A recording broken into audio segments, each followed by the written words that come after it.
Hey, what is up, everybody? It is your friendly neighborhood BJJ podcaster, Rafa Esparza, coming to you live right now. It is, what time is it? 2:11 Best Coast time. They started early, and there is a crackdown. Holy shit, right now, Nam is in to try and finish Rivera, and he has 4 minutes and 37 seconds to work. The referee looks like he is about to step in, but Nam is not quite connecting on a few of these punches, was allowing Rivera to kind of regard, but the ref is going to stop it anyway because he has enough evidence here. And you have Nam getting a win by stoppage. The referee making his point to Rivera, who does not look super pleased about it. So that means right up top, we're going to have a cheers to go ahead and take care of. Anyway, I guess that allows us some time to do some formalities now. Hi, everybody. My name is Rafa Esparza. I'm your friendly neighborhood BJJ podcaster. You may know me from the Grappling Hour or the Verbal Tap or Early Late Night.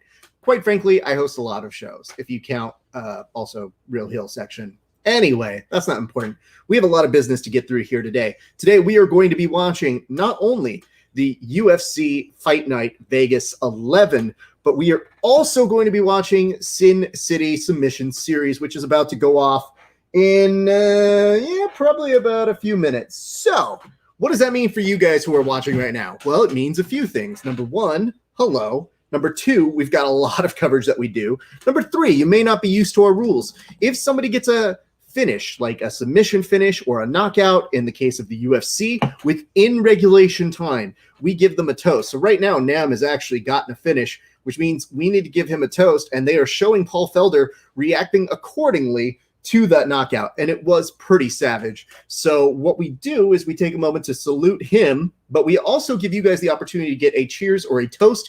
If you give us a like and a share on Facebook, we will give you a toast on air, just like we're about to do for our man, Senor Nam. Anyway, feel free to get in on the conversation. I check all of the comments throughout the evening, the good and the bad ones. So don't worry. If you leave a bad one, we're just going to roast you. And I assure you, we are funnier than you are. Promise you, you're not that funny. I mean, I'm not that funny, but I'm funnier than you.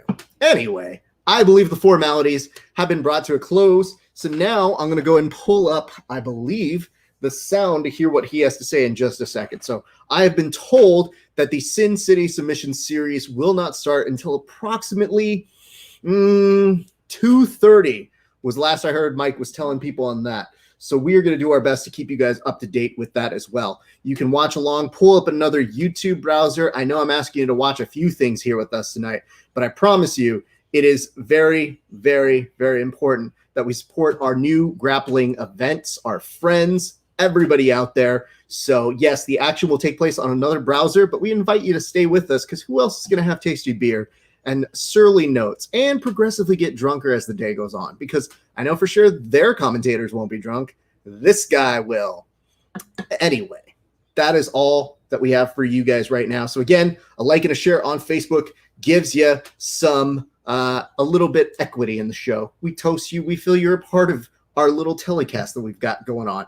And we cannot be more excited about the 155 and the 175 divisions that are going down here tonight over on the major Sin City Submission Series. Right now, they're talking with Nam, and I kind of want to see what he is saying. So hopefully I have a remote next to me. I know that was one of the last things I was trying to grab here before we start things off, and I do not see where I put it. So, oops.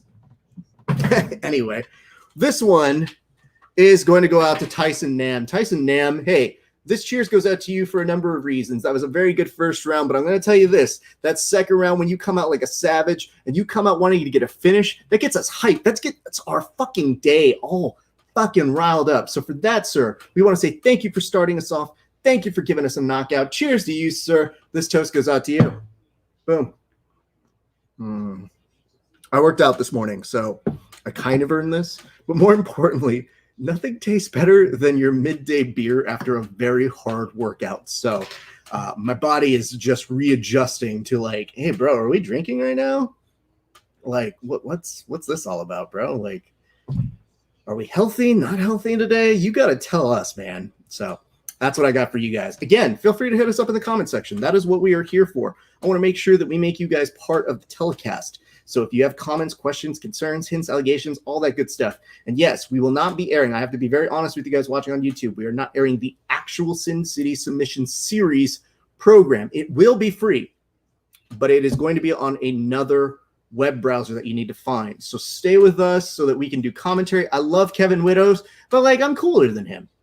We will be walking you through, and if you can't watch that, don't worry, we're going to keep you watching and updated throughout the entire evening. They have 2 hot fire divisions. I cannot be more excited to see the return of PJ Barch in that division. I cannot be more excited to find out how Keith Krikorian is going to go. And those are just 2 of the names that are 10th Planet based.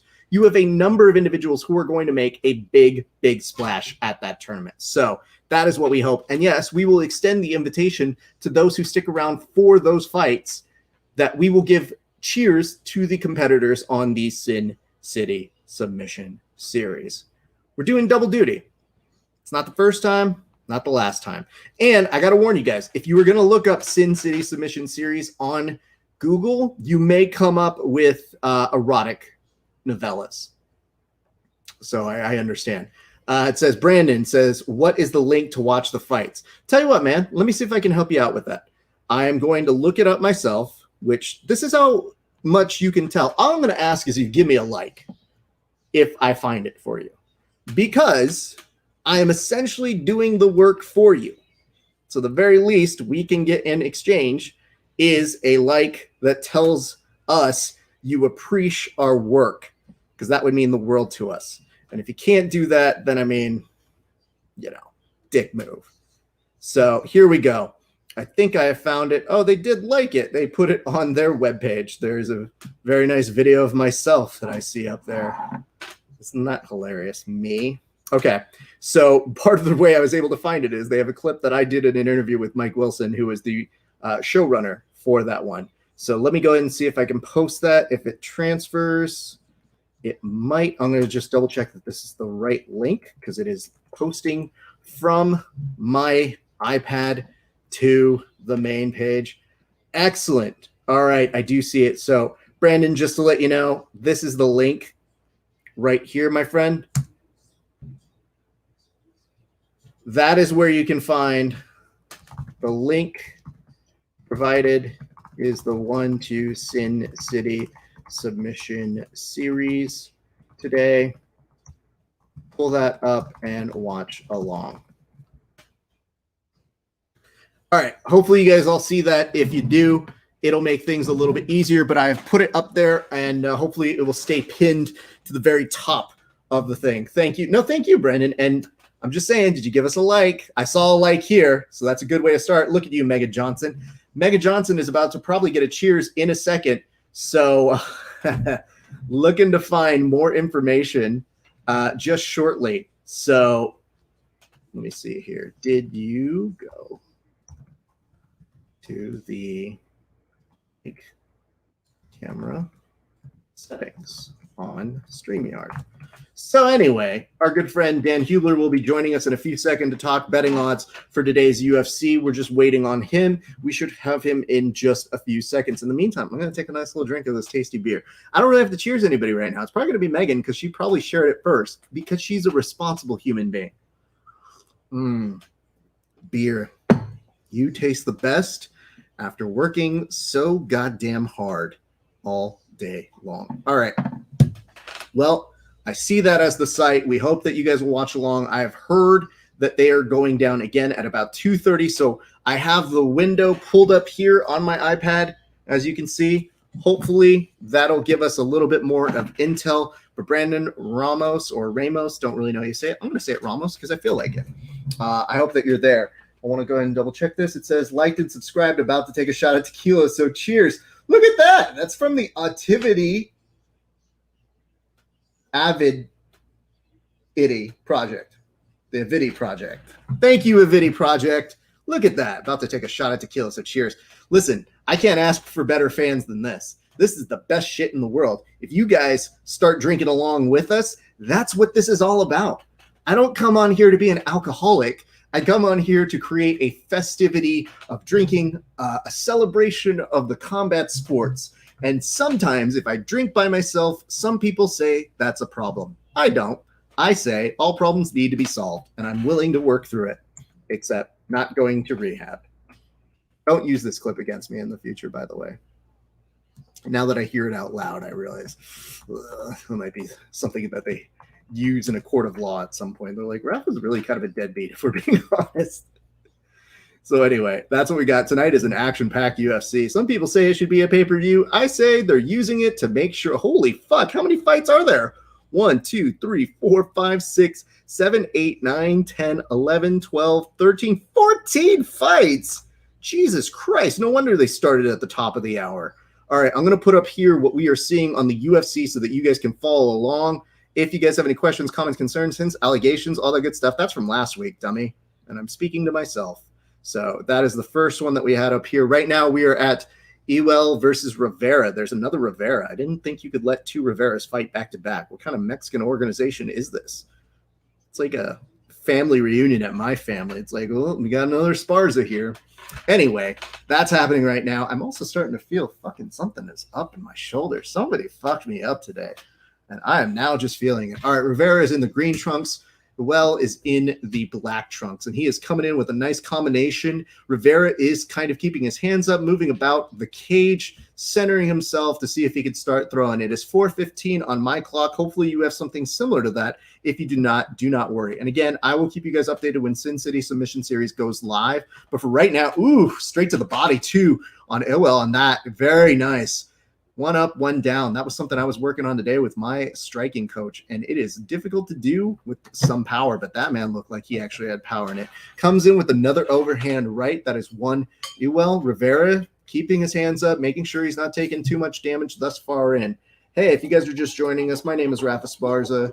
I'm just going to be walking you through. I'm like your shaman who is walking you through your first ayahuasca trip, only known as combat sports. That sounded like a stupid metaphor, but I just had to, grabs the foot and comes in with a heavy overhand right. Holy shit, that's not even an overhand right. That's an overhand left. Look at this man. This dude has some weird-ass hair, but he is taking shots and it's starting to absorb, and Rivera has to come in to try and get a single leg, gets nothing of it, and now is still just trying to wrestle for his life. The two of them are up, and you get a nice knee from one Ewell to Rivera's face. Chin takes it right on the button. Ewell is finding these spots right now. Not only is his reach way impressive in this fight, but it's the way he's utilizing it. The way he gets in and out looks beautifully each time. Jumping knee finds a little bit of a home. Now he's trying to clinch with him a little bit, and Rivera, very wise to it, starts backing away. Eek. For a split second, though, when I look at Andre doing what he does, he has those kind of arms that make me a little nervous for that Darce or that nice little anaconda choke setup. So every time he gets there, he seems to be teasing it out a little bit more. Nice little kick from him. There is 2:23 left to go on my side. And again, folks, I am keeping an eye out on all things Sin City Submission Series. So it says, where is the link for the tournament? Okay, well, it should be above. I thought that we were able to pin it. We did already provide it for Brandon. He'll vouch for me. The only thing it says is for a timed out. So here's what I'm going to do for you guys who are too lazy to look it up for yourselves. I'm going to go ahead and put that into the description setting of the the Grappling Hour description of this show. So obviously, if you got here, you might have made a mistake, but we encourage you to stick around. Just know that your friend Rafa Esparza is doing you a solid to make sure you have the right link because you can't find it yourself. I'm not associated with them, just short of interviewing our good friend Mike Wilson this week. I don't get anything out of this. So this is me helping you guys. Anyway, we are watching this until it goes live. So thus, quit your bitching. I will do it for you. I feel like this is high school all over again. You guys come in late, all cool kids, while I do the hard work for the group that gets an A, because they would have gotten an A if I did it. So here's what I'm going to do. It is in now the title description. So hopefully this will go up in just a few seconds. If it doesn't go up, that is not my fault. Series link. Boom. Oh, that did not go up. Let us make sure that you guys have a proper stream link to their website. Let me make sure I get that for you guys. And that is copied. That'll come from my iPad. Right now, we are seeing Noel start to try to take the back over here, doing an excellent job thus far in. I have put it in the description on the YouTube page. So if you are asking me from YouTube, it is there. Otherwise, it is going to be up somewhere else. What time will it start? It will start at approximately 2:30 is the last I heard. We're rounding about that time right now. And LL is working on taking the back, has a nice wrist control, tries to go over for a head and arm choke, does not get it. Anyway, so yes, it should start in approximately about 5 minutes. It might be taking a little bit longer. A lot of events that come on like that tend to have a few little hiccups. I did see from Mike Wilson a little bit earlier today that they will potentially be going in between like 2:30, 2:45. So that is as much as I know for you guys. Again, doing my solid work here. And if you did get the link from us, is it too much to ask that you give us a like and a subscription? So I did do the heavy lifting here, folks. And I am trying to keep on all of you guys who have questions for us, including what time will it start? Which is an interesting question when you really break it down. But yes, Carlos, that takes you. Steven online, 3. Or is it 7 online? 7 online, 3. 7 online, 3. I don't know what that means. But yes, liked and subscribed. I still like that one. Thank you, Activity Project. All right. Any more questions, comments, concerns, hints, allegations? I do not see anything up yet on the Sin City submission series. If you guys happen to see it before I do, let me know. We love our friends over in Vegas. We want to make sure they have an excellent event here tonight. And this is a testament to how we do better SEO work for their event than they do for theirs. So next time I see Mike, I'm going to be sure to give him tons of shit for that. That is coming up shortly, but we are still right now watching Andre versus Irwin. We are in the second round as they do a nice promotional poster for one Izzy Adesanya versus Paulo Costa next Saturday. So we will have another fight companion right back over here for the prelims, for everything. Don't go anywhere. You know you're going to love it.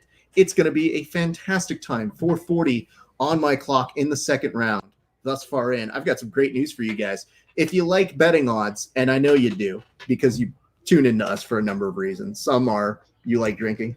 Some are you like just figuring out what kind of nonsense is going on in the realm of the betting world. Fortunately for us, we have an expert that we like to bring on. His name is Dan Huber. You know him, you love him, or you don't know him and you love him, but you'll get to know him and love him.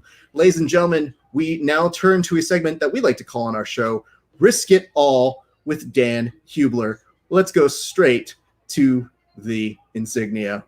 Right. If you can't tell, I'm vamping. So I'm just trying to pull it up because I am my own young Jamie on this show. All right, here we go. Bitch better have my money. Bitch better have my money. Hey, what you want me? Bitch better have my money. Ladies and gentlemen, welcome back to the show. One Dan Hubler. Dan, how are you doing, sir? Pretty good, man. How are you? Very well. You sound a little bit better. Is the microphone in or is it not? It is right next to my face. So we are professionals now. I love that. We have an amazing fight that's going on right now between Andre and one Irwin that has been. Oh, shit. Is that already on? Dude, they've already started. I thought it was 3 o'clock. Bro, they have 14 fights to get through tonight. Oh, so that's crazy. Okay. They literally at 2 p.m. went, boom, start. Everybody go. Okay, well, that was one of the fights I kind of wanted to talk about today, but here I am not even watching it, so I have no idea what's going on. Not a problem. So, yes, I will let you have a moment to go and do that. But while you go ahead and figure that out, I'm going to go ahead and pull up your little thing. You do a great job on these Risk It All. And I love the fact that you actually label all of your shit the proper way because I don't even do that. Normally, it just says final draft risk 104.352 when it's the second one. But for you, you actually take the time to make these things look presentful, to make them look nice. Let's go ahead and put that on the screen for people to see along with us right now. So, Dan, walk us through a little bit of what we're seeing right over here right now. Well, it looks like we're in round 2 of the Rivera fight. Based on what you saw in round 1, who won the first round? I think that's going to kind of make me look stupid or make me look smart. But did you score the first round? I did. I would probably say Andre was taking that first round. Okay. So, if starting from the top, I really liked Rivera as far as his output goes. It looks like he's, picking it up, and that's kind of what I thought would happen. I did pick Rivera, but I picked him scorecards, no action. That's what the SNA means. What that means is if the fight goes to the judges' scorecards, your bet is just canceled. You get your money back. You don't lose anything. And the reason I did that is because I looked at the lines, and it had Ewell is the rightful favorite, and but I thought Rivera had a chance of finishing this fight. If you look at his 3 UFC victories, all by decision, 2 of them being split, very close fights, and his 2 losses, he's been finished late in the fight. So with a gritty guy like Rivera, somebody who's not going to be easy to get out of there, I thought, he had an opportunity for maybe a late finish. It looks like he's picking things up right now. So maybe we could see something happen in round 3. But, so I liked him scorecards, no action, especially at the plus 120 line. We're getting underdog odds on that. So obviously the sportsbook don't think that Rivera is going to finish this fight. So, it's a very low risk type of bet when you get scorecards, no action. And so I don't see Ewell, the only way this bet loses if Ewell, gets a finish. And with a gritty guy like Rivera, I just don't see that happening. So I like that. That's my biggest bet of the evening. It's $7 to win $8.40. And it looks like, things are going pretty well on that one so far. I want to just go ahead and bring this up real quick because even as you were putting him over, he was getting walloped, and it makes me concerned, but he is at least finding a way to come back in and not just get walloped out of the fight. With the last 10 in the second round, we will see a third round, so there is still potential for that to come back. All right, Dan, walk us through the rest of it. What's going on later this evening? So with Randy and with Ryan, I'm taking the plus 3.5 points, and not every single sports book is going to have that. So you're going to have to kind of shop around. I personally use about 4 or 5 different sports books. So I don't really keep my eggs all in one basket. And in fact, sometimes I bet against myself from one sports book to the next. If I get a really good odds on one, the fight's not going my way, I might jump into another one and take a live bet. But with these 2, I'm taking the plus 3.5 because what that means is if this fight goes to the judges and my fighter loses a close 29-28 decision, my bet still cashes. So, these sports books are so confident that these guys are going to lose that they're going to give you the 3.5 points. And especially at almost even odds, I'm taking that all day. I think the Costa fight's very close. And if you're going to give me 3.5 points in that fight, I'm going to take whoever you give me the points on. I think it's kind of a coin flip of a fight. Both guys throw with a lot of power. Both guys are capable of, finishing each other really quickly. But I think in a lot of the times, in those types of fights, they kind of cancel each other out. They show a lot of respect for each other when, both guys have that knockout power. I think the first round is probably going to be kind of a feeling out process. That's typically how it goes. And if that happens and, we get down the stretch, it looks like we'll probably, go to a decision. I'm going to take the guy with the 3.5 points every single time. So in both of those scenarios, I think the points look good. I think especially with Spann, if he can get out of those first 5 minutes, that's where Walker is the most dangerous, obviously. That's where he gets most of his finishes.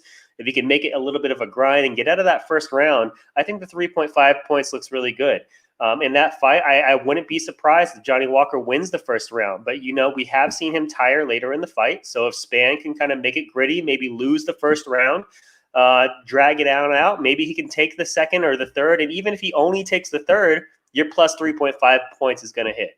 So I like both of those points lines, especially when you're getting the points and you're still getting pretty even odds. If you can find those lines anywhere, those are the bets you want to take. Okay, let's start to move on over this way because I got a little bit of a chance right now to kind of go over it. So you were just talking, let's say you got a 4-fight parlay, which, man, that is something that I always get a little risky on when I see it go past a couple. How do you make the inclination to want to go 4 fights parlay? What makes you want to do that? Well, I look at my favorite picks on, with this one, the odds are not great. With a 4-fight parlay, you're looking at plus 195. You're basically going to double your bet. But I've picked pretty safe plays, and I haven't picked any specific fighters for the most part on the money line.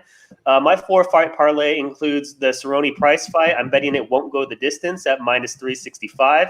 I think both of those guys are finishers, and both of those guys have had questionable chins, especially recently. So I think in that fight, we're looking at, someone's getting knocked out. And so I'm taking the fight won't go the distance. I don't know if it's going to be Price. I don't know if it's going to be Cerrone. I lean Price getting the win here, but I'm not confident enough to bet on Price. So I'm just going to take fight won't go the distance. The second one is the G3 fight. There's been a lot of shit talking, and they keep going back and forth, and Boards is saying that he's going to tap him and take his black belt. I don't know if all that's going to happen, but again, in that fight, I'm taking the fight won't go the distance, minus 350. I think, either he gets exposed, the hype train is derailed, or he goes there and he beats the shit out of G3 just like he's been doing everyone else. I don't know what's going to happen. I'm taking the won't go the distance. The other two fights in my parlay are both scorecards, no action plays. So in the event that this fight goes to the judges, all this means is that the fight is canceled on your parlay and your parlay is still live. So in both of those fights, I'm taking Kevin Holland and I'm taking Myra Silva. And I like both of them to get the wins individually. The odds are a little bit too high on them. Don't really want to take those, but I'm willing to throw them in as a parlay piece, especially with the scorecards, no action. I don't see Holland getting finished. He uses his range really well. He uses the cage control really well. I don't see Silva getting finished as well. I think she might actually get a finish, but I hate betting on that in women's MMA. So I'm taking both fighters, scorecards, no action, throwing it in there with the Cerrone Price, won't go the distance. And the G3 fight's not going to go the distance either. Dan, did you see that this has 14 fights on here tonight, though? Yeah, man, there's a lot of really close ones, and it that could be good or bad. If you like a specific fighter, but when you're trying to put parlays together, having too many close fights is not very beneficial for a big parlay. I always do it. I do it every single event. I'll put together a parlay where I'll throw like $5 on and I'll pick every single fight. And those are always ridiculous. It's just like $5 to win a few grand, and those are like kind of, I look at those as kind of like a scratcher ticket. I'm not going to hit all 15, 14 fights, whatever, but it's fun to play and kind of, see what happens. Usually I miss by one or two, and then at the end of the day, you lost $5, no big deal. And some of the times when I get really lucky, even if those don't hit, if I can get down to the last couple of fights and my parlay is still alive, I'll go hit the other sports books and I'll bet against myself, and I'll guarantee myself some money. So, if you can do it, pick all 15, put a few bucks on it, and sometimes that works out for you. Dan, I'm also curious because tonight is a Cerrone night. Is he somebody that is traditionally hard to place wagers on? Yeah, I don't bet on Donald, man. I don't bet on him because you never know who's going to show up. He's so, he's such a veteran, and he has those head kick knockouts come out of nowhere, and you always think like, oh, he's done, and then he comes and beats the shit out of Pettis. I think he won that fight. So he's a hard guy to bet on or bet against. I try and avoid those fights, which is why I'm taking the won't go the distance in that one. Well, they did go the distance on this fight, so we'll be back with the official decision on that in just a moment. We did get a question over here. It says, from Plus the Truth, it says, have you hit that before? And it says hedge. So put those two together. So they're using the betting vocabulary. Yeah, that would be hedging against myself. Have I hit massive parlays? Yes, I think the biggest ones I've hit are probably about 10 fight.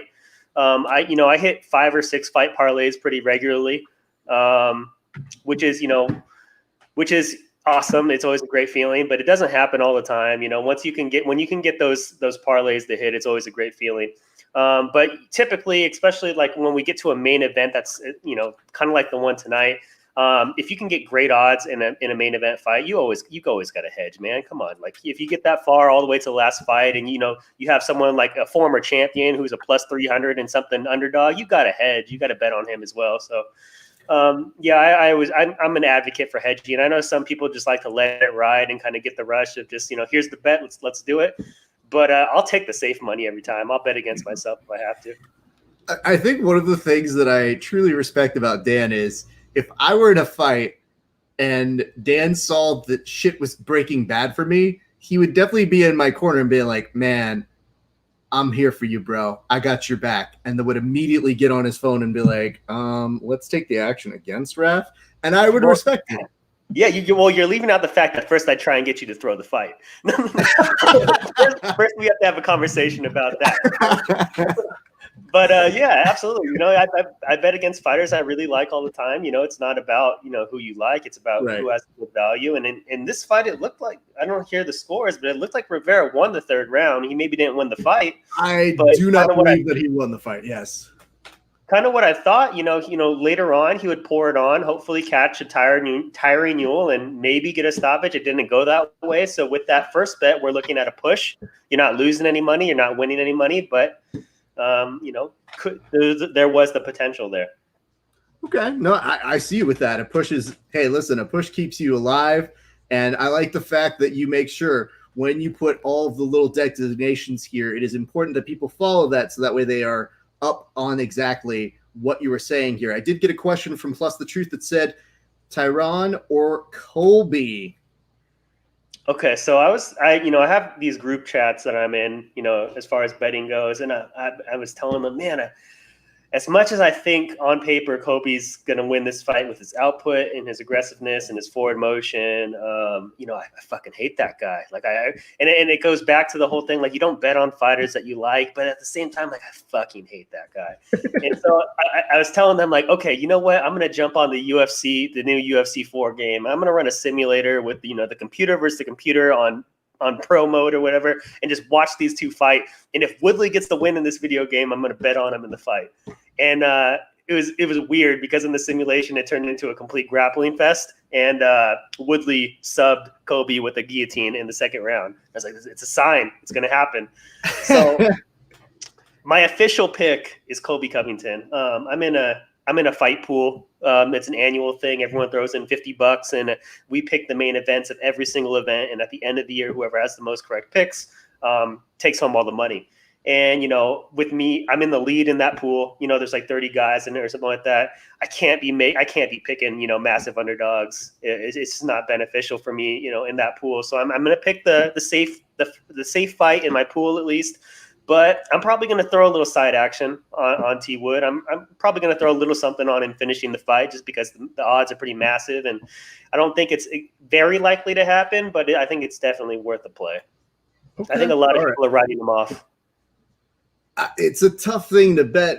I mean, the hardest thing with Colby here is, do you bet with what you hate or are you making the smart bet? And when they announced this fight between Tyron and him, all I could think of was, I don't like this fight for Woodley, like right now. Yeah. And if I were to go betting on that fight, it would be very hard for me for reconciling that, hey, listen, I really want Colby to lose. Yeah. But as a betting man, I don't have the answer for how I see that happening. Yeah, and you know, if you're gonna bet on T Wood here, I would encourage you to take the scorecards no action line. Absolutely.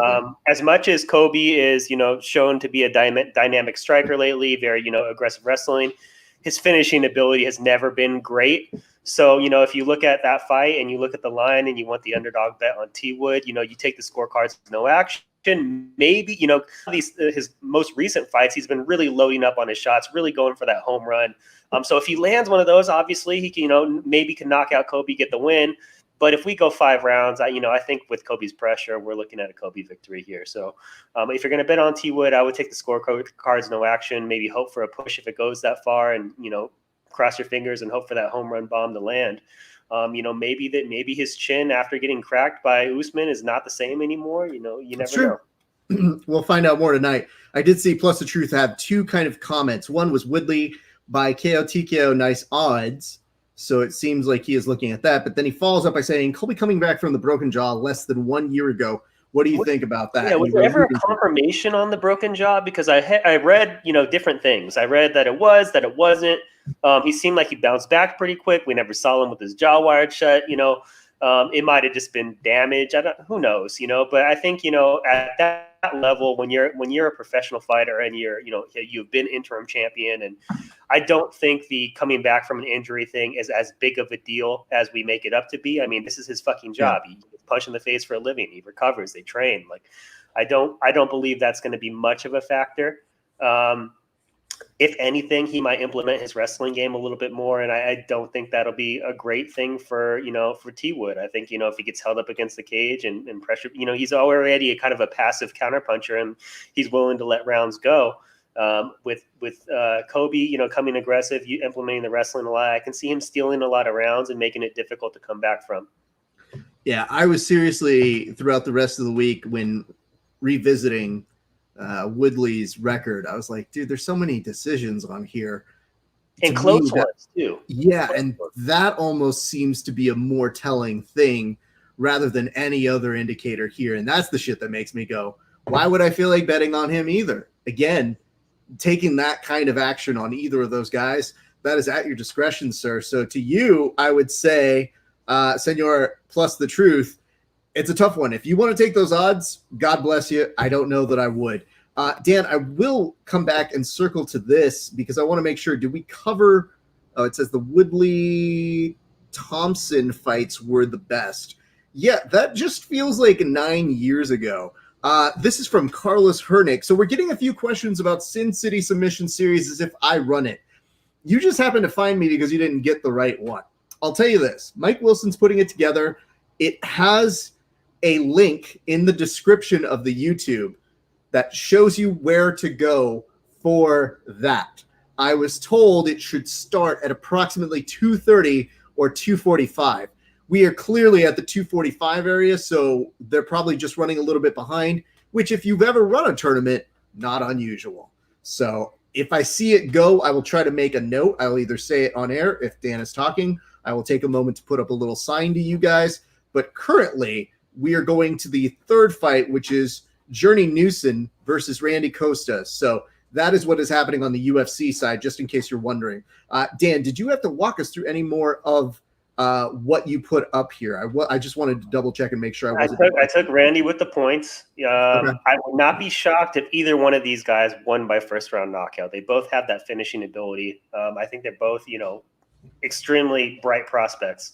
However, I do think, in these types of fights where both guys have finishing power in their hands, they show a lot of respect to each other in that first round. The first round is usually a feeling out process. So I'm thinking that, this one might go the distance. If it does go the distance, I want to take the guy with the points, and the points is on Randy Costa. So I took the 3.5, and it's almost even odds. It just seems like a no-brainer. Okay, so that was for with those bets as well. If Randy wins by knockout, your bet hits too. But the 3.5 points, the 3.5 points only come into play if it does go to the judges, and then even if he loses a close one, you still win. Got it. Okay, and of course, you talked a little bit about Ryan earlier, correct?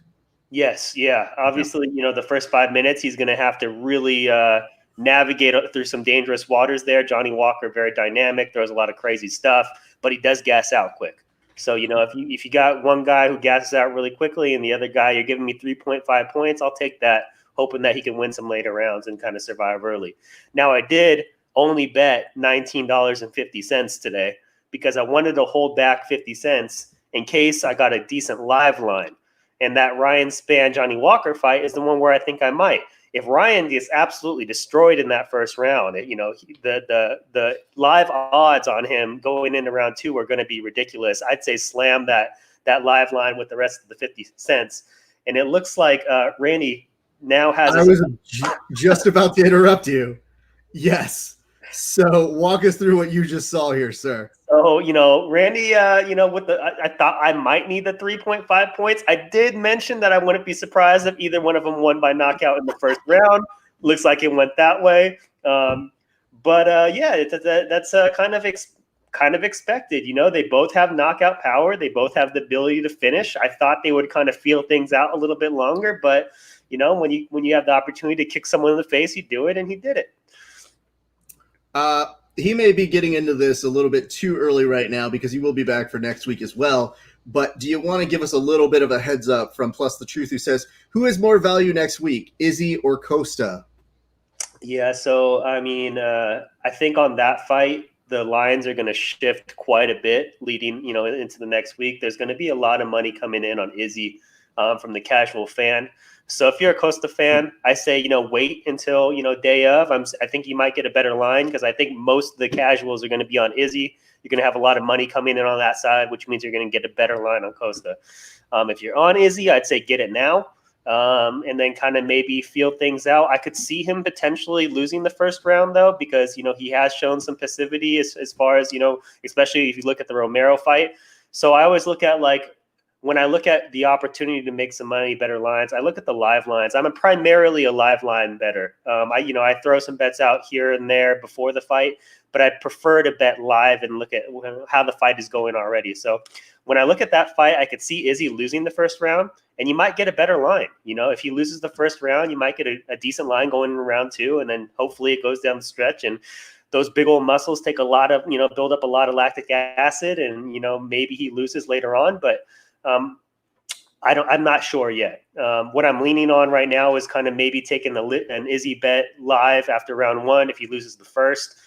Maybe throwing some money on Costa right before the fight begins, just based on all the money steaming in on Izzy. I'm not totally sure on that one quite yet. Well, we got a little bit of action to take care of here. Would you like to go ahead and do the toast to Randy Costa? Yeah. So we kind of predicted this would happen. That we took him with the points, thinking that they might be necessary. Obviously, they weren't. So I appreciate him not starting me off with a loss on this one. Last week we were profitable. You probably made about $5 last week, and so far you've made. How much did you make so far on this one? What was the odds on that? Let me pull it up for you. I threw $5 on him. Oh, I threw $750 on him. Okay, so we're up $825 already. We're off to a good start. So if you took all these bets right now, because the Rivera fight pushed, you can't lose any money. You already won. The other bets are only $5 altogether. No matter what, you're winning $3.25. So that's always a good feeling to be up from the beginning.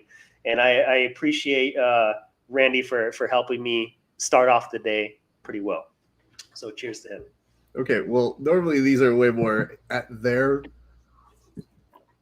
celebration for their knockout. This is about me, Raph. This is about me, okay? It's my name on the graphic. Everyone's gonna be talking shit to me if I'm wrong. Hey, but I want to tell you, I don't know if you've heard this. I'm gonna see if I could hear a few things here and there. He was holding up a photo of a kid, which makes me highly nervous as to what the emotional aspect of this was. But I gotta tell you, man. Oh, wow. He is very pleased. He just asked Attic, what the fuck is up? Yeah, I'm listening. I have it on mute, and my captions are a little bit behind, and they did not put that in the captions. So I missed that. Well, Dan, let me tell you this. I don't know that you got this, but as a result of merely even putting your stuff up this past week, I have had people send me photos of bets that they've been making. So they're not sending it to you. They're sending it to me, which shows that they're not only watching this, but they're more aware of the shit that we're starting to do on this. So I think that is a testament to your work, sir. Yeah, I mean, that's always very exciting. And it's obviously, it's rewarding when someone else can win too. It does put even more pressure on, though, because now we have 2 profitable weeks in a row. We got to, keep it going for week number 3. And, again, that's what I encourage people to look at is look at all the fights on the card. Don't just look at the main event. Don't just look at, the last couple of fights with the big names in them. Your value is all over the place. And typically you're going to find your most value with either the live lines or the props. And you'll notice that most of these bets are prop bets. I didn't bet on anyone straight up. Fights are super unpredictable. So if you can get a decent prop, especially if you can get bonus points and have basically a pretty even line, take it. But it's looking good so far. And I know that there's going to be a lot of intrigue. I mean, Plus the Truth already hit on it, but there's going to be a lot of intrigue for next week's UFC 253. Is that where we're at right now? I don't keep track of the numbers anymore. I honestly, it's now become such a wash the past few months that now I'm just kind of I don't know where the fuck Wednesday begins and Saturday starts. So I kind of just feel things out as we go. But you already kind of previewed Izzy and Paulo. So I know that we mentioned that for Plus the Truth, but as he kind of gave you a little bit of hint, the lines are going to move, which means you guys have to tune back in next week to figure out where Dan is going to go. So Dan, I'm going to give you an opportunity to start round and third here. Do you have anything that you would like to close with, or any kind of warnings or things that people should know? I want to just give you the floor to go ahead and say a few words here, sir. Yeah, as far as warnings go, I mean, obviously don't ever bet anything that you can't afford to lose. Always go into it assuming that, you're going to lose every bet. And if they hit, then great. I'd also, advise you to, when you have the opportunity to hedge, to do so. I mean, I'm not always the safest bettor. I kind of take some risks here and there, but I try and, mitigate that risk as much as possible. It does help to be on multiple lines, to have, several different sports books where you can place bets with. Some of them accept live lines and some of them don't. So if you get, an early bet before the fight starts on one guy, and then you see throughout the course of the fight it's not going well, maybe take the live line on the other guy and kind of negate that risk. So I kind of encourage you to diversify as much as you can. Just because you lose at one sports book doesn't mean you're going to lose at the other, as long as you guys are kind of diversifying your bets. But again, it all comes down to, management. Don't bet more than you can afford to lose. I don't want to be responsible for you losing your fucking house or something like that. That's gross. So that's pretty much it. That's a very good warning. And I got to tell you, I'm glad that you take heed on that, because I forget sometimes that we do a degenerate show where we're drinking and now we're encouraging people to bet. So, as is, whenever we have certain guests, they go, "Hey man, I'm not really drinking on the show." I'm like, I can't tell you have to, but it is kind of part of the show. So when you don't do it, all of us just look like lushes while you sound amazing as we go. I keep the green cup, because you don't know what's in the green cup. I mean, it is Diet Coke. Just because, quarantine, you're home all the time. People start drinking too much. So I haven't been drinking at all over quarantine just because of that. But just keep the green cup. Keep a colored cup. You can't tell what's in it. No one has to know that it's not some kind of expensive craft beer. I'm just glad you say that, because I also worked my ass off today in training, and I had a couple blue belts who were asking me midway through, they're like, "Why are you still going?" And I was like, "You don't know what I'm eating or drinking today, kids. Like, this is not fun to have to burpee itself off. I would rather do death rounds with young blood than just sit back." And it's so funny because they're just sitting there looking at me and they're like, "Why are you letting me start in a good position?" I was like, "Because I hate myself. And I just, I can figure a little bit later." And lo and behold, I get home. The wife has a very nice breakfast for me that includes a donut. And I was like, "Listen, babe, this is too much. It's very sweet." And then I ate half the donut. So yeah, all foods fit, man. You got to have a little bit of everything. It's a little bit of moderation is usually where I go. Well, Dan, I'm very excited. Listen, look at this. Your picture looks great. Your sound sounds great. You are truly becoming the professional that I always knew you could. So we very much appreciate you and your time here, sir. I'm already excited for next week, because holy fuck, dude, that is going to be an awesome main event. Yeah, I'm super excited for that. I feel like it's been. Is it a pay-per-view or is it a fight night? Which one? Tonight's a fight night. Next week's a pay-per-view. Yeah. Both of these, this week and next week are both super exciting, compelling matchups, and it's a great time to be a fight fan, because it feels like every other weekend we're getting some kind of like showcase of the best of the best against each other. So if you notice though, it's by design, because why does it seem like this week is a pay-per-view card? It's because next week they want to make sure you show up. This is from Chi Tech that says, "Did submission series start?" Well, listen, I'll give you a clue. If it hasn't started for me, I don't know that it started for you. I've got it. See, look, this is how you know they don't have other content. That's me. That's on their video. That's why I think people are fucking confused, because they think I'm going to host it. I'm not hosting it. I'm just watching along with you guys.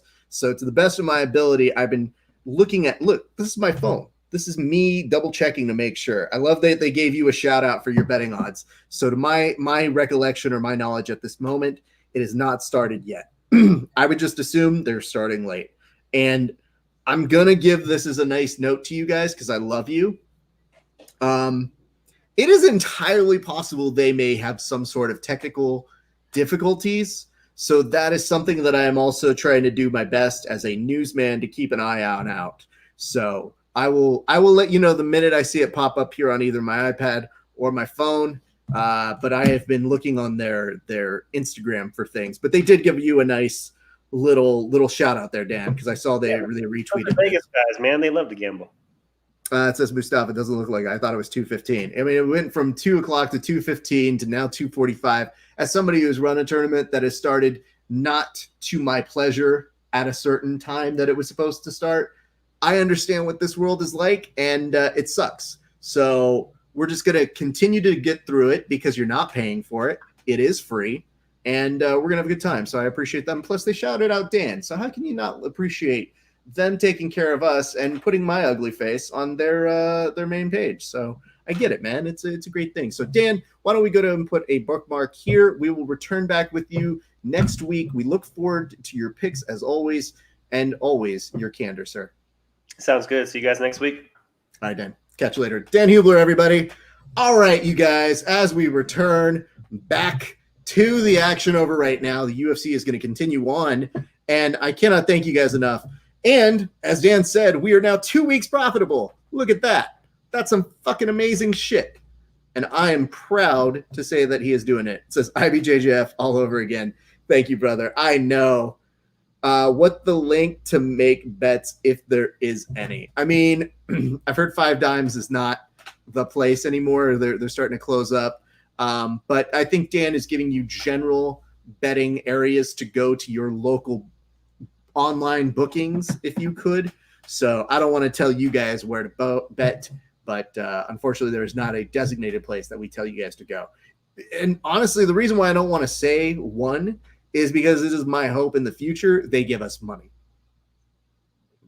So if one of them hears me not talking kindly about their sports book and they don't give us a sponsorship because of that, I would say they can go fuck off. But I'm not going to say their name. I don't know. That's my nice way of saying just figure out where you want to go yourself. I'm not doing that. But yes, I like the idea that it's all IBJJF all over again. I mean, listen, bro, I think that's a funny joke. And we give Mike Wilson enough shit as is. So I have zero issues with you busting his balls. But I'm excited about the card. And you know what? I should probably pull up their brackets while I do have a minute because they are pretty hot fire. I only got a chance to look at it very briefly this morning before I went to go train. I guess a better newsman would have probably asked Dan what he had on betting odds for that. But, you know, I'm drinking. So that's kind of my excuse on that one. My apologies to you guys. Hey, and you know what? I'll say this. Even though it hasn't started, we've spent about a good 45 minutes together. And I'm going to say, I like that you guys are here. I think you guys make this a way more fun venture for us. We do this week in and week out. Every single week, there are fights. We cover them. We come here. We drink. We have a good time. We create a sense of community. So their loss is my gain, is what I guess I'm telling you guys. But this is the fight coming up right now. It is one Derek Minor versus TJ Laramie. So TJ Laramie looking not very Canadian, walking back and forth. DoorDash is sponsoring this bitch now? Holy fuck. The UFC needs to get in on some promotional efforts on this because we're always ordering food about this time. I would literally go through DoorDash if they had a better working relationship within the two. Just check nothing on Sin City Submission Series. If you guys see it first, let me know in the comment section. As always, I always appreciate what you guys do. If you give us a like and a share in the Facebook comment section, we will give you guys a toast. I'm going to make sure we catch up on those in just a few minutes right after I pull these names for both the 155 and the 175, which, by the way, I'm going to have to talk with Mike. This is the most non-friendly television viewing experience for these brackets. So I've just been like, when you guys see how white they look on my camera, you will probably go, what the fuck? To begin with, let me go ahead and see in the comments. We just got one more. Let's go Jordan Worth. Okay, I dig that. I like that we have some fan favorites already here. We'll talk a little bit about more who is in the respective categories like this. Keep on keeping on. And that is a unicorn. Thank you. Appreciate you, Dave. Oof. We are in with pressed up on a double that's stuffed, looking like a little bit of a guillotine here that the Laramie project is starting to feel like maybe he could finish it, and it's not looking terrible. Minor is going to go ahead and tap, which means, holy fuck. That was pretty impressive, man. I want you to, if you do see this replay right now and you're watching with us on ESPN, look at the replay because it looks like Minor wasn't even thinking about doing a guillotine. He was like, do I need to? And then he saw how open it was, and Minor just said, oh, fuck it. Yeah, I'm going to go in for this guillotine. That was pretty amazing. Look at this. So he's pressed up against the cage. No, they don't even show. This replay is him making a committed decision to go into a guillotine. He was pressed up against that cage on a stuffed double leg for a little bit before he was like, I do have this. Should I take a guillotine here? I don't know. That's kind of crazy. Maybe I won't. I'll figure it out as we go. I'm definitely going to want to hear Minor talk. Over to John Anik in a few seconds. It says, oh, it's not live streamed? Uh-oh. Well, let's find out. Last I saw, they were live streaming it. So unless you have more info that I don't, and if you do have, Mustafa, more info, I don't see it on the Sin City Submission Series pages. Ray just said, let's go. PJ Barge, Benji, Hillebrand is a stud. Look at you guys are all fucking chiming in with your folks. Well, let's pull up who they got. Since you guys are talking all this mess about all these people, I'm going to go ahead and pull up the first bracket. Now, when I say it's not TV friendly, just understand there's only so much I can do here. So I'm doing my best to show you the brackets as they were intended by God to be seen. But hopefully it looks a little bit better. Oh, God. Yeah, this is so fucking bad. You probably have to squint just to see some of these goddamn ones. This is the 155 division, and up top you see Keith Krikorian versus Elijah. Then Leo Domingos, who is apparently Rafael Domingos' brother, versus Andrew Slater. Then you've got Abdul Ashiri versus Adam McPhee. Then Rashawn Foreman versus Marco Brito. Then up top, Mike John, who sucks, versus Javier Garcia. That's going to be a fucking great match. Hold on. Let me take a moment just to tell you guys why I think that's going to be a hot fire fucking match. First off, okay, Javier Garcia is a MMA fighter. He's really solid. He's very exciting. But you put that together with also Mike John, who is a fighter, but is a jiu-jitsu guy with a very mean guillotine. That is going to be a fantastic fucking match. So I hope that you guys get excited for that one. We've already got it. I'll get to you, AJ, in a second, so I'm not going to go there just yet. But Mike John versus Javier Garcia. Then you got Robert Daigle versus Damon Morgan. Honestly, those two look very similar. That is a doppelganger match if I have ever seen one, if we're being so honest. I think it's mostly just the curly hair. But Robert's really good, so that's going to be a tough one for Damon. Benny Casimir versus Christos Papadelos, and then Manny Moreno versus Jordan Worth. So we already have a Jordan Worth fan in here. Just to let you guys know, that is going to be a very tough bracket to pull off. There are some killers in that tournament. Again, if you guys are tuning in here, we do have the link in the description for the page where it should be going up. I am waiting for as long as possibly humanly possible to give you guys new intel when it becomes available. But we're going to get, yes, Audrey, I saw that there was a 175. I have that one ready to go in just a second, but I want to spend a little time giving up a little bit of these comments because we have a lot of people sharing what they want to say. I see Ray saying, let's go PJ Barch, who is a beast. That motherfucker. He's incapable of being boring. Let's just say that. But we're going to get to his brand in just a second. Look at this. 10th Planet Spring Valley. Thick boys. I mean, sure. I don't know that I want to endorse that other than, yeah, why not? But yes, let's go PJ cheering for you, 10th Planet Spring Valley. And it says John and Kikorian, or Keith and Mike John in the finals. That would be a really good one. I've actually commentated them being in a final before, and it was a fun match. I mean, Keith, and Mike John is somebody who do not sleep on, because he will put you to sleep. In case you haven't seen his amazing and really well done Dragon Sleeper. So shout out to Mike John, even though he sucks as a human being. I will say that. 10th Planet Heavy Hitters, Manny is I don't know what that's all about, so I'm going to come back to that. Making my way. Zachary Wolf, you asked, what time does this start? I don't know. I don't run this shit. You guys found me. This is a fight companion. This is a fight companion for UFC and for them. So in case you guys are wondering, we have mentioned it earlier before. The stream link for their page is in the description of the YouTube.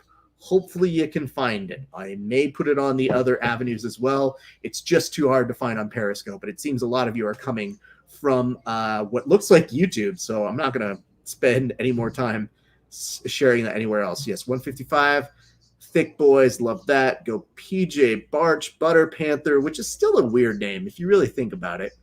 Alan the Wizard Sanchez, you're getting ahead of me. We got to go to 177. Mike John is a solid 155er. Love that. Look at this. Jordan about to heel hook everybody. Look at this, produced by Brendan. Getting fucking hyped for that, man. Listen, dude, I love when people tell me a little bit about their boys, who they want, who they're rooting for. I mean, Jordan's got a tough pool. I mean, I've seen Mike John lose before, but that could be a fun match as well. And that's not overlooking anybody else in that division. There are already fun people. It says, but Corian, I think, takes this easily. You tell that to Robert Daigle. I'm not going to say anything because Zachary Wolf says Daigle for life. It says, let's go PJ, Keith, and Joe. Love the guys from 10P. And it says, one of the competitors just said they're not going to stream it because of the venue Wi-Fi access. Can anybody confirm? Well, Jimenez, that's news to me. I'm going to ask this, Emilius. Can you get me a screenshot so that way I put it on here, because I want to make sure that I can verify that, because I really can't look anywhere else. I don't know where one of the competitors, I don't know which one you're speaking of. That breaks my heart. But I am glad they didn't charge anybody for anything. But I can assure you they will definitely do a good job in putting up those clips a little bit later. So if you wouldn't mind and do me a solid, you can send it at Grappling Hour in my DMs, slide in over there. That's really going to make me sad. All right. Well, we wait for more word on that. But while we wait, let me go ahead and pull you guys up on something called the 175 division. Let me make this a little bit bigger in its ugliest content form. And I think that is 4302. So here we go. This is who you have going on right now in the 175 division. Let me make sure that does look right. You can't even tell what the fuck it says, honestly, if we're being really 100 at this point. Up top, Mikey Rolls. Very good. Sean Fitzsimmons, PJ Barch. And it says, Audrey, you're breaking my heart. Yeah, thank you. Jordan Pagduan, then Ryan Ruiz, Manny Moreno, Christos Papadelos. Is he in the other one too? Am I just reading that shit wrong? James Cannon, Alan Sanchez, Beast, Tolu, or Durwell, Benji Hildebrand, Brady Weckland, Joseph Wingate, and Nick Imkamp versus Bai. I didn't understand how they have buys. That's fucking amazing. So that is what we have for you guys. Reason BJJ. It says subscribing to everybody who subscribes to me. That's a great fucking name. I would subscribe to you, but I'm on this, so you subscribe to me. It says Keith just won. Thank you very much. Plus the truth. It says Nick is a sleeper. Keith versus Daigle. Ryan Ruiz and Jaron P. Shout out Reason Jiu-Jitsu, Riverside, California. Audrey, thank you very much. I did see somebody just slide into my DM, so I'm going to see if I can pull that verifying evidence so that I'm not just putting slander up for you guys. Hopefully you found me. I'll double check the verbal tap page. It says he is going to take it all. I don't know. It's an iffy one, my friends. This is a great tournament. 10 Planet Vegas, yes. Man, Wi-Fi venue, that is such a bitch. Ask someone from the event to go live on IG. LOL. I possibly could. How can we get Alan on the podcast? Alan's been on the podcast. Please, come on. Don't look at me like I don't know Alan. Alan has been on the show. I have an ear to the ground. I make sure that we do our best to be everybody's first interview. And that doesn't always happen, but we have a pretty high percentage of being a number of your favorite grapplers' first interviews. So cheers to me, because I'm pretty cool too. All right. I would always be open to Alan coming back, especially if he wins. We're going to be looking to book whoever wins the tournament, but I'm probably going to have to coordinate with them to make sure that I'm not jumping on information that is. And it says, no stream. I hate it here. Jay Rodriguez, that is not my fault, my friend. I will let you know. We were just doing a fight companion, and unfortunately, it does seem that they are not going to have a stream. So you can hate it wherever you want. Just please do not blame your good pal, Senor Rafa Sparza, because my brain is breaking. Did any of you guys DM me the evidence so that I can put that up for everybody to see? So that way we know that we're doing our due diligence. We don't want fake news in this house. That's not what we do here, fam. We're better than that. Let me see. Was that Audrey or Andrea? I'm so sorry. I said your name wrong. Andrea, if you could send me that, or whoever just fucking followed me, give me that sweet, sweet evidence. Hold up. I think Andre found me. There we go. Send a post. Live stream for submissions was canceled.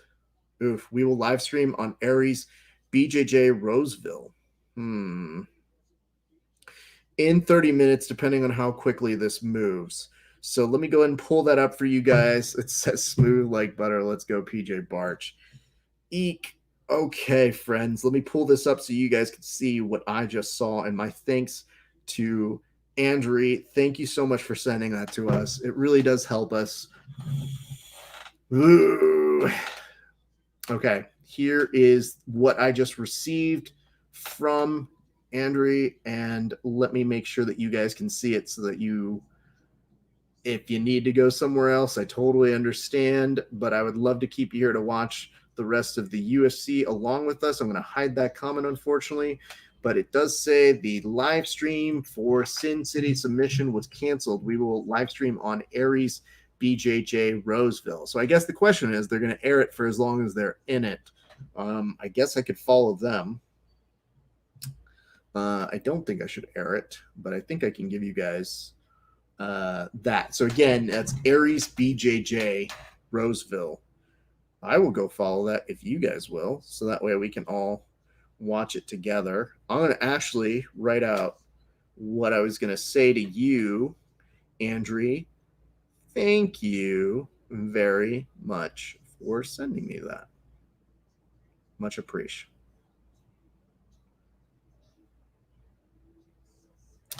Says it's in a cage. Weird. Not that weird.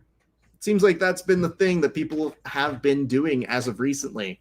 I've heard very different things about people's experiences in competing in a cage. Some people really love it, especially the MMA guys. And I think that's what we're trying to get. I think we're trying to get more MMA guys to play along and do something fun and different with us. So I am trying to keep that up here for you guys to go and keep an eye on. It says, confirmed. It is true. Inside source, Ari BCJJ Roseville. I'll keep that up so that you guys can see that right there as well. And you can stay with us if you'd like. There's a lot of UFC action. I'm actually going to go ahead and look on my phone. And I'm going to go over to Aries BJJ myself. And, if they're going to air it, I will watch it. I just don't think it is appropriate for me to stream it with someone else's content. So, yeah, I do see the confirmation over on their side. It says, Reed Manning, prediction, PJ does good. I think you mean PJ does well. I'm just fucking with you. PJ always does great. PJ has to be a heavy favorite in that one. And when Mike did our interview together with us, he was telling us that everybody wants a fucking shot at PJ, and understandably so. I think he has to be one of the top tier talents in all of submission grappling. So it's no surprise to me that that guy has a following of people that just want to get a crack at him. It does break my heart that I do not have more. If you guys start to get any kind of live streams, send them my way. You can put them in the comment section here. Hopefully I should be able to see it. And I will watch along, and I will try and give you guys the same play-by-play that I am for the UFC. If it does move you to give us a like and a share, mean the world to us on Facebook. We give you a toast like I have to do for our last fighter, which was one Derek Minor. And I'll take care of that in just a minute. Confirmed, PJ is not canceled. I would hope not. PJ is. We can't cancel PJ. Even if the stream is. I was about to say, I was like, at least, PJ said some shit about a minority, then I don't think we're canceling that guy. That's not really his jam. I know PJ pretty well. I think he's one of the more upstanding kids there is out there. They could have aired that video of him being on the road, by the way, though. I did see that on his Instagram. I was like, oh, that might be cancelable. So dicey. My apologies to all of you who were tuning in for us here. It's a terrible situation. I have been there. I have had to make that call. It is not fun. I promise you every bit of what Mike is feeling. And here's another promise I'll make to you here on the Grappling Hour. Mike and I are due to train soon. And he has challenged me to a WWE BJJ match. For those of you who don't know what WWE BJJ match is, it's a little bit of a combination of pro wrestling and jiu-jitsu. And I think Mike could probably beat me in a straight-up grappling match. But I will put him in a sharpshooter on behalf of everybody here. Adam R., just trying to watch my boy Javier Garcia win this tournament. Javi is amazing. He's always impeccably dressed. Unfortunately, the stream has been canceled. That is out of my control. I was not airing the stream. We were going to do a fight companion for it, but we have received information, as you can see. Nope, that way. Over there. Apparently, the stream has been canceled, unfortunately, Adam. But if I find out more info, I will be happy to relay that to you guys. And if somebody has a link to maybe a live stream of it going down, I don't know if they're even going to do that. I'm happy to walk you through it. But for right now, we have Clark and Alpar who are on the UFC. I'm going to go ahead and put up the banner so that you guys know exactly where we are. That is normally our order of business here on these fight companions that we do. We normally invite people to come join us and drink along with us. And we cheers along to those who give us a like and a share on Facebook. If you're watching on YouTube, if you give us a subscription, I'll toast you as well. That's as easy as it is. What does a toast look like? I'll show you right now. This one goes out to one Derek Minor. Derek, holy fuck, that guillotine was awesome. Derek, when I was watching that, bud, I didn't even know if you were thinking about doing the guillotine. I knew that you had that arm in the right position, but you were like, man, am I really going to submit this fucker with the motherfucking guillotine? Like you motherfucking did. So here's where I'm going to say, congratulations. Come on the show. We'd love to have a chat with you. You look like good people. Cheers to you, good sir. So that's the way we do it. If you guys give us a subscription on YouTube and you're watching there, I'll give you one of those. And if you're watching on Facebook and give us a like and a share, you get one of those. And if you're watching on Periscope, I'm going to just give you a nice little fist pound. Like, what's up, bro? I don't have anything for you. We haven't really figured out what to do with people who watch on Periscope yet. So my apologies. It's just a work in progress, I guess is the best way to say it. Thus far in, decent enough of a fight between Clark and Alpar. This is the first round. There's 1:45 left on my clock. If you guys have questions about that, hit me up in the comment section. I'm more than happy to take your questions, comments, hints, concerns, allegations.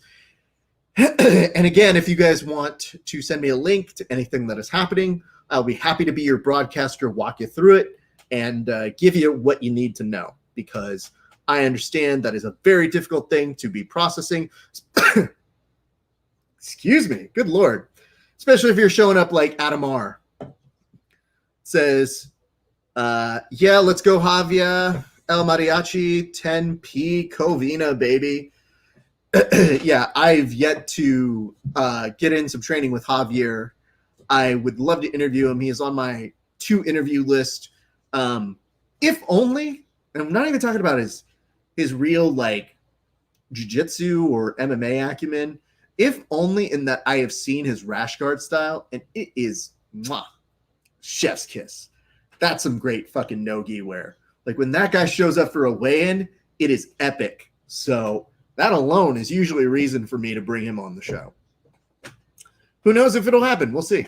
If he wins, I am reaching out to whoever does win to bring them on the show, depending on how they're going to broadcast the thing, because I don't know if we're supposed to ruin that. I guess at this point, Mike's probably just going to let it go willy-nilly and say, fuck it. If you win, just tell everybody. I don't even fucking care anymore. So it's, again, terrible place to be. Right now, Clark in the black trunks is passing the guard of Alpar, who is in the white, and they make it to the end of the first round. Very solid, decent work on that side. Let me go ahead and put the name of the rounds that we got on this one going on for you guys so you know exactly where we are. Since you're here, pull up a chair. Kick back, relax with us.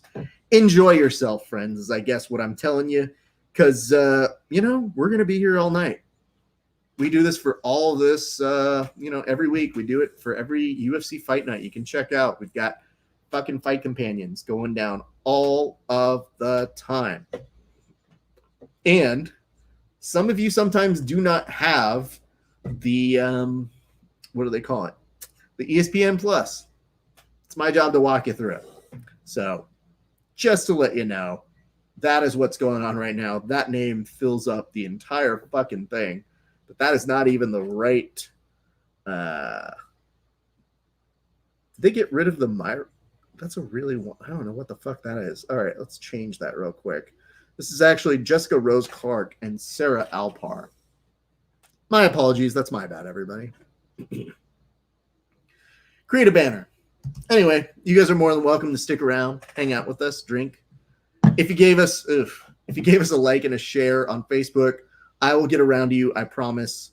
I just want to make sure that I'm taking care of everybody on YouTube yet. I have not seen a new subscription, but if I do happen to miss you guys, send me a note, slide into my DM, send a comment here, because I do want to give you the cheers that you so rightfully deserve here, friends.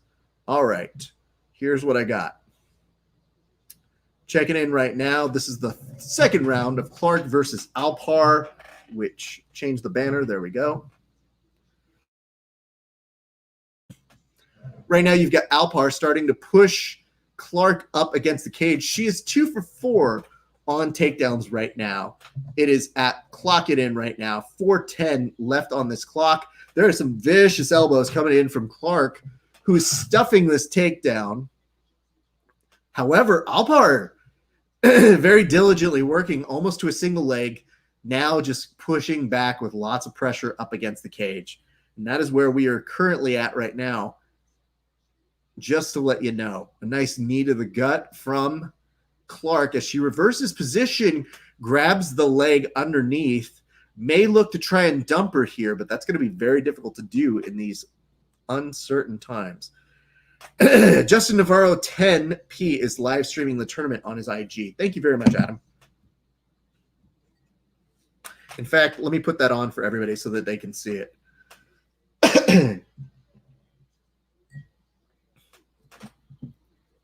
So I'm going to go there myself. Put it on right now. Justin Navarro 10P. Boom. And I'm trying to figure out exactly where they are. Is this PJ that is on right now?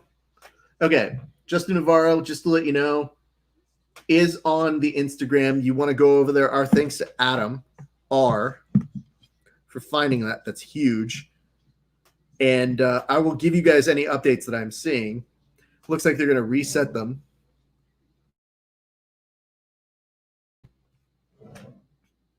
You can tell it's official because Eddie Bravo is also in the comment section here. So just to let you guys know, it does look like PJ did secure a win, and Eddie Bravo has announced himself as yo, so he's made his way in. Meanwhile, back over on the UFC, there is 219 left to go right now. Let me see. Art Gonzalez just wrote, dropped a sub. Yes, he did. I want to exactly see and know what it was that he got there. So they're already asking in the comment section, has Elijah gone yet?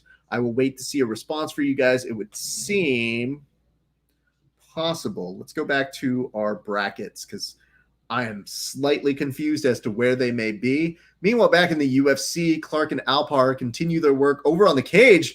For a split second, Alpar looked like she was about to try and just suplex from the side. Does not get it. Continues to put pressure work back on in. So we're getting let known here. It says, ask Casey to let you film from inside the cage from Eddie Brav. Patty Jones, where is the stream for Sin City submissions? That is going to be Justin Navarro. So, Patty, just to let you know, you found us because you didn't find the right submission series underground page. It is in the description. We are doing a fight companion. However, our very good friend Adam R has found it and has put it for your viewing pleasure. So you can check that out with a live stream from one Justin Navarro 10P on the Instagram. And it says, I really wish my 10P was open right now. Oh, God, that's not necessary, Jake. That really makes me sad. So, yes, Justin Navarro 10P is where I am seeing it. And it does seem in the notes over here, it says that sounds like PJ won by heel hook. So just to give you guys that info and intel, that is what we've got going on right now. So just to fill you in.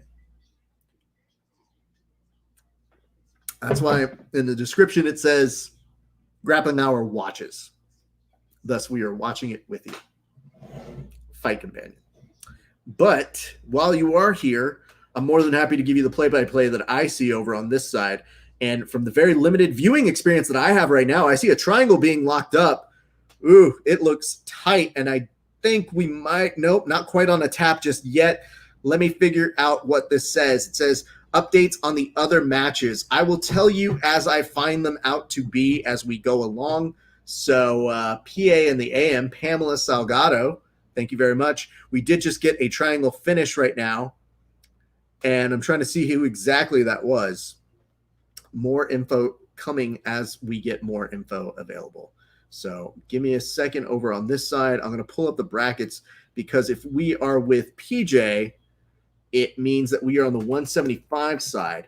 So that means right now, let me see, PJ Barch got a win over, I believe, it could have been Jaron, I'm not so sure, which would make this, I believe, Ryan versus Manny.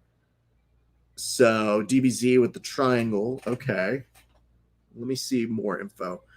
Also looking for the Sin City submissions too. Yeah, same. I mean, I get you.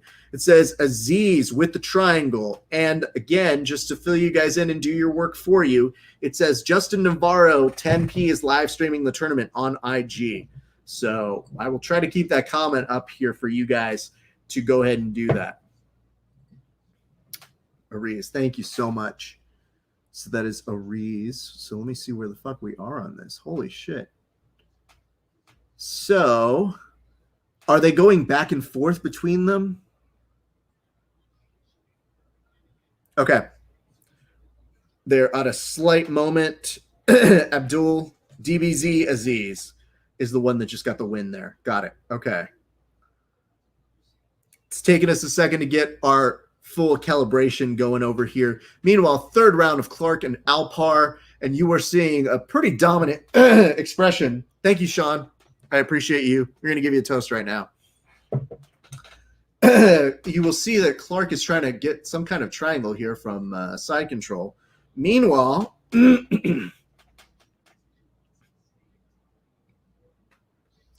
I should have a note for you guys on who is going in to fight in just a second. So give me just a moment. Okay, so it looks like they're almost going between the two different divisions. So that was Abdul that just advanced. And if they are oscillating between the two divisions, that's going to make it exponentially harder to keep up with until we get maybe to the outer rounds. So just to let you guys know, that is what's going on. All right. Well, they've now gone to widescreen status. Ooh, Clark gets a stoppage victory over in the UFC. Or is that a timeout?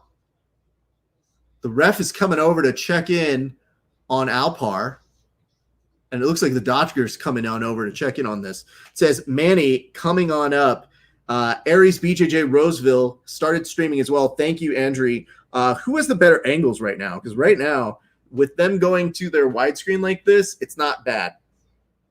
Only problem is you do get a little bit of a limited viewing experience, and I'm going to be relying on you guys to walk me through who has the better viewing experience for all people involved. I do see right now there is a playing from guard gentleman who is bald is working right now to keep some sort of De La Riva going in. Nothing too crazy, gentlemen on top, working to pass thus far in.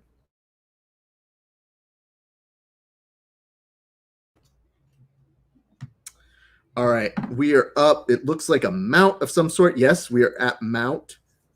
Gentleman who is not Professor X, clearly in the mount position, starting to work from there. It just looked like the UFC is continuing on.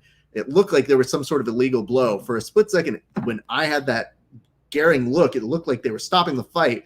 It does also look like Alpar's face is a little split open. So more on that coming up just in a second. Meanwhile, we're in on almost Darce. However, Professor X on underneath is doing a great job of blocking it. There's a great blockage of the hips, and we're going to see a nice, setting that up very nicely. It could be a Japanese necktie. It is basically trying to dump him with a little bit of a gable grip to put him back on his side so that he is back there. And yes, excellent demonstration there by the gentleman in looks like the Miami gear. I don't know this gentleman, so my apologies if I am getting this all completely wrong. In on a choke. Does get the tap. Excellent work there. Forcing Professor X looking guy to go ahead and give up the tap right there, and he will move on to the next moment. So at the very least, they're making up for some lost time on some of this. So right now, I'm seeing some people mention this. I see Art Gonzalez there. So Art, thank you very much for joining them.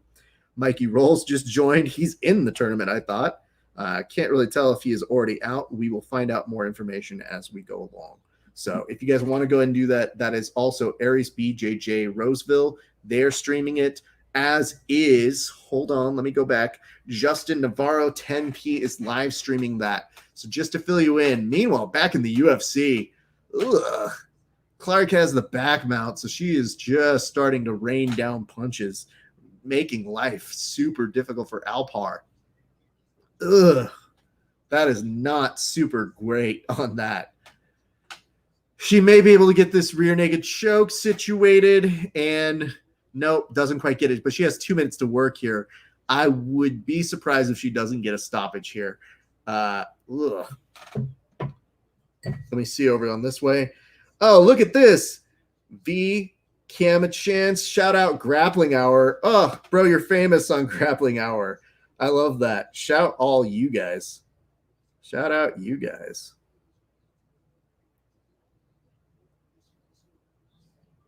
You're the real heroes. Boom. Look at that. This is how you can tell we're having a great day.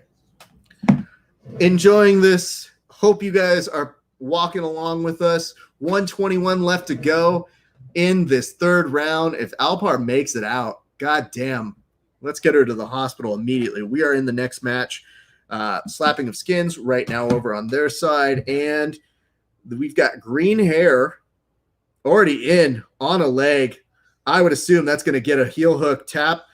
And there's a little bit of a discrepancy. It looks like there's a moment where he was saying, I don't think I would have tapped to that, but don't know about that one. It definitely looked like a tap was happening over on that side. And eek.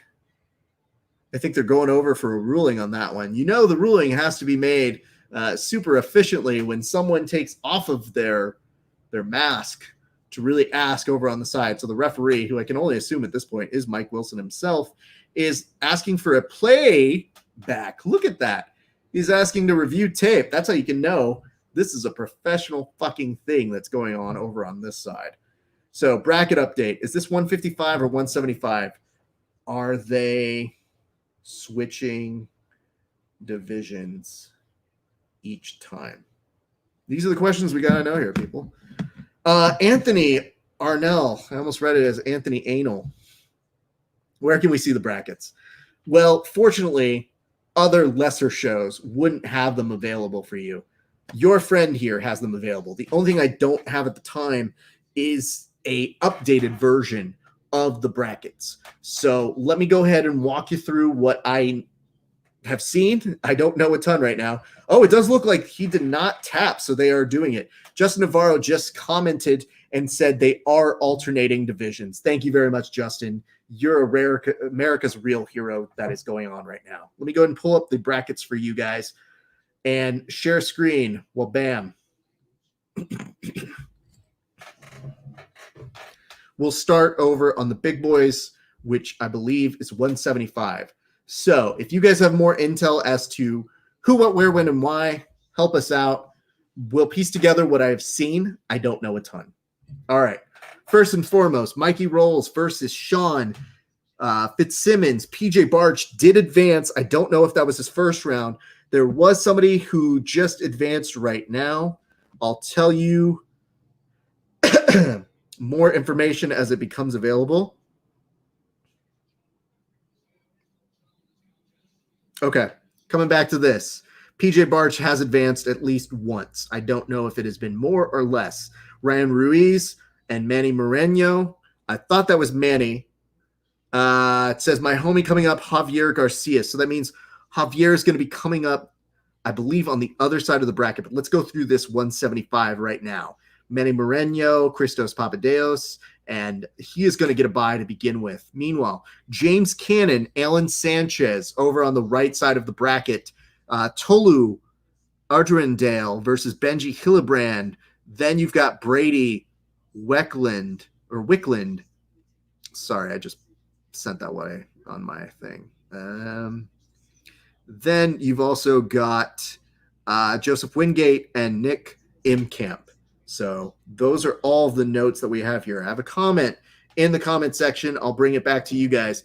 And it says, why aren't you commentating the UFC? That's a great question. I don't know. I would tell you this, dude. I would love to be the broadcaster for the UFC. Pros and cons, though. If I did go do that, that would mean know this, which I could do, and I have done. And if we're being so honest, I would be happy to do commentary for our friends over at Sin City Submissions. We've been in talks before, and dude, that's what happened in that round.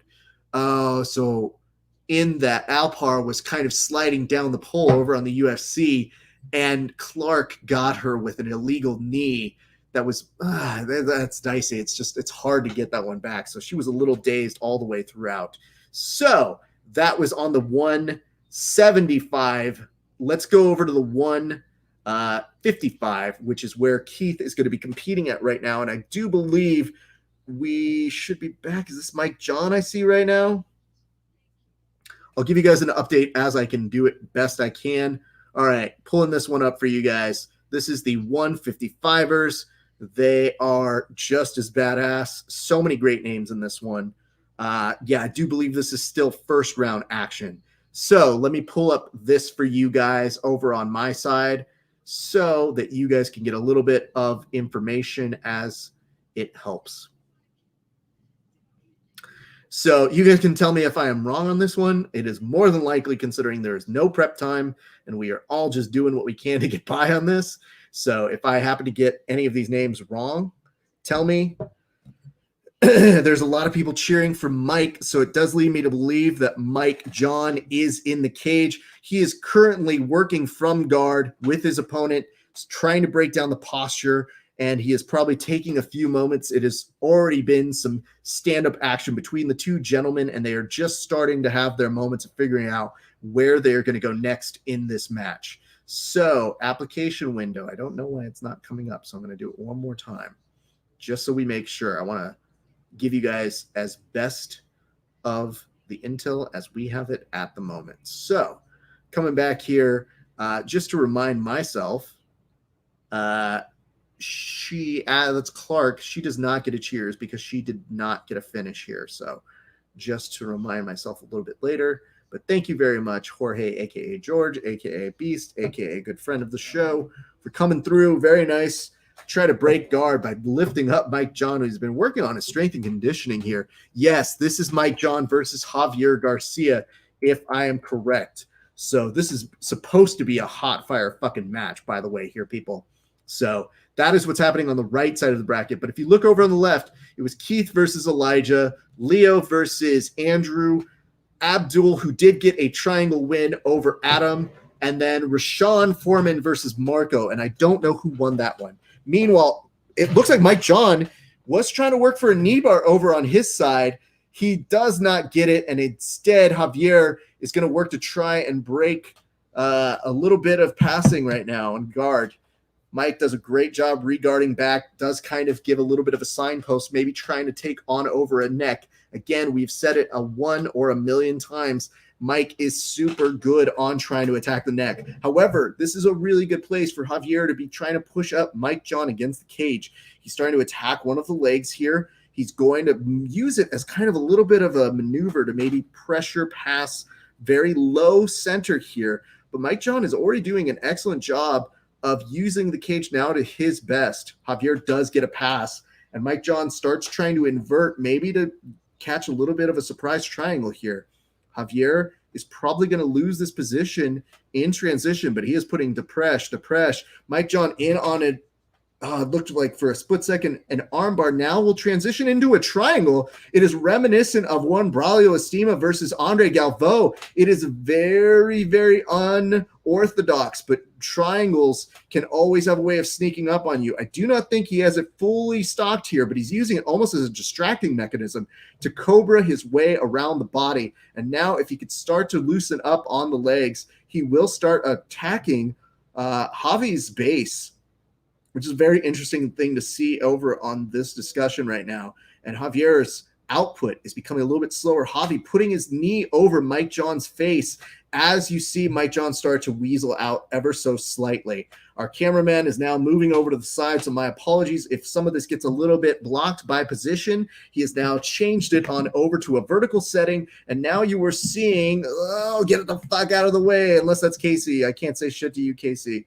And we are seeing them back up over on the cage again. And they're almost back to a neutral passing position where Javier is working to pass from butterfly and Mike John is pressed up against the cage. Mike John again going in for that knee, trying to slide it out, not really getting too much here. Every time he does that, it says PJ stands for pretty joyful, which he is. Reed Manning, look at you. Look at you with your jokes. I don't hate them, though. In these trying times, we need amateur jokes. Much love to you, Reed. Going back to the action, Mike John has one leg wrapped around Javi, maybe now bringing it back in to elevate for a butterfly. He might be looking for his patented guillotine here. This is no bueno of a situation. He has the lock of his legs closed around Javi, who does bounce out of it. That is a very tough place to be, by the way. If you have ever trained with Mike John, that is very, very difficult. So our biggest appreciation to one, Javier Garcia, for getting out of that. Mike John goes for a sweep, doesn't get it, though. And as he does, you do see, hit me up. Oh, look at this. We got some new subscribers. I got to give you guys some fucking love right now. So my apologies if I have not cheers you out. We have just been on a roll, but I love you guys. And like we said, if you do give us a follow, a like, and a share on Facebook, we give you a little bit of love. We do a cheers. But if you give us a subscription, we also will give you a toast. So this first toast goes on out over to Sean Bennion. Sean, thank you so much for the follow. Thank you so much for the subscription. We try to do the best interviews in the world, but we love it when people like you give us some love for coming in here and watching Sin City Submission Series as best we can through Ghetto Tapes. We've all lived that life where you watched a pay-per-view and you switch back and forth. This is essentially where we're at now. Thanks to our friend also Justin Navarro 10p, but this cheers goes on out to you. Thank you so much for your subscription. It means the world to us. Big cheers. I'll be right back for you. Hit me up. But if you guys give us a subscription on YouTube, I will give you a toast on air. We are currently blocked by a post, so it's going to give me a moment right here. It says DFlag58. I should probably subscribe. Yeah, you motherfucking should. I'm going to do something nice for you. Sean, I appreciate the thumbs up and the hearts. I feel the same way about you giving us love. It is all reciprocal. And it says, why can't you stream and talk? That would be great. Well, Patty, I got to tell you this. This is where we get into a murky situation called intellectual property. I like my channel. I work very hard for my channel, but this is not my intellectual property. This belongs to Justin Navarro, and that's when it gets dicey. So in the great interest of not actually getting my channel get a strike against me, and I know a lot of these people would be good for me, I'm just going to make sure that we keep the intellectual property where it stands. Plus, I support my friends, and I believe that you guys are great for sticking here with me. I'm happy to give you the play-by-play, but it is vastly important to me that we make sure that wherever people can tune in, they're the ones that get your support, and that you come to me for some yucks and hopefully some commentary that you would normally be hearing from our good friend Kevin Widows. Back to the action at hand. Javier, it does look like he got out, so we are in overtime right now, which means looking around the post, nope, a little bit of blocked viewing, so my apologies.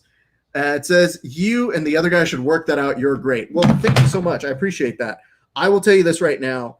It is very likely at one of these next Sin City submission series that you would see me, at the very least, doing some interviews. I have told Mike Wilson I'm more than willing to be a commentator. It's just a matter of working out the mechanics. I wouldn't be surprised if you see me do it, but he's a dear friend of the show. And I would tell you the other dear friend of our show, Mike John, is working very well with this back. And Javier is going to bounce on out of it. He breaks out of it. Now it is very, very close in terms of time. I would say the slight advantage is going to Mike John for a little bit more of ride time. And it says, where do you go to watch the matches? Let me go ahead and tell you that is Justin Navarro 10p. So I am more than happy to remind you, Justin Navarro 10p or Aries BJJ Riverdale is I think the name of that one.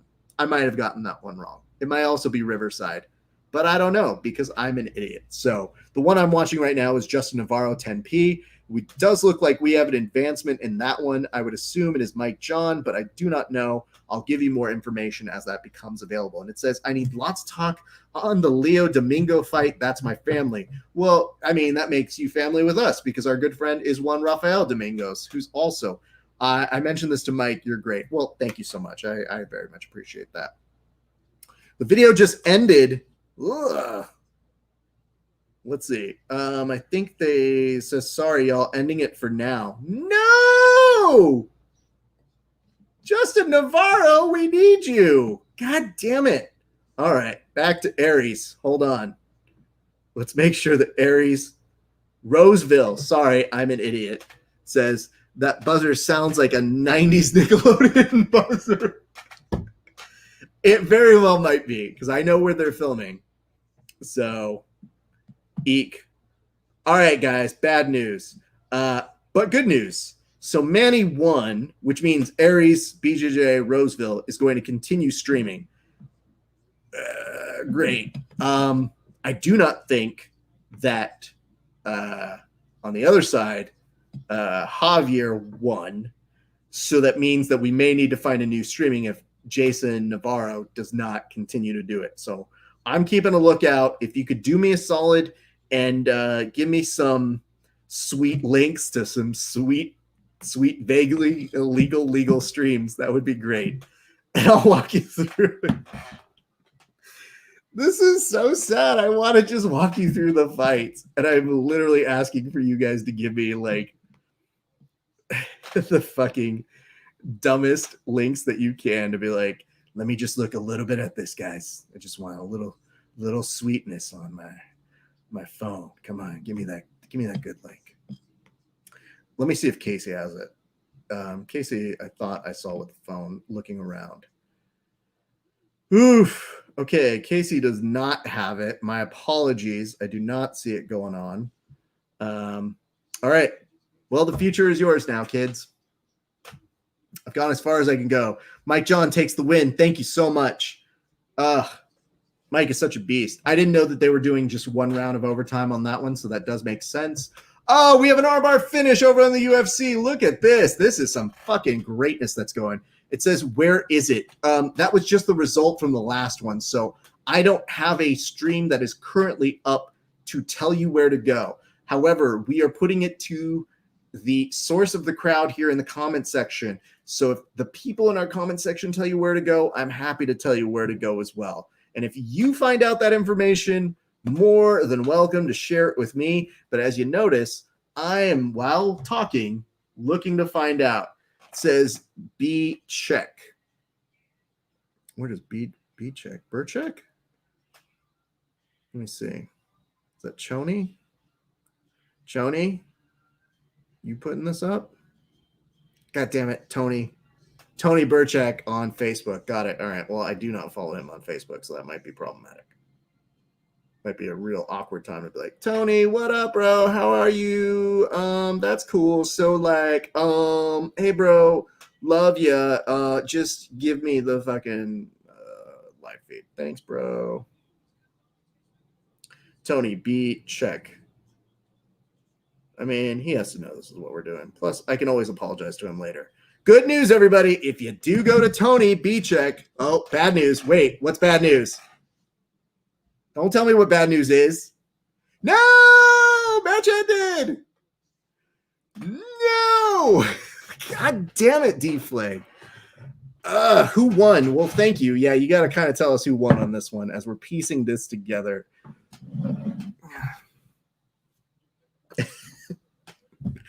I got to tell you, first of all, who? She put a shirt over her face. I'm not sure why.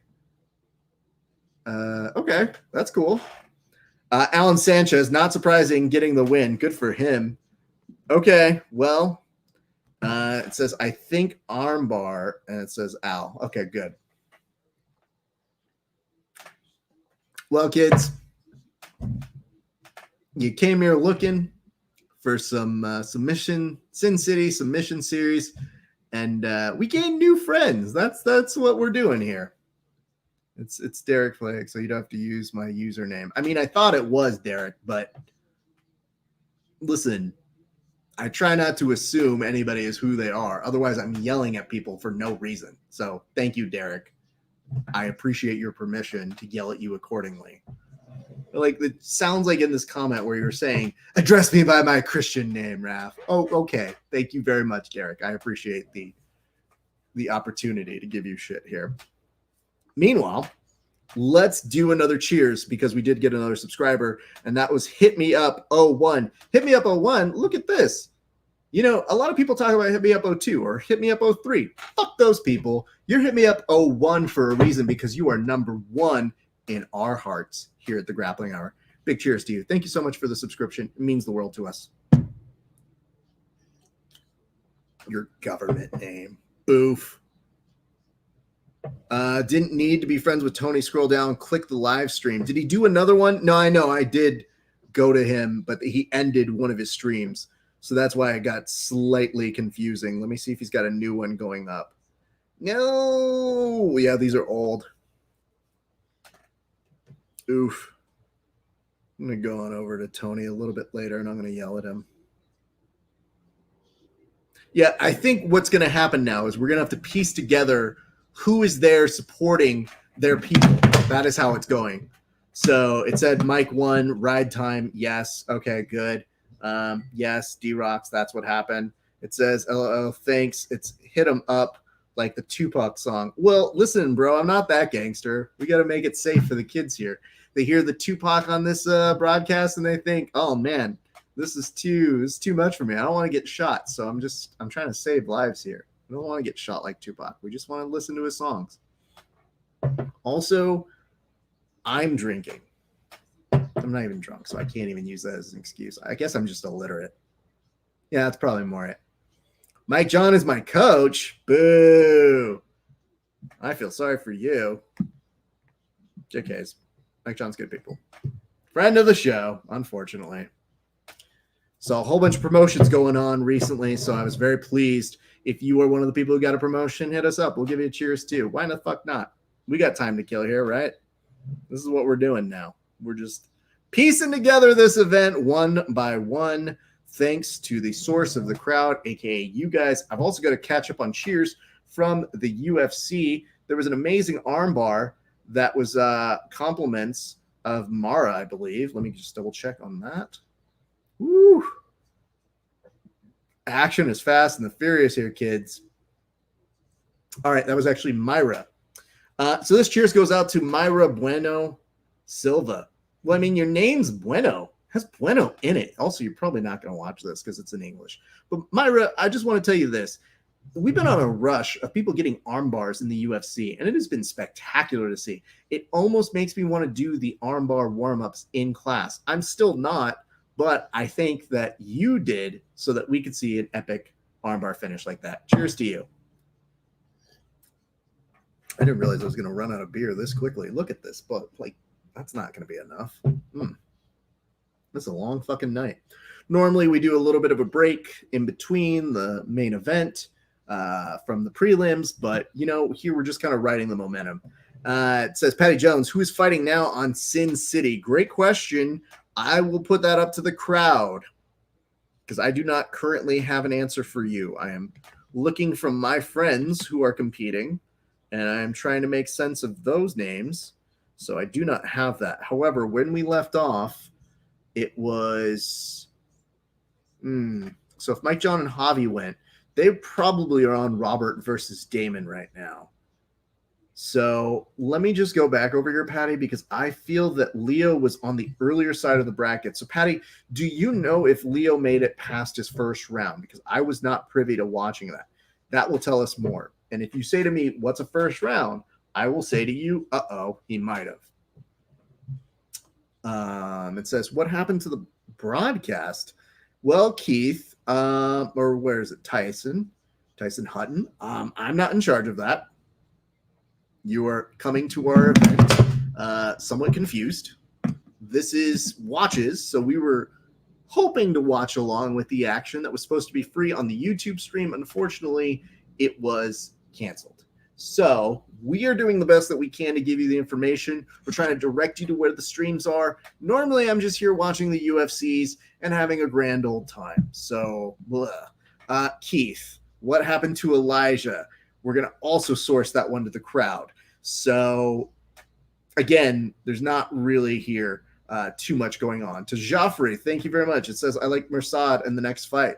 He's an excellent fighter. So that'll be a very fun one to watch. I'll put that little note up there. Yeah, I mean, versus Damon Jackson, I kind of like Mirsad too. We'll come back to that one in a second. Patty, you just said not sure. Okay, well, then we're all on the same page here together. As I do another look to see if anybody is streaming live. Nobody is streaming live. So thus, it says if 2020 was a stream. I know. Of course it was. Again, my heart goes on out to fucking Mike Wilson. Been there, bro. This sucks.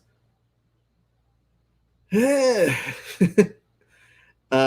says Justin, yo, Raph, I got my black belt a few days ago. I know, bro. That's part of the reason why you're getting booked for next week. But the other path is, you're a savage.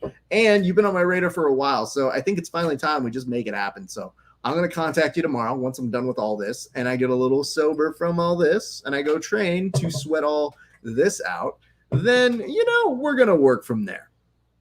Until then, hold your horses. We're going to have a lot to talk about, and it'll be the first time that you come on. So, hey, kids, if you come for nothing else, come on out and watch my interview with Justin later this week. And it says, I know they're new, but got to get it together, need info. Yeah, Patty, I'll tell you this much. If you have never put one of these together, there is nothing worse than when something like this happens. And the only way you can really complain is if you really got you had a subscription to it, or it fell through and you paid for a pay-per-view. of which I could understand that. This is just an unfortunate situation, but the tournament is still going on.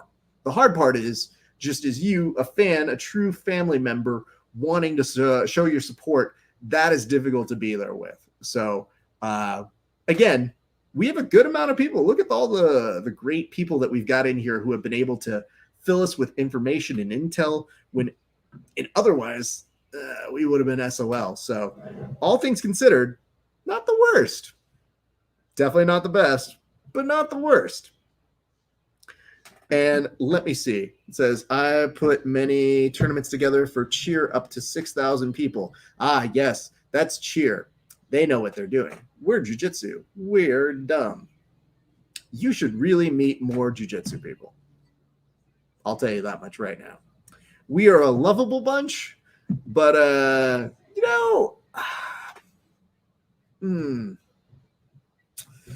there's like a lot of things we're not good at. Thank you, Sean. I appreciate your backing me up here. Again, it sucks, but we're also not supposed to really have tournaments right now. So it is kind of nice that our athletes are getting opportunities to compete with. It says, I just wish anyone would put up a stream. Well, Tyson, I agree with you. We've been able to have some stream success. Here's the one issue we may run into, which is the people who will probably be streaming will probably be the people who have those that are still in the tournament. If they are not still in the tournament, they may not be to this. It says, great jiu-jitsu, just newbies. Great juju, just newbies. Yeah, we're done. Even on their phone. I agree, Ty. I know. It says, my train took a different route, and I was looking forward to walking home an extra 30 minutes while watching the tournament. Fantastic work, as always, with Grappling Promotions. Well, here's an opinion that never found its way to be asked. Yes, it's Matthew Kaplan, in case you were wondering. Yes, not the greatest of days for our friends over at Sin City Submission Series. However, still a great card. Let's see where it goes. Let me see. Just realized I forgot to change some of the numbers after I changed the bets. Oh, look at you.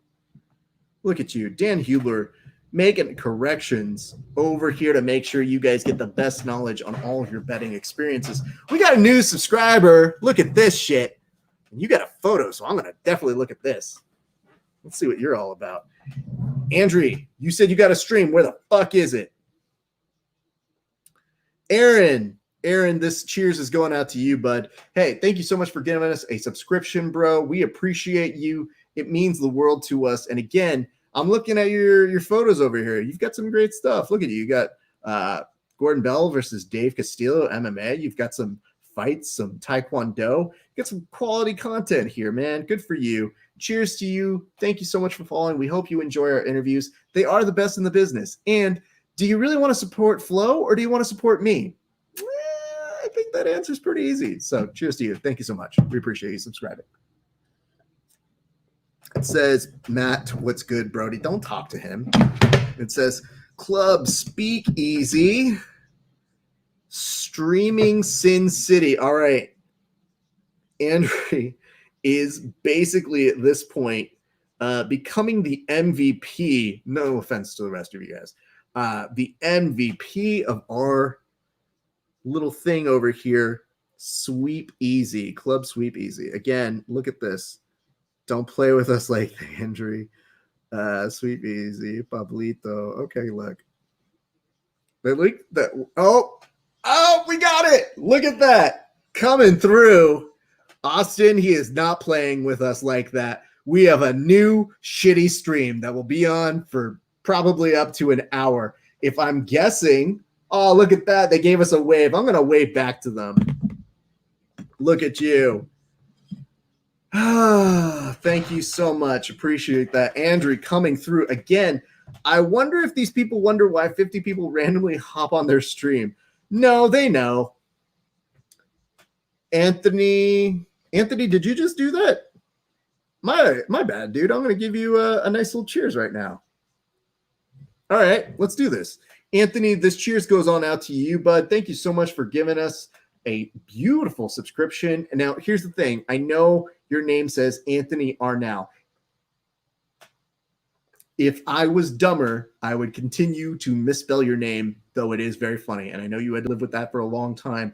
But I'm going to say this. I still appreciate you. And the way you can tell is I'm not making that spelling mistake. So cheers to you. Thank you so much for the subscription. I totally appreciate that. Tyson, you said on YouTube. It is actually on Instagram. So you're going to want to go to Club Sweep Easy on the Instagram. God damn, that's really blurry. It's not going to do it for you. Here's what I'm going to do. I'm actually going to make a little banner to tell you guys where to find it. So in the banner section, IG Club at Club Sweep Easy. And I'll actually, I got to get rid of that comment. So that's the live stream on IG. Yes, it is. Well, bam, on YouTube. No, not on YouTube. Just to remind you, here's the banner, and it's IG at Club Sweep Easy. Look at me being the smartest man on earth. I see you, Arnell. I see you over on that cast, and I love it and I appreciate it. I thought that was that Tyler? IG, got it. Woo, wait. What is this guy saying? Thank you for doing the Lord's work. Okay, I thought he said the name, so if you guys heard it, it says, thank you, Sweep Easy. Leo won, by the way, Domingo Lifestyle. Hey, look at that. That's show us for that's something. That's giving us that. It says, wait, never mind. Okay, great. Just want to make sure. He just said his phone's gonna die? No! God damn it. Someone get this man a charger. Oh my God. Why is this so hard? Guys, I literally bring 9 different chargers with me when I go to cover something. It says, Steve, give this man a charger.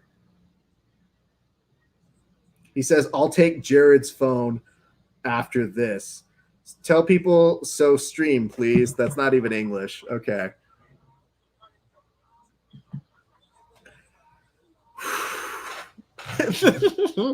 I did not expect that this would be this. Maybe I did. Maybe somewhere in the back of my mind, I knew it would be too easy for it to just stream and for us all to just be together and have it go easy. Oof. Patty, if you didn't hear me before, congrats to you. And it says, we're all looking for streams from the Grappling Hour page. LOL. Thanks, bro. Look at this. We're getting super, super love everywhere. I love all that shit. Look at this. Got me fucking doing uppercuts now. I'm going to be doing this all fucking night. Now, Masard Bektik versus Damon Jackson is happening on the UFC. So I'm going to split time doing a little bit of commentary on both sides. Hopefully you guys can stay with me. If it does get confusing, I totally understand. Just know I love you guys. I want you to stay here with us. Y'all are friends. We're all family for the next, however long this is going to be. So who the fuck knows? If you guys need that StreamYard link, again, I will be happy to put it up so that you guys can see where to go on IG. Can somebody tell me? It says Brady is a beast. So Brady right now is up. Let us see who he is taking on real quick. So it's the 175 division. Let's switch back on over to that. It is Brady Wickland. And I can't tell if it's Joseph Wingate. So hopefully we will get some more information and intel as that becomes available. Thank you, guys. And it says, it's as if we're trying to get footage of underground fights back in 1996 in someone's basement. We already made the pay-per-view note. We already said the clicking back and forth. But yes, it is very similar to that. Any pay-per-view that you watched as a child, you definitely knew the big trick was to change the channels back and forth, and you could see it. And it says, it is Wingate. It's Joe. Okay, thank you guys very much for making sure.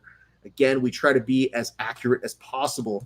So if it is Brady right now and Joseph, we are seeing a north-south position and a resurgence of a guard that's happening. Meanwhile, in the Bektik fight, Bektik has taken almost a full pass to guard. Jackson is looking a little bit more worse for the wear. They get back up to their feet. Meanwhile, back down on Sin City submissions.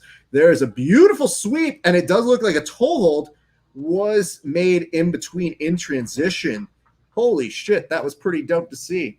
Meanwhile, back up on top, Bektik is starting to work. Let's go ahead and give that nice little toe hold, if it was a toe hold, just to make sure. A nice cheers. Congratulations to you, sir. Whoa, whoa, whoa.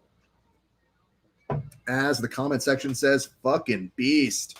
That was pretty dope to see. Meanwhile, in the UFC fight, as it says these fights are going fast on the stream right now. No shit. Ooh, Bektik is just trying to punch, and he's just asking the ref, hey, man, I know I punched the back of his head, but can you grandly direct me as to where the best part to hit him is? And the referee has now stopped the fight over on the UFC fights to give them a moment to go ahead and think about what they've done. So pause on that. Meanwhile, we wait for some switching of things happening over on this. It says Wickland versus Sanchez is going to be a good one. Holy fuck, will it? Yeah, that transition was beautiful. And Alan, man, Alan's been such a homie. He's such a good grappler, man. I don't think I've had the opportunity to roll with Alan. I don't know that I could do much with him. So I will be very, very pleased to see how that one comes in. But appreciate you guys. Just as a reminder, if you guys give us a like and a share on Facebook, we go ahead and give you a cheers. And as it's looking right now, Jackson is trying to get this guillotine to work, and Bektik is finding his way out, but Jackson almost dragged him back down. Bektik is now going to start conditionally passing his guard. Very well done over on his side. We're going to try and take the back over on this without any hooks. Hasn't pressed up against the cage. Nothing too crazy there. Now we go back down to the 155ers. I want to make sure that we are getting this correct. But yes, we are back down to this 155 division, just to let you guys know. If you guys want to give me an accurate idea of who we are seeing go in front of this right now, it does look like it's Manny Moreno versus, is this Jordan Worth? Are they at the end of their bracket right now? If so, please let me know. It says Manny from OC. Excellent. On the UFC, you have Jackson trying to work a Kimura sweep, has the extension of it. He might get the tap. Oh, whoa. That is a really rough. Oh, God, I do not want to see his arm break. This is fucking gross. Bektik's arm is compromised, but he is not tapping. And that is a kind of rotation I wish that I could do. He's probably going to try and roll out of it. He does make the maneuvering to get out of it and looks just fucking fine. What a fucking beast. Meanwhile, on the Sin City Submission Series, it does look like we already have a finish right now. Wow, that was a very fast match. These things are going fast and or furious. It says updated brackets. Anthony, I wish I could update them for you. We're just going to have to take who we see in front of us and count that as a blessing. Also, far too stupid to update them as we go.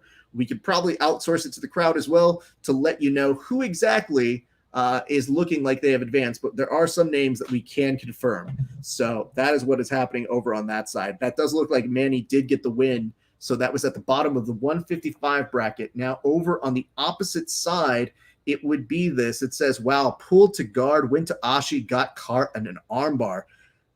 It's tough, dude. Arm bars don't work until they do. It's one of the worst things in the world. I like to tell people, I'm like, nobody gets anybody with an arm bar. And then today somebody subbed me with an arm bar, and I was like, that's fake. This jiu-jitsu thing, it's fake sometimes. We know that. Cheers to that then. That's how fast these things are going on, guys. God. Get that grappling hour intern on it. Yo, I wish we had fucking interns. I wish I had a fucking staff, bro. Do you know what it's like being both Joe Rogan and young Jamie on live broadcasts? It's tough. Also, my wife's not here today. So I normally could be like, get me a beer. And she would very kindly go and do that for me. Now I have to actually go and walk around to go get it for myself. What kind of world are we in? Ugh. All right. Do we return back over to the top of 175, or is this one? Yep, this is Keith Krikorian now. We go to the top of the second round of the 155 bracket. Let's go, gents. This is Keith Krikorian and I believe Leo Domingos. So, Patty, if you're watching, this is a really important side for you to see. You can tell it's Keith because it looks like he has a mop on his head. So there is one way to maybe go ahead and figure out how that is going. Keith, of course, starts with a pull to guard and is slowly butt scooting his way over to Domingos. I would assume Lee's probably looking at some way to go and disrupt the balance, maybe go for a sweep. Leo starts to work to try and advance and pass the guard. Keith very nicely retains his guard, does an excellent job. Leo makes a very quick move on over to the side, does not quite get a pass here. Keith gets back up for a split second, and nothing doing here. Now he's going to try and engage, has a game of mercy that's going on, and it says PJ still hates Keith. I mean, is he wrong? Back to the action. It's hard to see what's going on there. For a split second, it looked like Keith was trying to attack the legs. Didn't get anything from it. We're now back up to a classic passing stance. And it says, Budo Matt says, hope you have a battery pack. Keith is now playing with a little bit of an open guard, has a hook there. We go to the second round of the Bektik and the Jackson fight, which has already been hot fire, in case you guys are confused as to where we are on this one. Meanwhile, in Sin City submissions, you would assume that Domingos believes that he has a pass guard here. However, Keith is slowly butt scooting his way back on over, and we are at the center of the cage right now. That is what is happening. This is a good time to remind you guys, if you haven't subscribed to us on YouTube, what's wrong with you? If you give us a like and a subscription on YouTube, or I'm sorry, on Facebook, and you give us a subscription on YouTube, I will give you guys a toast on air. That is a Grappling Hour promise. Somebody just asked, what percentage are you at? Club Sweep Easy just said 10%. So yikes, everybody. Keith coming in for a split second to try and attack both an arm and a leg, does not get it all the way. Instead, Leo disengages. Keith is now wrapping his leg over to maybe isolate to get a knee bar of some sort here. He is trying to trap the leg on over in transition, uses it for maybe a sweeping possibility, does not get it. Meanwhile, on the UFC action right now, Bektik is returning to passing and is doing an excellent job from underneath. Jackson is trying to elevate him, but now he's flattened out. And this is going to be a huge opportunity for Bektik if he is able to continue the kind of progression he's had in terms of his takedowns, which is already 5 for 7 here tonight. This is an excellent match that's going on right now. Bektik has the back, and he is pressed up against the cage, has one hook in. Meanwhile, underneath at Sin City Submission Series, Keith is still working from butterfly guard. Tries to get a sweep, does not get it. Rolls on out. Leo continues to move at a frantic pace, does not have anything going for him just yet. Now, Keith, a little bit more under fire, starts to move a little bit more as we wait to see what kind of things are happening to him. There's a lot of transition work happening here. Now Keith is on top. Let's see what Keith is going to look like while he gets a nice round of applause. It says Thai Jiu-Jitsu, GoFundMe page. Yeah, absolutely. Get this man a charger and get this man a DoorDash this man a charger. It's incredible thus far in. Keith now has a leg, could be working on a heel hook, and Leo very quickly rushes out of it. Keith is going to work to the opposite side, has the potential to maybe finish here, is starting to work. Leo is not addressing this as he should be, and he is pressed up against the cage. There's nowhere to really run here, and Keith has time. That is what is very interesting to note here. Leo is a little bit stuck against the cage. I won't be surprised if we get a tap that goes on, and we do. Excellent work by young Keith Krikorian, who advanced to the semis of the 155 division and at the end of the stream.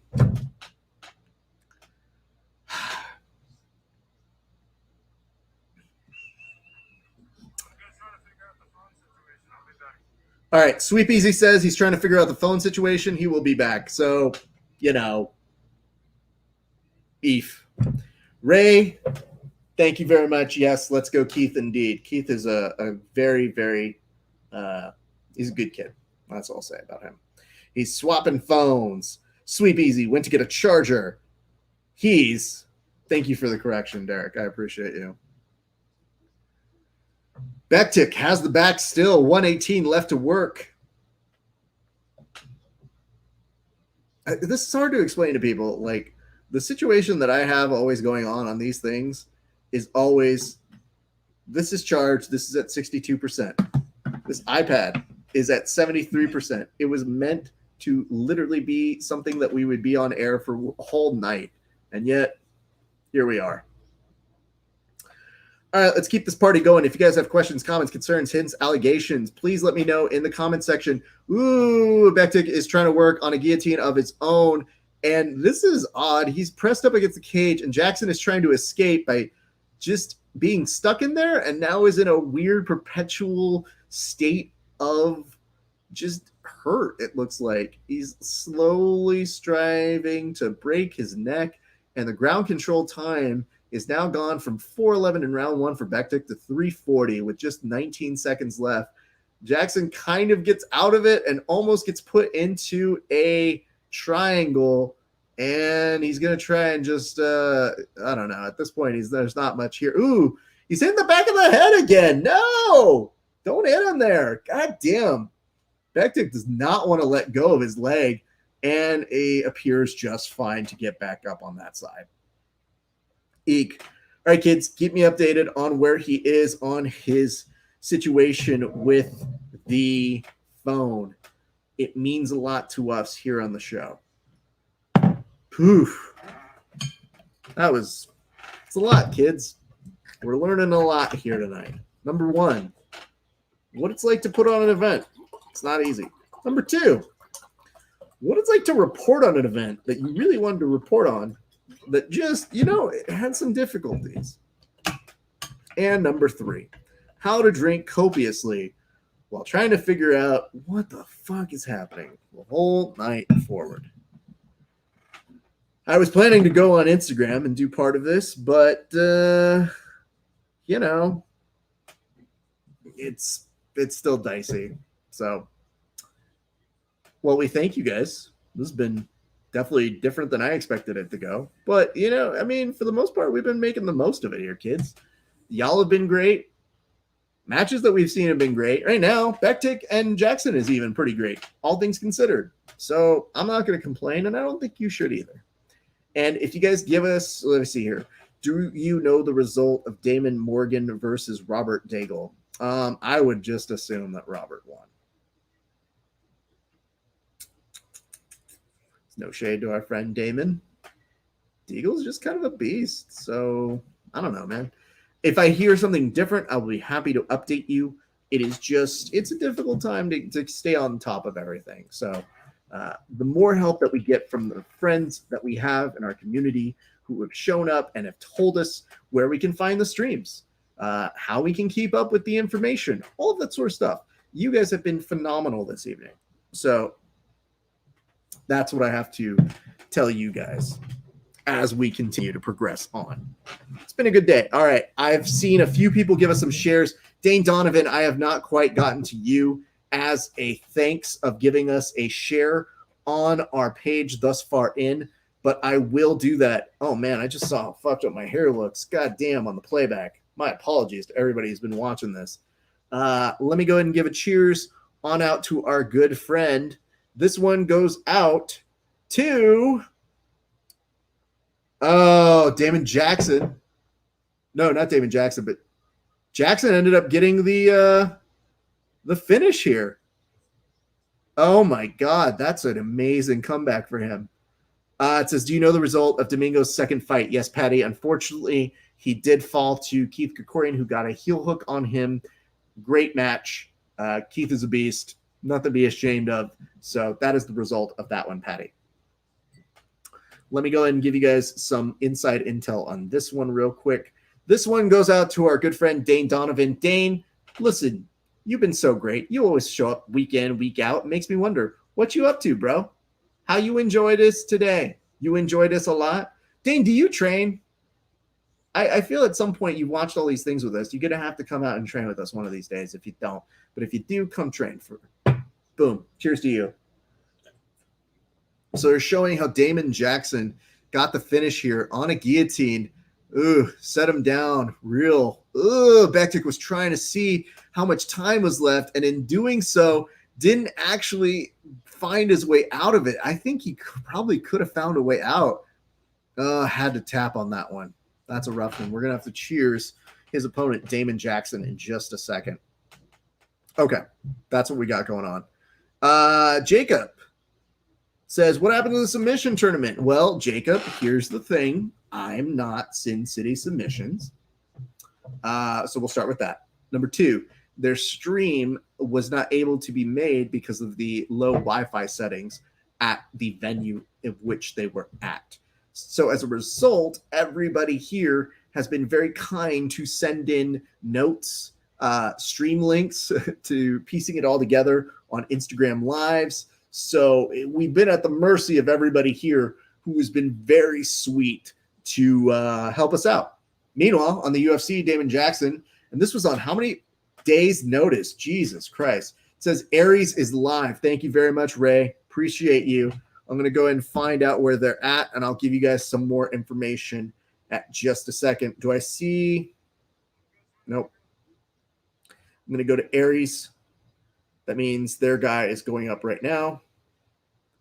Aries, Roseville, I believe, they are live. So I will put that up for you guys to follow along. Aries, BJJ, Roseville. So let's go back to the banner. Instead of Sweep Easy, this one is now going to be Aries, BJJ, Roseville on the IG. We are in on a heel hook right now. I would assume that's looking pretty valid. It's probably going to be a return to sender over on this heel hook, though. More information as it becomes available. Loving what you guys are putting down here. Again, I'm going to remind you guys, give us a like and a share on Facebook. We give you a cheers just like we did for Dane. And if you guys are so kind and want to give us a subscription on YouTube, we will do the same for you. We want to give you guys a cheers. But yes, Aries, BJJ, Roseville, they are currently streaming it right now for you guys. And it says, yes, we just put that up. Thank you very much, JZ Hash. Appreciate you guys. I guess it is a good thing that we did put up the hashtag for Sin City Submissions, because even by accident, you guys finding us, it did create a sense of community for all of us here tonight.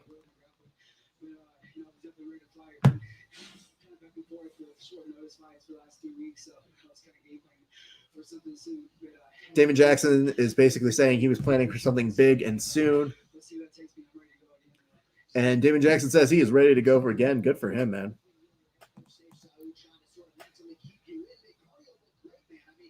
Look at that. 18-3-1. 14 wins by decision. Beautiful record by this kid.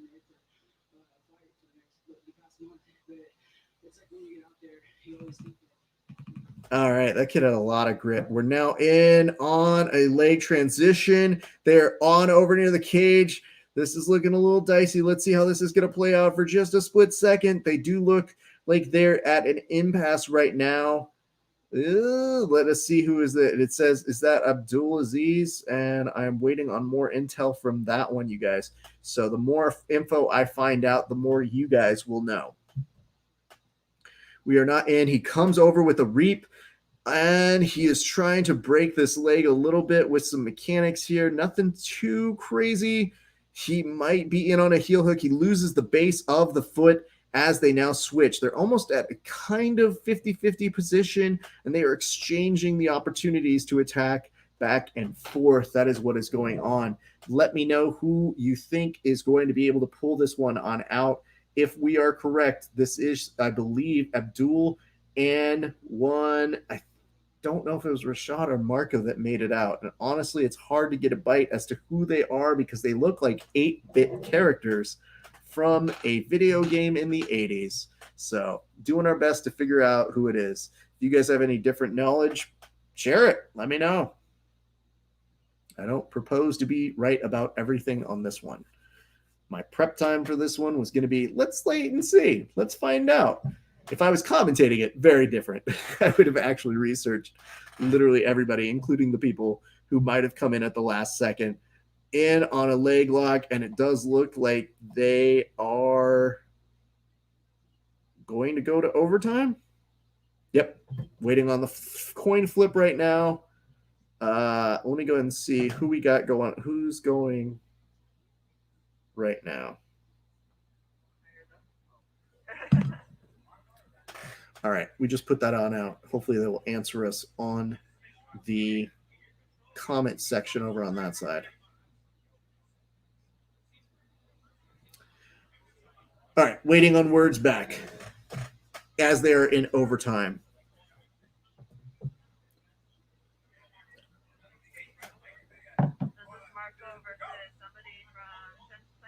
Okay, it says Marco versus somebody from 10th Planet. Thank you. Marco versus somebody from 10th Planet. So, got it. So it's going to be Abdul versus Marco that is going on right now. Beautiful. We are piecing it together. We're getting better at this, guys. You know, by the end of the night, we might have our shit together. I'm going to tell you guys, don't apologize.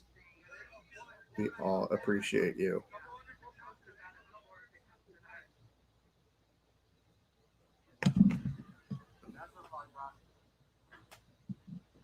So we just gave him some thumbs up and some appreciation in the stream right now. All right, you guys. So that's what's going on. Abdul versus Marco. I think his last name is Burrito. I want to call him a burrito, but I will not because that would be disrespectful.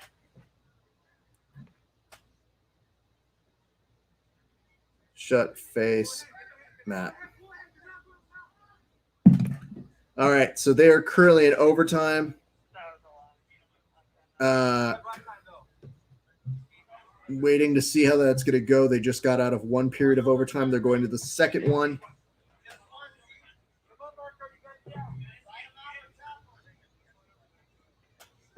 All right. It's got David Dvorak is coming up next on the UFC. I will make that placard so that we are on the same page on that one as well. Oh, look at that. Adam Woods giving us a share. Appreciate you, bro. This has been a fucking crazy ass fucking night thus far in. I'm going to give a quick little shout out in just a second. A cheers to one Adam Woods. Hey, Adam Woods, this cheers goes on out to you, sir. I saw a couple of your interviews this week. They were pretty good. I liked them. Cheers to you, good sir. Well, bam. If you guys don't go to According to Woods right now, something's wrong with you. Great interviews. A fellow peer who goes out there and gives you the best interviews out there. Can't get enough of that. Cheers to you, bud. I think my hair is just progressing to a wackier place each time. It says Abdul versus Marco. Yes, it was. Okay, it does look like Manny is advancing. They say they'll be back with Manny a little bit later. So we unfortunately are going to lose a stream again. Let me know if Sweep Easy is going to come back in. We're waiting for them to get that in. It says, does anyone know if M-Camp has gone? I mean, let's find out. Because they just did the one side of the bracket. So, let me see. I think it was he had a bye in the first round. So it's entirely possible he has not gone yet. So Jay-Z Hash, not to my knowledge, though, again, as tonight has proven, could be incredibly wrong multiple times. What's a single elimination? What's the strategy going in? It's submission only, so. Great. They've got an interviewer there tonight. Excellent. Love seeing that happen. Look at this. Andrew, I just saw your note. Thank you so much. I had so many great people chiming in this evening, giving us love and making sure that we are kept on our broadcast heels throughout the evening to make sure we bring you guys the best knowledge and the latest information. Meanwhile, I got to tell you, Flow Grappling apparently has pans going on because that's a thing. It feels so weird. I'm going to have to interview people who went to pans and figure out, like, how did it feel to compete? It's like one of the first big ones back. And I think it will dictate where we may be going as a sport because I know a lot of people want to get back to competing. And these functional events that have just been, a few guys going up against each other and competing have been essentially how we've gotten around a lot of these different sanctions. So obviously it has been a unique situation. Jordan Espinoza and David Dvorak coming up right now. And let me put that insignia on for you guys. So I hope that is where we left off. I'm going to have to delete a few of these. So pardon the interruption. Again, if you guys give us a like and a share on Facebook, that would be dope. And if you give us a subscription on the YouTube, we will give you a cheers, just like we have cheersed all the fighters who have gotten submission or knockout finishes here tonight. And I just want to take a little look down here. Did I do a toast to Damon Jackson? I don't even remember, honestly. I know I did Myra. Yeah, I guess it kind of didn't do Jessica Rose Clark, so let's do one for her. This one goes out to Jessica Rose Clark. Good for you. That was an amazing finish that you got over there. It was kind of all over the place, but kudos to you for sticking to your guns. We love seeing it. That was an awesome finish. Congrats to you. Cheers. All right, we did Derek. Randy Costa. Yes, I was with Dan for that one, and I did Tyson Nam. So we are all up to date on everybody that has gone thus far in the UFC. We've been doing our best to try and keep up with everybody on submission, Sin City submission series. That's just too hard to do. Aries is back live. Look at you. All right, let's put up the thing. Thank you very much, Ray. I'm going to put up the banner that lets everybody know to go. Oh, I already have it up because I'm good at my job. All right. There we go. I see it now. Appreciate you. All right. If you could let me know who they have up right now. That's the hardest part about this one. This is like the not right time to have everybody in the same goddamn rash guard. Like the one time I need to know who's there. Oh my God. Dvorak just fucking swept the shit out of Espinoza just with a leg kick. It was beautiful. So let me go back this way in case you guys haven't checked. Aries, BJJ, Roseville is back up and streaming. So just to give you guys that info, that inside intellectual property, that is what is happening right now. If you have questions, comments, concerns, hints, or allegations, hit me up in the comment section. I am more than happy to answer as many of your questions, thoughts, or concerns as possible as we are having an interesting night. It has been one for the books, friends. I thought I heard them say Manny. Shout out Grappling Hour. No, shout out you.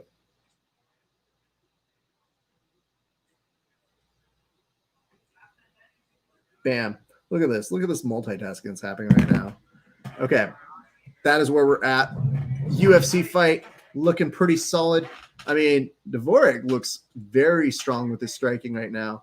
Espinoza's not super weary on this one. Just interesting to see how he is fighting on this. I'd be very, very cautious on some of these kicks by Dvorak. Meanwhile, on the Sin City Submission Series, just to let you guys know what is happening, there is a little bit of, not a stall in action, but just a kind of moment to regroup for both of these gentlemen. There's an Imanari roll. Hope we get to see PJ on here. Yeah, I hope so too. That would be great if we get to see PJ's match. Ooh, Dvorak just sent Espinoza reeling for a split second. Beautiful punch by him. Meanwhile, it does appear that Manny is competing. So let me just make sure where we are back on the bracket so that I can tell you guys the right information and intel. I would assume if we saw that Rashawn, Marco already went, Mike, John, and Deagle, I didn't see, or Daigle, I don't know. Is this Bendy or is this Manny? So confused. Tell me who the fuck is going on in the comment section, please. Take some time, dude. Meanwhile, back on the UFC, 147 left to go. Espinoza starting to show some signs of life, punching on back, gets a great overhand, comes in with a kick, gets blocked and stuffed by Dvorak. Dvorak, very composed. I've liked what I've seen from him thus far in. back on Sit-In City Submission Series. Looking down on that side, these two gentlemen are a little bit of a standstill at this moment. As you are seeing them, it's not like they aren't engaging. It's just I think they're having a difficult time trying to get a little bit on the inside for either a pass or a sweep. So it might take a little bit of time. We're seeing more and more people start to show up in the section for people in the comment section. I'm seeing a lot there. Nice transition to attack the leg. He's going to go ahead and sit back for it. Nothing doing there. And, ooh, for a split second now, may switch to a heel hook from my view. I'm not sure if he's going to be able to finish this. Donna Gonzalez just showing up in the chat. Good for her. 45 seconds left in this first round with Espinoza and Dorvik. And now they're starting to kind of feel like exhausted, and rightfully so. They've thrown some heat this entire time. I just got a note that said, from Robert, how has PJ done today? So far, so good. So far, so good. PJ has to be one of the favorites in this tournament. We have said it once. We'll say it multiple times. He excels at this format, and I am intrigued as somebody who has also fought if PJ has that as an advantage. We do have a closed guard here. Looks like Manny is working here, and it says, I think it's 155 Chewy. So, yeah, people in the comment section are asking who is on the mat. Meanwhile, the UFC is currently at a commercial, so we'll return to that action in just a second. Waiting to hear who else is on the mat, but I keep hearing Manny. I want to say I would assume it's Bendy, but I can't tell you for certain, which would beg the question, who advanced in the earlier rounds with Mike John and who I assume was Robert. So I'm going to look that up. Maybe Mike John has put up if he is advanced or not. Be a huge opportunity for him if he did. Oh, by the way, we literally exist on all media platforms, so you guys can give us an like or a share or any of those things at Grappling Hour on YouTube, Facebook, Twitch, Twitter, Periscope, Instagram. We're on all of them. You can easily find us. We already got Mo Sanchez following us today on Verbal Tap. Cannot stop appreciating that. But if you guys want to support us over on the Grappling Hour side, it means the world to us because y'all are super tight. And that means a lot of amazing things. Let's see. Mike John. Let me see where he's at.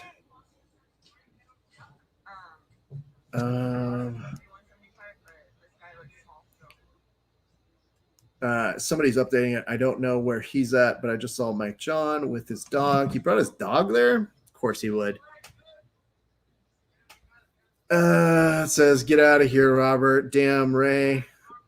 I'm here for the same reason as you, LMFAO. Yeah, no shit, man. We're all just trying to get by right now, kids. 420 on the UFC fight right now. Left to go in the second round. Solid fight, Espinoza, Dvorak. All right, they just expired time. So that means we're going to go to our one period of overtime in the match between Manny and I can't see who else it is. Here we go. And in case you guys are wondering where the stream exists, right now, all of us are currently at IG, Aries, BJJ, Roseville. I got to stop drinking that. I'm going to run out of beer in a second. Look at you guys. Get a room. Ray, Robert, I see you guys. All right, first period of overtime is going on right now. Back take. Ooh, does look like there's a little bit of a body triangle. Trying to work their way out of it. That's a tough spot to be in. Of course, as anybody knows who has done EBI overtime rules. Ooh, look at that. Espinoza returning back with a nice kick to the knee. Probably starting to try and slow down Dvorak a little bit if he can. They are still in the period of overtime. This is boding well in ride time. Meanwhile, in City Submission Series. Meanwhile, you guys have been here for a while. I appreciate you guys. I hope you guys know that. I hope you guys will come join us. We do this weekly for every UFC. That's all. Look at this. Love you, Pogi. Thanks for directing me to the stream, brother. That's what we're here for. They're still in on the rear naked choke. He might be closer to getting it in on this side. He does get a tap. All right, so that is the first period of overtime up at the top. Now we're going to go down to the bottom. His opponent is nicely stalking around. I think he is going to be attacking the arm as the referee pulls him down. Let me see. Thanks again. Appreciate you guys. You guys are the best. Just to give you guys an update on the UFC. UFC 145 left to go in this fight. Been a very crazy kind of fun exchange between these gents. Oh, and they is already out. We should have a winner on escape time right about now. Oh, no, I'm sorry. Not escape time. It's going to be by submission.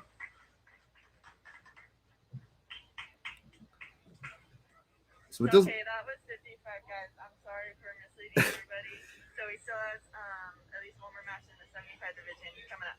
So Manny is in both divisions. That's what I thought. How the fuck did these kids get in 2 divisions? That's insane.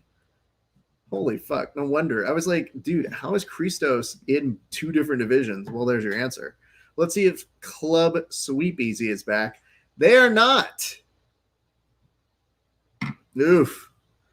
It says, where can I watch Fight Night also? Well, Robert, that's going to be ESPN Plus. So I can't broach that one for sure because then my stream would get taken down. So that's why we do these watch-alongs. That's why we're glad you're here. Thank you, Robert. Appreciate your question. Right now, 33 seconds left to go. Both these gentlemen kind of swinging wildly to end this second round. I think you're seeing over on this side, though, Espinoza's definitely fought his way back into this way more than he was in that first round, at least in my opinion. It is an interesting thing to watch fights along with grappling because sometimes your brain, especially grappling in a cage, like you just see a cage happening all night long and it takes you a second to reacclimate on this thing. They make it to the expiration of the second round. Third round, forthcoming. All right, kids, it's on you. Do you know where the stream is? Find us the new stream. Miss Most. Is Keith still in? Yes, Keith has won his second match, so he is in the semis. We are awaiting to figure out who he is going to be taking on. I think we know who he's taking on. We don't know who's the other side of the bracket is. Do we? Hold on. 1 second. Manny Moreno, I think, was just going, so I don't know exactly who that was with. They were saying he's in on 2 different divisions, so that kind of, I guess, makes sense. Even though as we were reading it earlier, we were like, is that a typo? Interesting to know. So let me see what I got for you kids. Yeah, Manny Moreno was in the 175 one as well. And it says, is Christos still in? Is Brady still in? Oh, Jesus. Albert Tapia, of course he is. That troublemaker. Albert Tapia, UFC gym. Is he doing it on his? He's got like 9 different accounts, man. Is he doing it on Albert? It's not his UFC one. Albert Tapia Jr. Got it. Thank you. This, by the look of it, looks like Mike John and Daigle, which I had wondered if that was going on. So, yes, thank you very much. Hit me up. Yes, so that does mean that Mike John and Robert Daigle, that's going to be a hot fire match, man. Meanwhile, UFC 410 left to go in the third round of what has been a very fun fight to watch between those two. Let me go ahead and change that. just how I spelled it, it will take you. Yep, no, I got you now. I was actually going to change that for the banners. I have it on my phone. Thank you very much. Hit up. See, I read it right that time. I'm functionally illiterate sometimes. Ugh.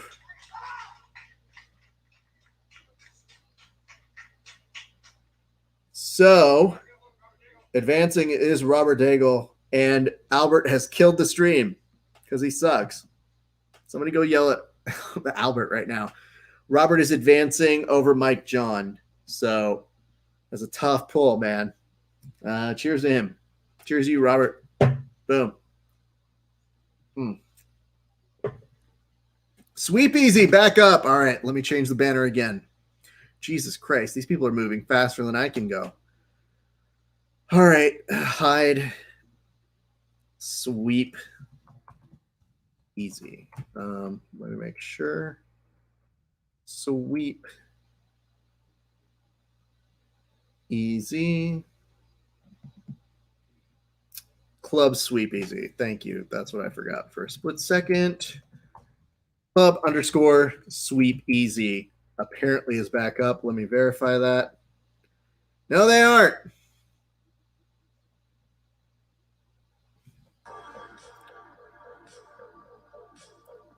It was on for 2 seconds. Well, thank you.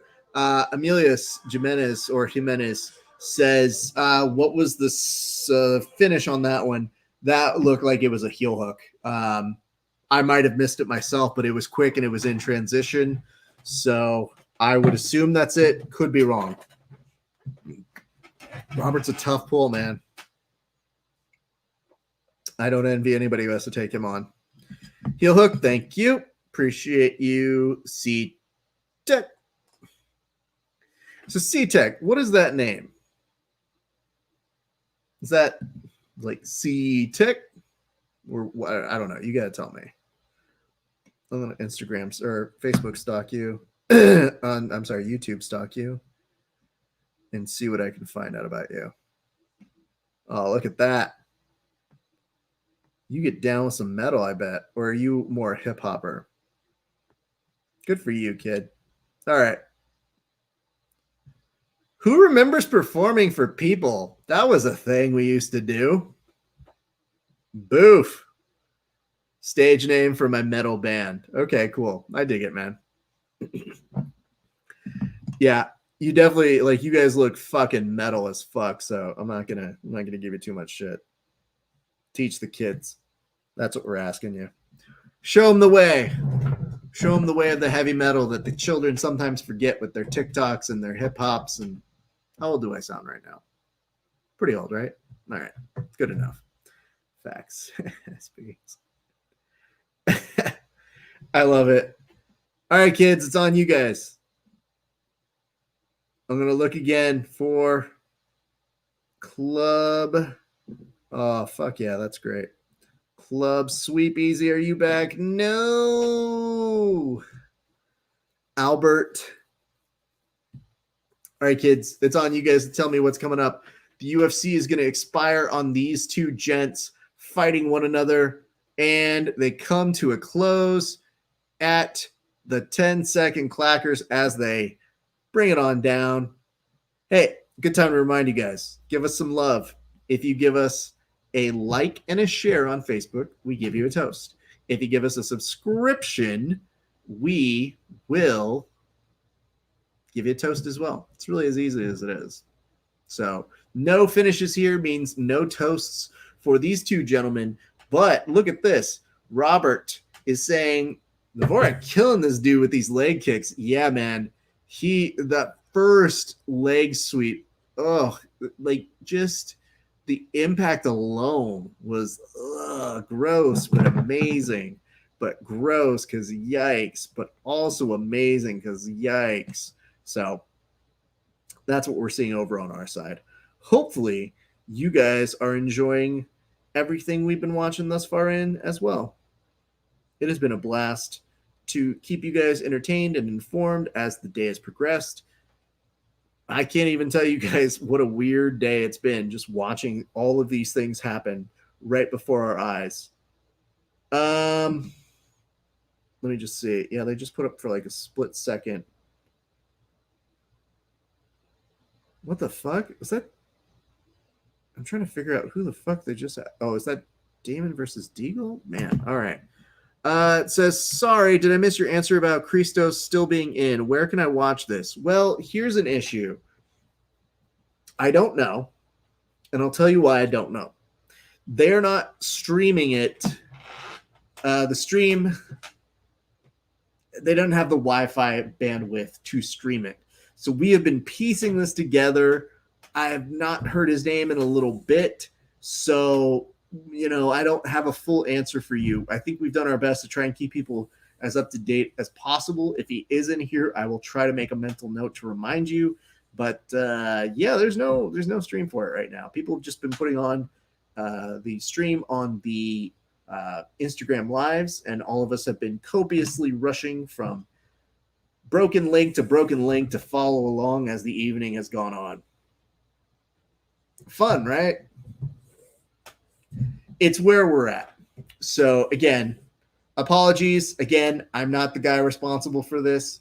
I am just a guy who wanted to support our friends over at Sin City Submissions, and they're having a rough night, but the tournament otherwise, which they will record and put up later, looks fire. So it has been a lot to do on. It says sweep on. Yup. But again, give us a like and a subscription. We love that. We appreciate that. And it says, thank you so much. You're doing a great job. I appreciate that. Sweep Easy's back up again. I didn't know what you meant by sweep on. Club is up. All right. Let's put it back up. I'll put the banner up. Club Sweep Easy. Club Sweep Easy. Thank you, gents. Appreciate everybody coming in. Okay. We are now making our way back up to this. Sin City Page is live streaming. Oh. That's what I was wondering if they were. Let me double check. Yes, they did. With slightly better. Actually, if I'm going to be honest, I think Club Sweep Easy. I'll show you guys both of these real quick. I think Club Sweep Easy has a better angle. Yeah. Make sure I'm not being a complete klutz with this. But I will give you guys the opportunity to see the two different streams that are happening right now. Look at this. So that is from Sin City Submissions. And this one is from Club Sweep Easy. I think Club Sweep Easy almost has a better angle than the official Sin City Submissions page. What do I know? So it says Alan Sanchez doing work. That is who's going on. Miss Laffy 123. You're about to get a toast, whether you want one or not. But of course, we're going to give some props on over to. Let's talk about it. Alan Sanchez is putting in work. You are not wrong. So I'm assuming that is Alan versus Toulouse. I don't know Toulouse very much. If I'm mispronouncing his name, my apologies. But otherwise. Damn, son. All right, Miss Laffy, this toast goes on out to you. Thank you so much for the support. You're so nice. We're doing our best to keep everybody entertained and informed. Cheers to you. And look at this. Ugh, the fuck's that hair from? It's me? Ugh. That's where we're at right now. Yes, Alan Sanchez is doing work, comes away with a win. Okay, Club Sweep Easy just went off air. I think. Yes, they did. Okay. Ray Kamatant it says, bro, I'm just trying to watch a PJ match. I am too. Don't make this about you. We're all in the same boat here together. Jesus, Ray. Don't come at me. What do they say? Don't at me. I'm just trying to watch it. Listen, PJ has a lot of shit he could teach me. And, well, it does look at this point like the Sin City submission page is just kind of drunk. I think they forgot it's on. They might have just been meaning to show us No! Live one ended. No! Fuck. I've been trying to watch it. Is it not on YouTube? Well, you apparently haven't been trying for that long because you would know that the stream was called off. So everybody's been piecing it together via Instagram links. So that's what's going on. Truth, tell them, Ray. Listen, don't come again. Ray, this is not about me and you. I also enjoy our good friend, PJ Barch. I would like to see more of his shit, but we're all just kind of getting through this together. Prince famously said, we're all here to get through this thing called life. Well, you know what else we're here to get through? This goddamn stream. And I think Sin City went back up. So that is what I'm seeing over on my side. Go on over to their Instagram page, and it says Aries is back up. Okay. I'll put up that banner as well. I don't have that banner. I just keep changing. Aries, BJJ, River. Sorry, everybody. Making sure I'm getting these right. Yep. Sin City Submissions is back on air, and this one is Roseville. All right, Aries, BJJ, Roseville, just to keep you guys on the know of what's happening. So Aries is on, and it says, so these guys pocket money from competitors and don't put up a stream. I mean, the whole point is you buy into a tournament. It doesn't matter if it's streamed or not. So I don't know. I guess if you do the math, you could figure out if that was the case. But apparently the Wi-Fi capability was just not there. So they were looking to do it. They just didn't as a result of the Wi-Fi being the problem. It's not for lack of wanting to, but it was supposed to be a free stream BT dubs. So Sweep is back on 2. Drop the at. Listen, Dante, what do you want from me? Do you want to do this yourself? Isn't it most of the time clip sweep easy? No, it should just be this one, right? Yeah, BJJ air as well. Most people still use an at sign. So cool your jets there, kid. I appreciate you coming in to be an editor to go over and be like, actually, I don't believe that has an at signal. Most people still use the at sign whenever they do any kind of Instagrams. It says Sin City is showing up on the main IG. That is correct. They are as well. We've had a number of people going over. Better angle. They got better, but their original one on that last fight was not as good. Now it is much better. I think they're walking a little bit better throughout. Eddie Bravo is now saying stand him up, ref. I think we should yell that more at Eddie Bravo, if we're being honest. I like the fact that Edgy is coming in and roasting people when I'm like, bro. Sin City submission series. Bam. There you guys go. Go to that one right now.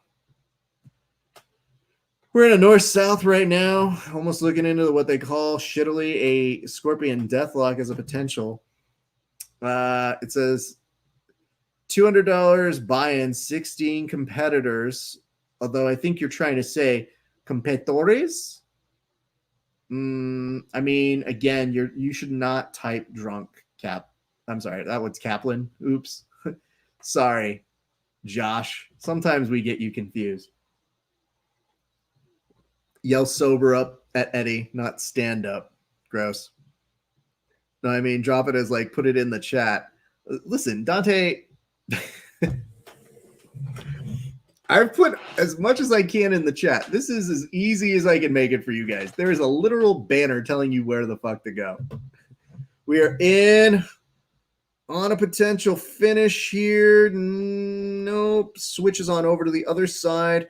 A little bit of a leg lace at exchange. Nope. We go, and the cameraman needs to follow them because they are moving faster than eyes can see. So, all right. Now, again, working from that kind of north-south angle, he's trying to cup underneath the armpit to subdue part of the arm here, seeing if he can push him up against the cage, which always does make things a little bit different in terms of how these submissions come on in this perspective. So, this They are zooming in and out very quickly over on that side. The UFC has not started with their main card just yet, but first up will be Kevin Holland versus Darren Stewart. So just in case you guys are tuning in for that, don't worry. We will be covering that as well. So both of these gents sit to guard, and it is always entertaining to see who is showing up here in the comments. And right now we just had the emergence of a Zach Meslaney. So you know things are about to get a little more surly in the comment section over on that side. I have a comment here. It says, went on Google looking for the stream. Left being a dominatrix.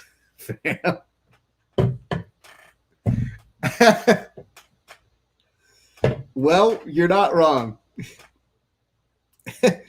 Ray, I got to tell you, man, there was nothing better than being a professional interviewer. Are we on a toehold here? Who asks Mike Wilson if, hey, bro, have you checked the search engine optimization of your fucking thing? Because there's a novella by, let's call her Janie Jack. I can't even tell you what their fucking name was, but it was so ridiculous where I said, this is so amazing. What am I looking at? Star-Lord's already on that. Says, if you guys need a real stream, let me know. I'll send people next time. I mean, I think Star-Lord maybe misunderstands that sometimes shit happens. Someone in the comment section just said no, though. That's the best thing. I would tell you this, that there are definitely people who are putting up streams that could benefit from knowing more. And that goes for everybody involved in jiu-jitsu.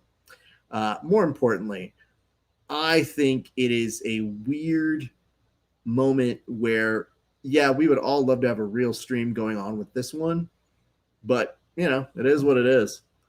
I'm just going to keep throwing shade. No, I see it, but, you know, maybe have more production value experience, and then we can talk. So, anyway. We love you, Josh, even though you're being a dick right now. And they circle back on over to the center of the mat. Are we now going to overtime? It's hard to tell. We're looking at a cage. Yes, we are. Mike Wilson has the mask down. That's when you know business is about to pick up here, people. Eddie Brav says he wants more sirens. This is like a weird thing to see Edgy like having to do nonsense while watching this. I can't tell who's shading them more, Edgy or Josh. Ninja Night Night says, I thought the police rolled up with the alarm that they have on this. Ray says, as much as the stream situation sucks, I'm just happy to watch these matches. I would agree. I would agree on that. Sapatira Invitational with the quotation of the stream thus far in says, I understand nothing. If there has never been a better, bold, dumb statement ever mentioned on this show, it is that one. And I mean, accurate. It says, what round is this? I mean, it's overtime. And that is Manny. So I think, is this in the 175 division where there's Manny who is competing? If that is the case, it would be, let me see here, Manny and, is that Bendy? No, Christos? Okay. We'll go back over to that side. All right. Meanwhile, in the UFC, we now can switch the banner so that way you guys know exactly what's going on. That is Kevin Holland versus Darren Stewart. And it says, needs to be 3 OT rounds when necessary. 1 round isn't enough. I don't know, bro. Like, we've been to some EBIs where there's been some overtimes that have gone on forever. I think the 2-minute period is also kind of wacky, just in the sense that's like, I guess if both of them make it to the 6-minute mark, what do we do? Whoever smiles more? Listen, we have functionally gotten away with a lot to make tournaments work. So I guess you can't complain. Bad news, everybody. Stream died. All right. Back to the UFC, kids. Let me know when you see a new stream come up. It says stream is broke, but 2-0 on the day, 2 more to win. All right, so that is where PJ left off. That much we did probably already know in the back of our minds. Hey, if you guys haven't given us a like yet, what's wrong with you? We'd appreciate your likes, but we'd also appreciate, nutshot, that's not great. If you guys would do us a solid, give us a subscription, we will give you a toast on air. If you give us a like and a share on Facebook, we will give you a toast on air. Really, essentially, we will give you the experience that we give to the fighters if you just share and or subscribe. That's really what we're looking at here, people. It helps us, helps the podcast, helps the brand, helps you guys, I think. I really can't tell you that for sure. But it does say something that every time you guys were looking for Sin City Submission Series, you came across us. So we appreciate you. Sweep is on right now. All right. When you say sweep is on, it makes me think of Supermarket Sweep. It's basically found its way back onto TV, which it has, by the way. One of my favorite game shows. Back in the UFC, punches are erratic and very quickly happening. I will make sure Club Sweep Easy back up for you guys on the needsy to know basis. Don't judge me for that. I'm basically speaking off the top of my brain while also functionally losing part of it, keeping up with how many different streams that we have had on this evening. It's been a day, kids. It's Club Sweep Easy. We're back. All right. Is this? No, still can't figure. Nope. Sin City Submission Series has gone back on. It looks like they're basically switching them out every single round, I guess is the case that's going on right now. Is that MCAP? Yeah, that's a great question. Thank you very much for asking that one, Emilius. Waiting to find out more on that side. Meanwhile, on the UFC side, I'm going to go and switch back over. You guys can also find this back at Sin City Submission Series' IG page. Should keep you up to date. We're getting two people who look like they're trying to wrestle a little bit inside of the cage. Thus, if you have questions, comments, concerns, hints, allegations, hit me up in the comment section. And it says, all right, I like this better. All right, that's good. I'm glad that has come together. You've really made a full 160-degree turn. I would say 180, but I think actually 160 is probably more like in line with your range of movement. You know what I mean? Where it's like, too much. 160? I think that's a better joke. Okay. Says Brady Wickland is up again right now. Thank you very much, Austin. Appreciate you. But Budo Matt was saying, who dem boys? Raf, November 14th. Come do commentary. Maybe. I'll think about it. Let's chat more off air. All that good shit. All right. Back on the UFC. We're seeing both gentlemen up against the cage. Holland has Stewart up against the cage and is now starting to stomp very, very nastily on him. These are some big shots that are happening right now. Meanwhile, back on over. Did you say just no? What the fuck's wrong with you? No. Don't tell me no on my show. You dick. I don't need your negative energy here, Josh. We're having a great time here as a group. Getting through this experience together. Motherfucker. Miss you, bro. All right. Meanwhile, Brady is back in submission series right now. I see Derek King. Look at all these people showing up. This will be interesting to see how this goes on. So that means if we are seeing Wickland, that we are back up in the 175 division. Let's see where that is shaking out at the moment. So that is Brady versus Nick Imkamp. So just to fill you guys in, then we will know exactly who is in the semifinals, which is going to be coming up very, very soon. Again, we do know that PJ Barch has advanced to the semis. I believe, I'm not sure if Manny is the one that advanced. We're going to have to put that one out to be sourced by the crowd. And it looks like Alan Sanchez has advanced. So already very interesting shaping up going on right now. Look at this. Anthony Arnau. Os. Look at you. Can no of you guys say Os? I don't think they should be able to. I feel like os is a thing you say in the gi, and then you feel super douchey because you're in the gi and you go os. Gentlemen, reached the end of the first round in the UFC with that going on. Let's put that back up. Kevin Holland and Darren Stewart.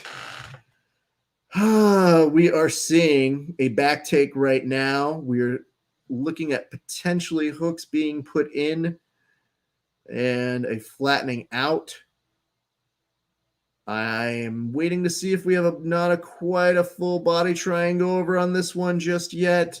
And we are in on a rear naked choke. This is looking very valid. This is a lot of time to work from there. And it says, I don't know if there's anyone more disliked in grappling than Kaplan. I don't know. That's a great question. Smile and os, boys. Just smile and os.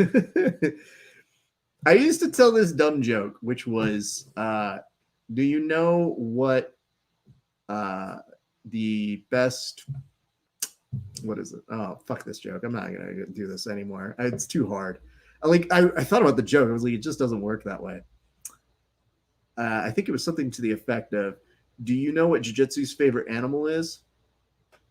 An os a lot. Josh LeDuc says, all your jokes are dumb. Yeah, but you're not on here. Normally when I have you, you're the best joke that I tell. And I just go, look at this guy. You don't take him seriously. Well, bam. All right, we move on. It does look like Brady will advance. Meanwhile, UFC coming back to that action. 4:33 left on my clock. Some Sin City Submission Series is taking another siesta. Hopefully they will bring back another stream for us to just watch from there. So, that's what's happening. It says, maybe I'll come on. I mean, I didn't invite you. Ooh, no.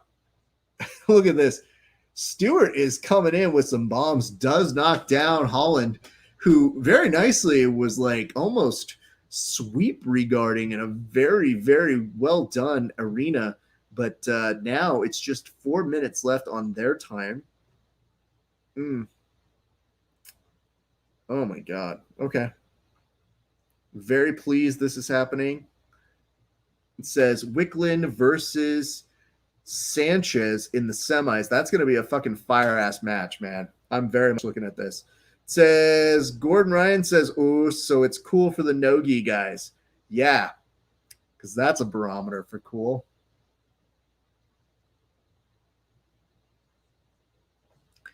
I mean, here's what I'll tell you. Gary, I think, used to say it all the time with the, so it makes sense the Danaher guys would say it. Do you ever see a joke jump the shark? So when they started saying it, I was like, I don't want it anymore. Don't do it anymore. If I see them do it, I'm just like, nah, no, let's like it. Is Kelly still not letting you get a haircut, Raph? I mean, I can get a haircut. I think the issue is I don't know if I want to see this thing out or if I've got to the point where I'm like, man, I want to cut it. I will tell you, I've been doing some striking lately, and it is kind of weird to have this shit get in your face when you are doing striking. So for a person with very limited experiences in striking, right now Holland is putting the hurt on Stewart, who recovers very nicely. Meanwhile, Sin City Submission Series is back on. So it says Kikorian up, and it says it's a weird mixture of puffiness and receding hairline. Yeah, I don't know what to tell you on that. I mean, I have nice looking hair, but it looks like I'm a mad scientist at all time. So that's really the beautiful thing. And if this is a receding hairline, there's still a lot of fucking hair. So thank you. Also, we should probably pull up one of your photos to talk about a real receding hairline. Anyway, Keith's at work, in case you guys were wondering. Keith's working. There's a knee bar on Keith. He's going to need to get this out. There's, no, he is essentially out of danger, but will give up a little bit of the back in transition, kind of Grammy rolls. I cannot see here what it looks like, camera person. Please show us the angle of the match. It says Krusty the Clown. That's what it is. No, it's not even that. You need better references. Now they're back up. Keith is going to go ahead and start working a pass and goes for kind of a fuck it, fall down sort of heel hook. Meanwhile, up on the UFC, Stewart is trying to get in a nice front headlock grip. Lets Holland back up. And it says, nice hair, brother. I thank you. That's the nicest thing that somebody has said to me in the last 5 minutes. I appreciate you. Yeah, I don't know, man. I'm kind of weirded out. I've been so tempted to go and fucking cut it all off. The wife was telling me, she's like, maybe you just need to keep it so that way for Halloween you can do something with it. I was like, there's no fucking Halloween anymore. I don't know what the point is. Like, who am I going to do Halloween for? My dog? Show up here and be like, look, I'm going as John Wick again. And my dog's like, nice job, Dad. Says, nah, keep it. I guess. I don't know, man. Again, I really do go back and forth on this fucking thing. It's going to be a fucking death of me, I think. So Keith coming in super hot. Maybe he's going to try in for a leg lock of his own.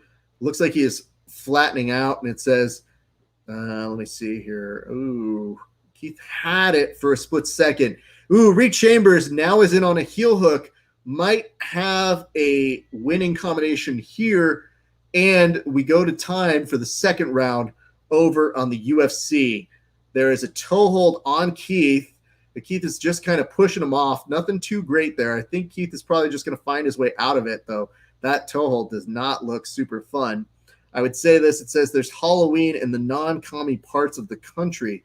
Yeah, also syphilis and death probably in those areas too. So, you know, what do you take? It says Keith is going to have a hard time with Deagle if he plays like this.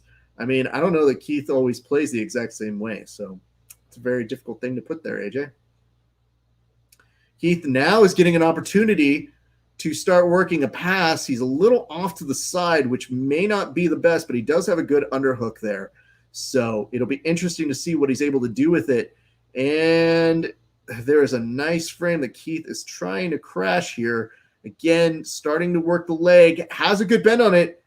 Oh, for a split second, it almost looked like there was a tap. It is not. Keith is now rechambering into a heel hook over on that side. Meanwhile, Holland and Stewart is looking like a little bit of a Holland affair over on that side. Keith is now continuing on, attacking the legs over on that side. Does not finish it out. You have to figure at this point the two of these guys are looking at a little bit more overtime. Holland with a nice overhand right comes through on Stewart, who takes a nice spin around and looks like he's recovered in that amount of time. Meanwhile, back underneath, Keith doing an excellent job, but he does have his leg a little bit exposed. I think he's almost doing it so that he can come back and defend. Pulls the knee out of the line that he needs to worry about. And we are seeing him kind of, for shits and giggles, actually just spin back into it. That was a really extra sort of spin there, Keith. I don't know what to tell you, bud. All right. Stewart is trying to get a takedown. Holland is almost weightless on him. He gets a nice takedown over to the side. Now you're going to see Stewart probably try to pass. Holland already very aware of what's happening there. Keith in on an armbar. This is looking like he could have had it. I need to see an angle, camera person. He's trying to flatten it out. Meanwhile, there is a beautiful defense that is happening. The real question is he losing the grip on it? And he does tap. So Keith will get the advancement, checking in on his opponent, making sure he is okay. He feels terrible. Oh, man. But a very wonderful series of transitions over on that side.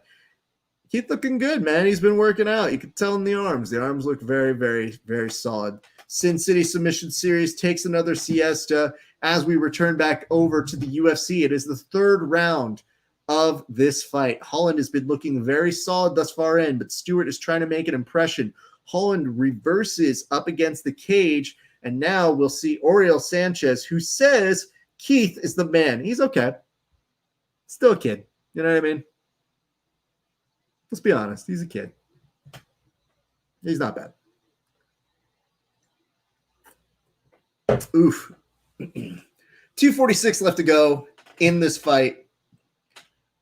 Holland, it's just at this point, the two of them are just swatting away on each other's stomachs. And there is literally a cat's paw that just pushed him away. Now both these guys are letting their arms go. Joshua Duke says, got a corner Keith last weekend.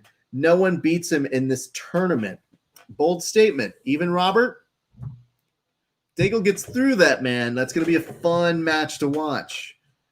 Daigle's been getting a lot of play from our audience tonight. So we'll see how this one comes together for everybody involved.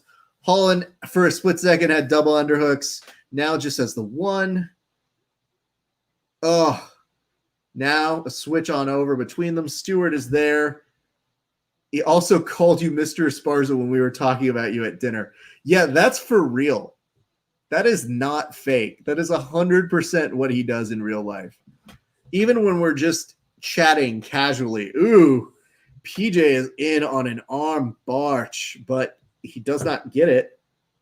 So let's see what happens here. In transition, did not happen. Yeah, I don't know what to tell you other than Keith Krikorian is somebody who, since day one, was like, oh, well, Mr. Esparza, oh, you're a good guy. I really like you. I'm like, cool, that's nice. You can call me Raph. No, I'll call you Mr. Esparza. Really not necessary. You can call me Raph. Okay, Mr. Esparza. Keith, I'm going to punch you in the face if you keep doing that. Oh, please don't. That'd make me sad. Oh, boy. And PJ is working on just smothering. Says, I like Daigle, but I don't know if he has what it takes to beat him. I don't know either. Let's find out. And, of course, that assumes that Robert gets by on his side of the bracket as well. So let's not overlook anybody, my friends. PJ looks very heavy in this position. Is he going to turn this into a back take? Fuck you, PJ. Jesus Christ. Making it look super easy. If there's somebody who's looking really tough to beat here tonight, it is PJ. And if PJ gets on his side and Alan gets on his side, yikes 3000. PJ now has the back and is just, sitting in for a good time just to kind of chill out and probably get a rear naked choke whenever he feels like it, if we're being so honest. Meanwhile, 10 seconds left to go in this fight. It says Mike John is on that side. Guy's a savage. Unfortunately, Mike John lost to Robert Daigle, and he was great, man. He put up a good fight. He had a really nice showing earlier in the night. And PJ does get the tap. Pats his opponent on the back, gives him a nice, you did a good job. That's great stuff. PJ is a beast, man. He's looking tough to beat tonight. C-Tech just wrote Peach. Or is it just PJ?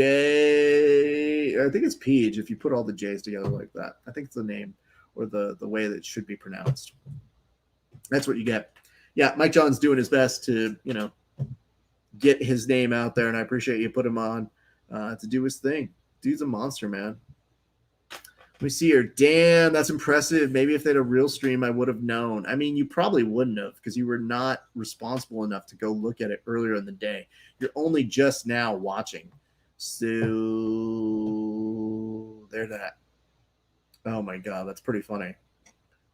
On the UFC, you guys got to go look at this. I just put this up on the verbal tap. Instagram. All right, folks. This is crazy. We still need to keep an eye out. I do believe that they, in between matches, have been putting up all the Sin City Submission Series matches on their page now. So hopefully that is where we can find it for the rest of the evening, because I do not like looking for it every goddamn time. And this is from Anthony Arnall that says, let's go, Alan. Alan's awesome, man. I have a lot of appreciation for that kid's game. Let's see what is coming up yet, or if they have put up the Sin City Submission Series. Yes, they are back up and live. All right, Alan versus, hold on, it's going to come to me, Wickland. Very interested to see how this one plays out. Wickland looks really good, man. He's somebody to watch. I think we had a lot of people coming in earlier to give him some love, and I kind of see why. So let me pull that up over on this just to make sure. As we are starting to wind down into the last portions, we are seeing some interesting things happen. So yes, Brady Wicklund versus Alan Sanchez is the matchup. And it says, Sanchez, Wicklund up. Thank you very much. It says, my wife said I have to turn you off. Sorry. Bye, Mr. Esparza. Well, I mean, it's nice to know that you're just basically wrapped around her finger, which is sad for you, but not unexpected. Have a great rest of your day, Josh LeDuc. You added nothing to this stream. All right. Goodbye. Anyway, kids. Oh, that's not great. What can I tell you? This is continuing on. Alan with the guard pool, just chilling there right now. And yes, just in case you were wondering, Kevin Holland did get the win. So if we were to look back and see how we've been doing on Risk It All this evening. So that has worked pretty well. Ryan Spann was 3. Okay. 4-fight parlay plus 195. That's a very interesting thing to see. So I'll talk with Dan a little bit later on that side. Meanwhile, still playing from guard right now. Wicklund is looking to try and pass with some movement. The camera guy is obviously not able to keep up with him. As I see the bottom part of the chain link fence that goes around all of the cage. That's pretty dope. All right. Well, we're going to remind you guys, if you give us a like and a share, we will give you a toast on air. That is what we are looking for on Facebook. If you give us a subscription over on your YouTube page, that'd be dope. We'll also give you a cheers, as we do fighters who get finishes within regulation. And that has been going on all night. So if I happen to miss it, tell me in the comment section. I will make sure to take care of you guys, because that is what we do here. That's what real heroes do, to quote Thor. Alan slowly creeping up on him. And you did see Wicklund messing around. He was playing around too much, and now he's in on a heel hook and will tap. Oh, man. Guys, this is rough shit. Those look like Mike was kind of pushing Alan away for a split second to let him have his moment to make sure he was okay. But Wicklund, Brady was, man, you cannot play any games with fucking Alan Sanchez. That's going to be a fucking crazy-ass final. So you got PJ Barch making his way over on the left side. On the right side, you've got Alan fucking Sanchez. Or, as Anthony Arnal says in the comment section, Wizard. Probably. Yeah, I don't know. Can't tell you it's not. All right. Daigle is in the cage right now. So Daigle's going to figure out what the right side is going to look like. And no, they ended that stream, so we got to wait for a split second. And when they put it back up, we will give you guys the all clear. But that is what is happening over on that side of the bracket. So just to fill you in, right now, Daigle's going to figure out who is going to take on Keith Krikorian over on the right side of their 155 bracket. I'm going to go check on over Sin City. Where are you at? It's kind of like when Dr. Dre just randomly runs out of things to say about California cities and just goes, where you at? Pasadena. It's really nothing impressive about you. Where you at? Waiting for it. Do not see them live just yet. You guys can tell me when you see it on your side, and then we can all be there together. Meanwhile, UFC presses on. We have our next fight getting ready, and it is Mackenzie Dern. Look at that shit. Super stoked for the return of the Mackenzie Dern, coming to you live in 20 different languages that she potentially does or does not speak. Can't get more excited about that one if you tried, my friends. All right. Let's double check things here for y'all. Let's see if they've gone live yet. I still have not seen them go up. We can do better, and we will do better. Eek. Y'all can't leave us fucking hanging on this one. I'm going to go on over to Aries until I see them come back on this one. Hopefully Aries Brosville is going live. If so, I will give you guys the up and all clear. Ugh. Are they not going to air the fucking... No, they have to air that. Let's go back over to Sin City. Nothing there. No live signal. Going to go over to Club Sweep Easy. Any live signs? No signs of live right there. Oof, comment section. Let me check what you guys got over here. It says, Dern, fixing to get this win. Gave you a follow on the gram. All right, well, I'll give you a fucking another cheers. Fuck that. That's great. Cheers to you, Anthony. Hey, listen, Anthony, look at you with your name. I'm going to start saying it. It's super Mexican. Like, hey, do you guys know Anthony Arnau? Arnau. Do you guys not know who he is? He's my cousin, man. Like, I looked at him and I was like, yo, he's the real one, son. He's Arnau. It sounds like Arnau. You know what I'm saying? Anyway, cheers to you, bud. Thank you very much for the follow. Where the fuck is my fucking stream? Ugh. I need more beer and I need more stream. God damn it, everybody. This has been a very trying day. Cheers, brother. I appreciate you, bro. Thank you very much. Sin City, because I saw Robert in the fucking thing. And it said, who got Covington or Woodley? David. Whew. It's a tough question, my friend. I didn't love this fight for Woodley, if I'm being honest. I think that Covington has a lot of momentum going in. I don't know where Tyron is on this one, but I am rooting for Woodley. I'll say that. And it says, did Daigle win? My stream died. It died for all of us, Josh. So I'm trying to figure that out right now. I don't see anything at this moment, so you're going to have to give me a moment. I see Joffrey saying Covington. I'll update you as I see it happen. Let me see. Nope. Sin City submission series. Where are you? Ugh. Are you guys seeing it anywhere? If so, tell me in the comment section, because I am not seeing a live button on any of these places. So doing our best to keep up with it. Eek. Nothing doing on these sides. What do you guys got? Hit me in the comment section. Tell me. As we wait for Mackenzie Dern to probably make her walk out in just a second. Oh, wow. Good for them. Two brothers closed out a final at IBJJF. Typical. Looking to see if I have any more intel for you guys. I do not. Nothing crazy or new to report. David Ray says, I've got co-main event Cowboy winning with, I'm going to say that's a head kick. Or if you say a head hit. Sure. Okay. I can get with that, David. Yeah, man.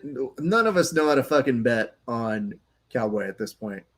Cowboy, it's too inconsistent for me to put ever odds on. So he's just somebody that I just kind of root on. I was like, man, I really hope that you do well, Cowboy. I would love to see him get whatever the fuck he wants. It says, fuck the IBJJF, fuck Flo. Yeah, I know. I see you, bro.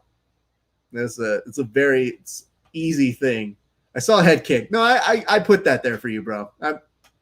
I was like, head hit sounds like, I don't know if that's the slang that people are saying these days. I wouldn't know. So that's why I wanted to give you the benefit of the doubt, because maybe if you meant head hit as well, you know, who's to say you're wrong?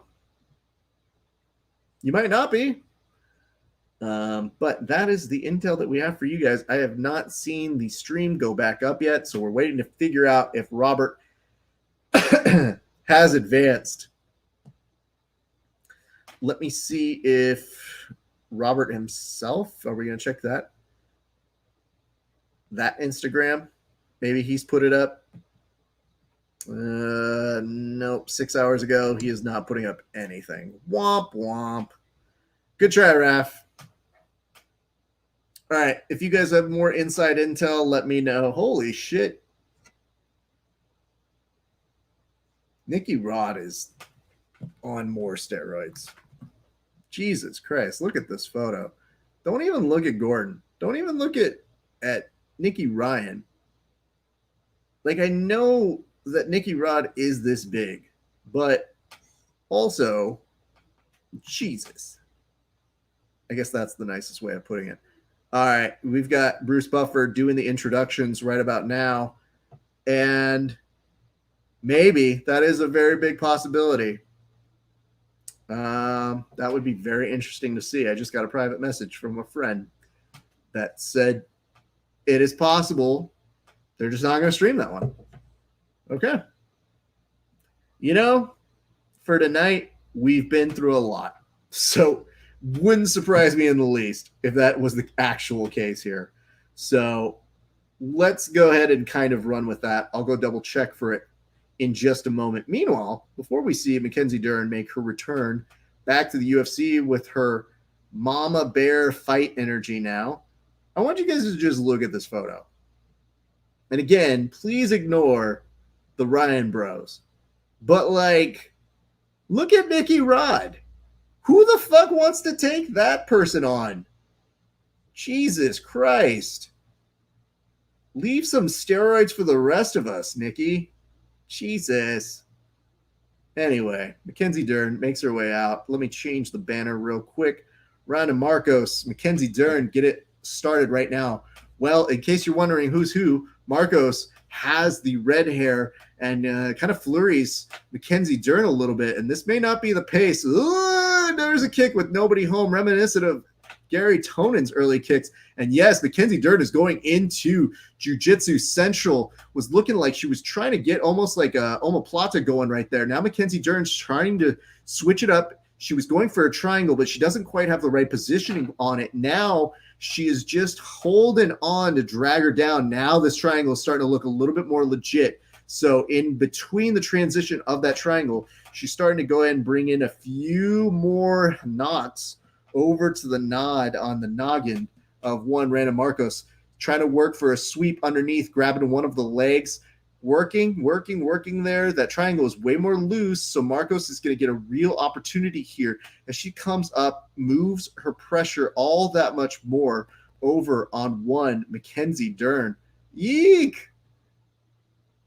This is going to be a really uncomfortable fight to watch for two very big settings. Number one, Mackenzie Dern just realizing, like, fuck trying to fight you right now with my fists. Let me just go straight to jiu-jitsu, emergency, break in case of moves. And even Mackenzie Dern's, like, guard being AF crazy right now. She's still making pretty decent inroads. Like, you are not seeing Marcos break her guard in any way, shape, or form. And yet, to me, that would seem loose. It's just Mackenzie Dern can probably just keep her in place until she can transition to a place that's a little bit better for her. Now, Mackenzie sweeps up. Marcos tries to put a triangle that doesn't have much oomph to it. Now Mackenzie's going to be able to work from side control. And I would not be surprised if I don't see Mackenzie not only just try to make the most of these next 2 minutes and 50 seconds, but you can tell she's probably going to really, really do something very quickly here to maybe try to put Marcos to sleep. My apologies. I had to burp on that one. Wow. That has been very, very interesting to watch. This has really got to be where Mackenzie Dern has to make the statement. If she does get a win over Marcos, it'd be pretty nice for Mackenzie as she continues to climb her way through, but she has to really concentrate here. I think the strikes to open up the submissions are interesting. She's put in an elbow here. That's that really kind of grind kind of a push here, but now she's almost starting to expose, getting Marcos to let go of her arm a little bit. She is stuck now with a knee pinning the right arm on the bottom and starting to attack the left arm. No, she's going to go clinch with this armbar on Marcos. And this is now turning it into a traditional armbar. And Marcos is trying to grab a leg of Mackenzie Dern to keep herself at bay. But Mackenzie's going to change the angle and she might be able to finish here. Yes, this is looking real bad now. She's chambering in it. And Marcos just has one of the legs of Mackenzie Dern trapped just enough to stay alive right now. Now Mackenzie's chambering on the other side. You're seeing Marco's like just uncomfortably living this. 123 is left to go in this match. And Mackenzie, if she can even pull out this leg, which Marcos is trying to keep there, she does get the tap, even as Mackenzie makes the very short adjustment to get the finish. Wow. Well, that's what happens when you punch somebody who does jiu-jitsu, who's really good at it, who says, fuck this. I'm not fighting with you anymore. I'm just going to jiu-jitsu the fuck out of you. We'll have a cheers for Mackenzie Dern, but I want to hear what language she speaks in when John Anik gives her an interview in a second. So we're waiting here for a split second to see if they put up the stream. It was something, man. I'm waiting to see if they do anything interesting. With Sin City submissions, have you guys seen any updates over on your side of the world? If so, please clue me in on the comment section. We will have a toast for Mackenzie Dern in just a few seconds, so don't go anywhere for that. You know we're always good on keeping on our word with our toasts, and we want to make sure that you guys are enjoying yourself. It's a good time to remind you guys. Ooh, we have a live again on Club Sweep Easy, and this is Deagle versus one Keith Krikorian. So I'm going to go and put this back up for you guys in case you didn't see or know. I want to make sure you are being brought in on the process. So let's go back to Club Sweep Easy. That is where you will find Sin City Submission Series. Keith is already working to pass Daigle's guard here. Keith has a weave underneath for the pass on the legs. Nothing too crazy just here. Not just yet. This will be a very excellent match to watch, if we're being honest. This is really, really super, super solid. Let me see here. Albert Tapia also has it up, and it says, Dern is coming out of that fight without a mark on her. I don't know, man. If she had stayed trying to exchange in that pocket with her, she might have had a few scratches, but she was very smart. That was a very effective series of jiu-jitsu transitions that she was able to use in that fight. Keith, the aggressor right now, pushing forward, trying to get in some headway over on Senor Daigle. And it says, Club Sweep Easy just waved at me. I'm going to wave back at you and give you heart. Yep, lots of hearts. Look at this. Boom. Heart. I should really have heart emojis ready to go at the whim, but I do not. Look at this. All right. Sorry for the spotty content. We're trying. I'm going to write, don't fucking apologize. Just so that they know we appreciate them for making sure. Don't fucking apologize. We thank you. Boom. Yes, I appreciate you, Emilius, for letting us know that Albert also has it up. So let's see what Mackenzie Dern is about to say. Meanwhile, Keith is trying to finish over on this side. He's going to switch the leg. He might be in on a heel hook. Robert is looking very, very composed here. This is usually a very dangerous thing between leg lockers, and Keith is no slouch over on his side. And you see Mackenzie Dern doing a weird dance, which really tells you what happens there. Keith does get the tap on Robert. No? Yes? Yes. It was a very gentlemanly tap by Robert, which means that, yes, Keith Krikorian is the winner of the 155 bracket of the Sin City Submission Series. So that is a spectacular performance by young Keith Krikorian.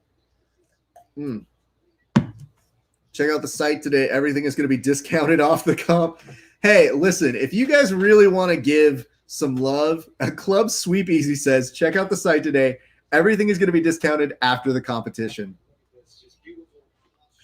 So they're basically going to follow Keith. That's awesome. Let's see what happens in, I believe right now, this should be Allen and, oh, that's not good. At some point today, I lost my wedding band. That's not great. Uh-oh. So the video ended for them. Let's see if they go back live in a second. I think they might have just killed their stream. Okay, I'm going to go ahead and take off the club sweep easy right now. I told Keith. Very funny. Now let's double check to make sure. Yes, they have gone. Nope, they're killing it again. Let me see if they have anything else there. Meanwhile, I'm going to listen in to see if Mackenzie Dern says anything to John Anik worth your knowledge. Says, let's go, Allen. Oof. Mackenzie Dern is basically eating crow and saying, I felt really bad kicking in the air and not making anything make it. So, oops. Huge win for Keith. Well, not huge. I mean, it's a pretty big win, man. That's a very impressive win. And Keith looked like he really didn't strain himself in doing it. So, you know, I have to say I think it's a big win considering that Robert is a very good competitor as well. So, Mackenzie saying a lot of very complimentary things for Rana Marcos and now is just being so adorably sweet. Look at her. So much love to Mackenzie Dern. So now they're probably going to ask Mackenzie who does she want to face next because they don't have any other line of way of pushing the next fight forward. But this is really important to get her to respond on how she finished this. Mackenzie says she was trying to go to a normal omoplata.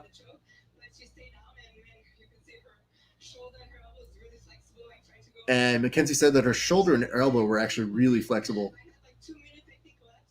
And she knew that she had 2 minutes on the clock. And Mackenzie was saying, maybe I should have thrown a few more punches just to try and loosen it up earlier. But, I mean, Mackenzie, it worked. Says, let's see if he subs a meal this weekend. I mean, that's great promotion for you, sir. I'll have to reach out to Keith to see if he'll do an interview with us, maybe to promote it. We'll see. I'm going to go double check this, make sure that we're not missing anybody. Mackenzie Dern is saying there is no name she wants to list off right now on who she would like to face next. We'll have to see what that is. And it says, Ray says, sweep is back on. Thank you very much. Sweep easy. Bam. Thank you very much. Ooh, PJ is already on Allen's back. I do not like the look of that. Allen is a game competitor, but that is a tough place to be. And we are watching Allen start to try to maneuver his way out there. There is a very unconventional body triangle on Allen at the moment. So we're going to see him try to figure out a way to get out of this. But PJ is going to have some time to work. And you are seeing in the comment section, ooh, I think PJ might be pretty close here as he's starting to fucks with Allen's reach here. PJ may switch the body triangle in just a second, but Allen is still struggling to get on out on that side. I see that Oriel Sanchez has already made his way over to watching on here. So, Oriel, very nice to see you. You were joining us earlier than this. Appreciate that. Last few seconds of this coverage, and then we may, I think, stop this one and make a new one. We'll see where we're at. We're going to make sure that we keep doing fight coverage for the last remaining UFCs. PJ now is in mount, so yes, Allen has survived that. PJ already starting to attack the arm, maybe start to come up to a bit of a higher mount, but PJ is always really good in this position. He has very good composure and control when working from here. So Allen's going to need to really work on the mechanics of making sure that he gets out in a safe amount of time. Of course, attacking PJ's legs would probably be, if I were to guess, the best line of defense. That's a harder than said sort of excursion. PJ is going to let Allen recenter back on over to the mats and start working to pass again.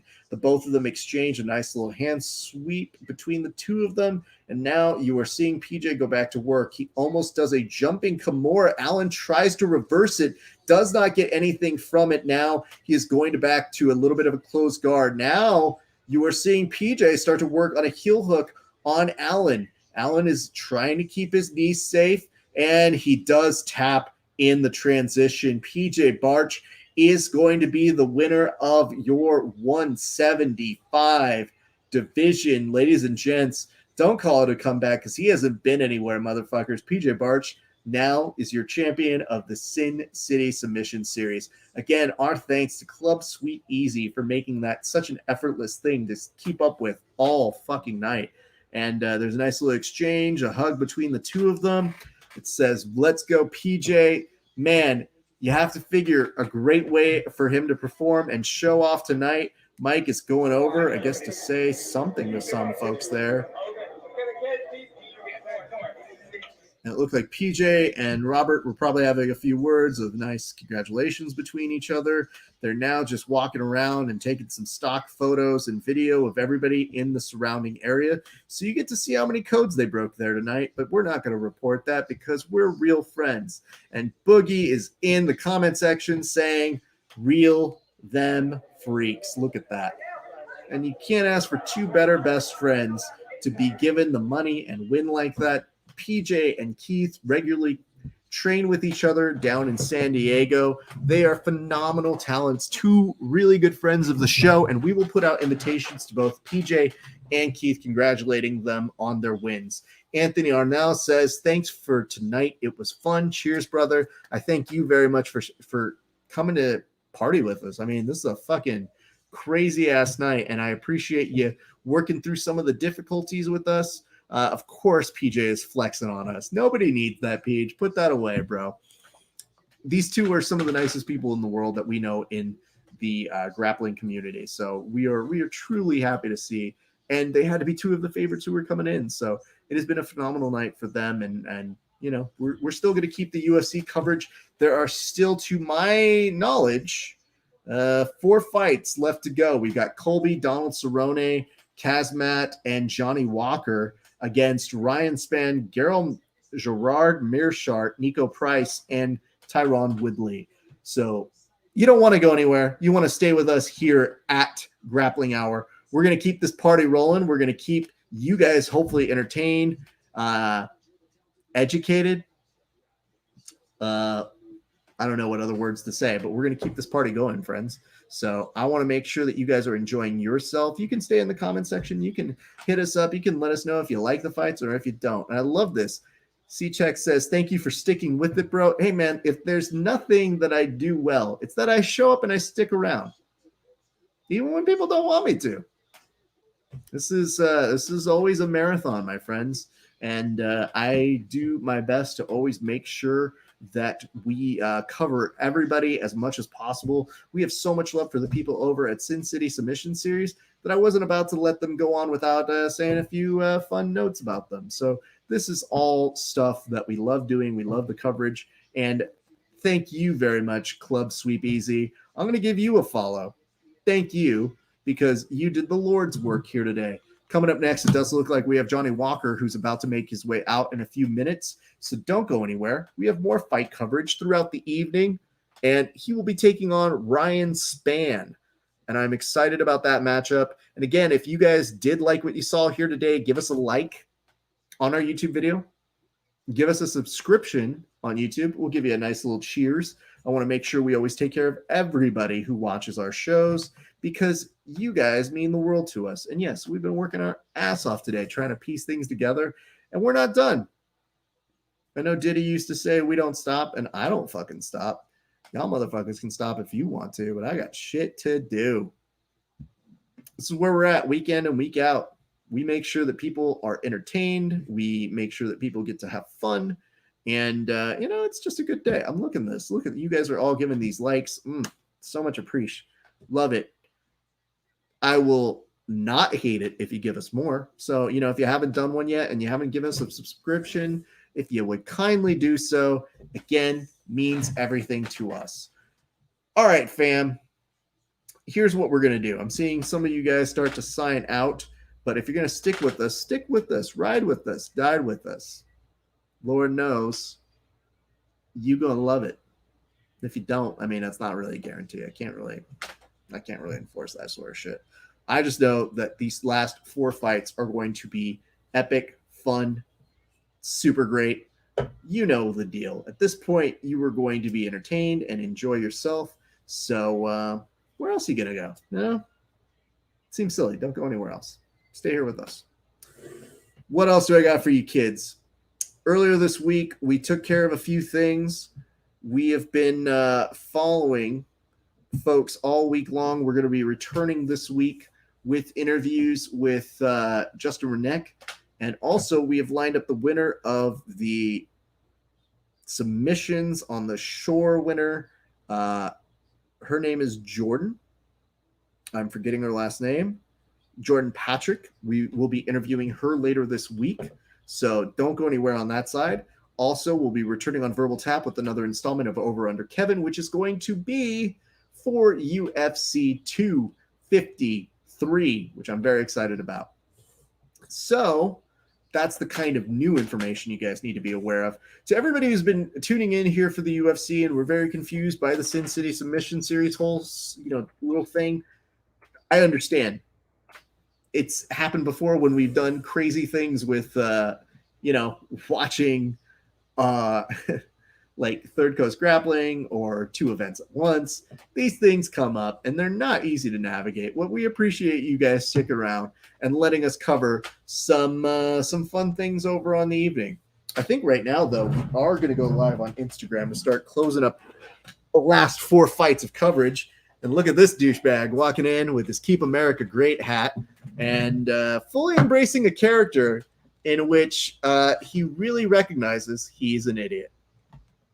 This is really the true part of things that people don't seem to understand about pro wrestling is pro wrestlers are playing characters that they're fully aware of and have control over.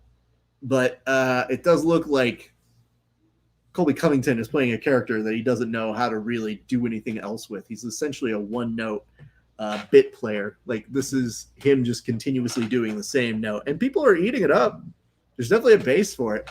It's just he dumb. So it would be nice, though I would say he is the favorite here tonight, with Woodley not quite being that guy. But let's see.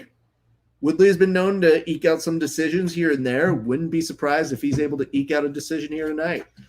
Stranger things have happened. And we have the last 4 fights coming through, so this should be very interesting to see how Johnny Walker does. I'll go ahead and put up the placard so you guys know exactly where we are in the fight night coverage. So it's going to be Johnny Walker and Ryan Spann. Hit me up in the comment section if you guys have questions, comments, concerns, hints, allegations, all of that good jazz. Just because one event ends doesn't mean we're done. And I always love getting comments and notes and beliefs and things over from you guys as we do these fun events. All right. I'm about to go live over on the Instagram, so that way people who are watching along can continue to enjoy the events and the festivities with us, because, y'all, these 4 fights are good. What are you guys most excited about? Hit me up in the comments. Tell me who you think is going to win tonight, and tell me who you're excited to see fight this evening. Don't worry. I'll wait. I have nowhere else to go. As they return from the break, Johnny Walker will be back taking on Ryan Spann. That's an interesting bet. Dan, our resident betting human being, was saying that, hey, listen, it's a good fight for Spann in terms of the odds. It's not a bad investment to try and buy low, sell high on him. So just to let you guys know, it's not without some sort of issue on that one. Let me see here. It says Spann was 2.5 to win, 2.8. Okay. And Costa was 7.5 to win, 5.77. So Dan had changed this. That's how committed he is to this sort of realm. I'm going to make sure that we share this on our social media pages. So if people are just tuning in right now, they know exactly what the fuck is up. Megan, I don't even know. I did do a cheers for you. So as we'll remind people who are watching on the Facebook, you give us a like and a share, we will give you a toast on air. So I'm trying to do my best to make sure that we take care of everybody who has given us some love throughout the evening. This has been a long day so far. Thanks, Megan, for tuning in. You know you're one of the best. And let me make sure that I give this the proper. There we go. That's me right now. I'm going to give this a share watching UFC Vegas 7. Or no, 11. Jesus Christ, that's how long it's been. All right. Here's where we're going to go live on Dutch Air on the Instagram. You know what's weird is I took a mark earlier today while training. I got a mark right over here. I don't know if you guys can see. Is it there? Yeah. I don't know if you guys can see it. Look at that. Found that one when I was training gi this morning. Some motherfucker hit me in the face. So, Megan, love your shows. Thanks for everything you do. I appreciate that, Megan. Always one of the best. So, unfortunately, my face looks okay on this camera because you can't see it. I guess the lighting is pretty good. But on the Instagram live, it's going to be... I'm going to look like I lost a fight on here. So, here's where we go with the last 2 hours of coverage. Let's make sure I'm on the right one. Yup. All right. Let's make sure we are on live and that we get everybody there. Hey, what's up, everybody? It is your friendly neighborhood BJJ podcaster, Raf Esparza, coming to you right now with some fight coverage. It's UFC Vegas 11. We got 4 fights left. We've been doing coverage for Sin City Submission Series on our main broadcast all night long, but we didn't forget about these things. And look at this. D Flag says, okay, I'm back. Where's the stream? Well, on this one, you got to watch on ESPN Plus. So, you're wondering where the Sin City Submission Series is. It's done. We're a wrap. Do you want to know who won? Do you want me to tell you? Or are you just coming over here to try and get a free illegal ESPN Plus stream? Because I don't do that. I think you know that. What's up, Ryan Cashman? Good to see you, bro. Appreciate you guys tuning in. If you have questions, comments, hints, concerns, allegations, all of that sort of stuff, I'm always happy to take them in the comment sections because that is how the show works. If you give us a like and a share on Facebook, you just said yes. That's like, what does that mean? You want to know the results? All right, here's the results. The winners of the 175 and 155, Sin City Submission Series tournaments were PJ Barch and Keith Kokorian. It was Keith versus Robert in the final, and it was quite good.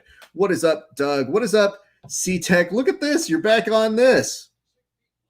I didn't know you would come to do this one. We're very lucky to have you back. Love you guys so much. What is up, Mo Sanchez, 82? It's a good year to be born. Hopefully you were. Otherwise, it's just me that's old. Trust me, we all feel old. So anyway, yeah, we've had a fantastic worth of fight night coverage. One time, met Johnny Walker while going to a gym that was abandoned. Me and him saw each other, went to go say hi, tell him what's up. What's up, Derek? I like that you switched over from the Facebook and YouTube experience over to the IG experience. It's not very different, except I don't have the branding that I can put on this sort of stuff. So either way, I'll take you guys being wherever you're going to be. I just want to make sure that we take care of everybody who's watching along with us because these are some good ass fucking fights left. This is one of the better fight nights that the UFC has put together in a bit, and it's mostly to make you remember next week we are supposed to see Paulo Costa take on human steroids. I'm sorry. Just kidding. Reverse that. It's supposed to be Izzy. This fight is already starting to get off on a very intense foot as you are seeing. Oh, man, Span already go to work on Johnny Walker, just immediately trying to take him down here. That is a very sound strategy, I would say, for him, because you do want to make sure with Johnny Walker, you take out the majority of his ability to hit you as hard as he humanly can. We now go in 4:26 on my time. If you guys have different time markers, that is perfectly fine. But don't worry, it is my job to make sure you guys are being properly informed of the action that is happening in front of me. Let's walk you through what I'm seeing at this moment. You are seeing Span do an excellent job of neutralizing Johnny Walker's game. Got him pressed up against the cage. Now Walker has 2 underhooks, and instead of using that to kind of reverse the position, he does it in a very awkward, moving his body a long way, which now he has reversed the position, but he has terrible 1 overhook and 1 underhook that he doesn't seem to be doing too much with. So he is going to get reversed one more again. which it's going to get a little dicey here, kids. Johnny's going to need to figure out a better answer for this as we press on throughout the evening. So just making sure you guys are watching and entertained. If you would do so solid for us, we would appreciate you guys giving us a like and a share on Facebook. And if you like us on the, ooh, that's not good.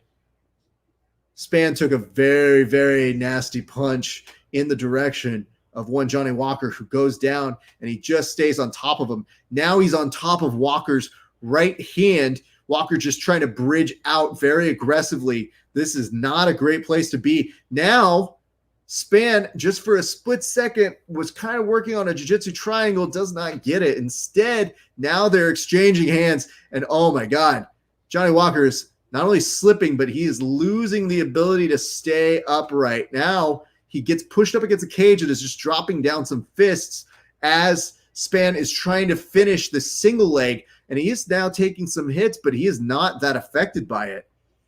Eek. Okay. Span is definitely working on a takedown. Oh, that's not good. Johnny Walker returns with an elbow that puts Span down. That was what concerned me, as Johnny Walker takes a moment to sit in the middle of the octagon and almost meditate. Yeah, there's an elbow that connected on Span that was concerning.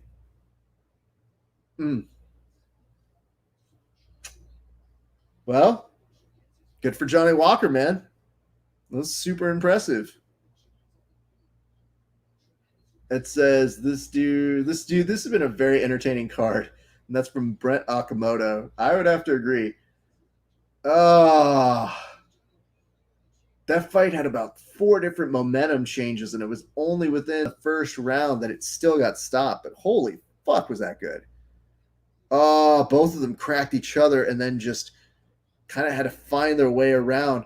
I think the hard part for Span was he just didn't change on anything on giving on that single. Like, he really was just trying to stay on it for so long. The elbow to the side of the head is what fucking did it, and that's what it was. Oh God, I feel like I want to watch the movie Clue and go, Johnny Walker in the cage with the bionic elbow. Oh, that's fucking disgustingly good. Good for him. Bruce Buffer goes over to appropriately give him some props, and Jesus Christ, holy fuck, that was dangerous. Megan Johnson says that was a crazy good fight. Wow. Yeah, no, I'm with you on that. That was fucking insane. Holy shit. What's up, DMC fan? What's up, Poppy? And G.A. Bollinger? Did you guys just see the way that fight ended with Johnny Walker? What's up, Raphael? The other Raphael. Good to see you, bro. How have you been, man? I owe you guys a visit at some point. I don't know when, but I owe you a visit, and I really look forward to rolling it with you again, sir. That was so nasty, dude. Ugh. Yeah, this card has been paying off in dividends. I've very much enjoyed it. And it's been something that's really fun to watch while we've done coverage for something else that was essentially, we pieced it together as best we could. I think that's the best way of putting it. It really did harken back to like illegal streams and try to make something work, but you know, all things considered, it went pretty nicely. So we appreciate you guys sticking around with us. There's still 3 more UFC fights, so don't go anywhere. Stick with us. We're going to hear whatever nonsense Johnny Walker's talking about. And here's the good news. Span, oh no. Span's not even staying for the decision. He's just walking away. And Walker's now doing a very funny series of looks and now is shadow boxing. I mean, here's the issue, Span. I wish that you stuck around to understand, like, yeah, dude, you kind of have to stick around when you fucking lose. That sucks, man, but it is part of the game. And Walker was talking about how a switch of camps is good for him. And back of the head shots or no. Honestly, man, that one shot right there looked like it did hit like on the side. Like I think he might have been clean. I think he might have been okay.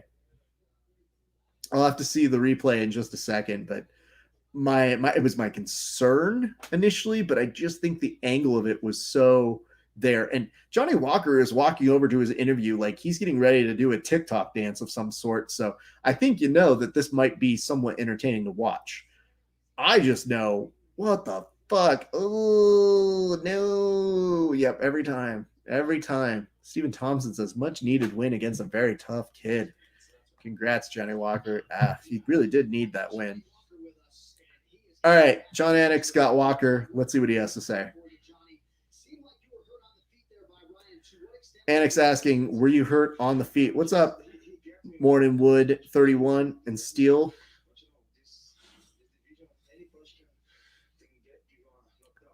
Johnny Walker is saying some nonsense to the effect of, in this sport, any punch can basically put you out. True.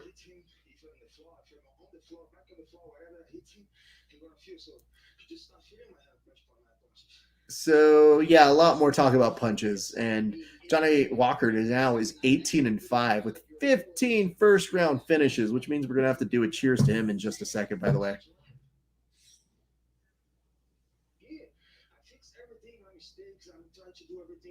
Johnny Walker says he's fixed his mistakes. He's trying to do everything right and on the up and up. It says Walker gets rocked at every fight, shin high up in the air. Yeah, sure, man. I mean, I don't know. Maybe it's just what he needs to like re-wake him up.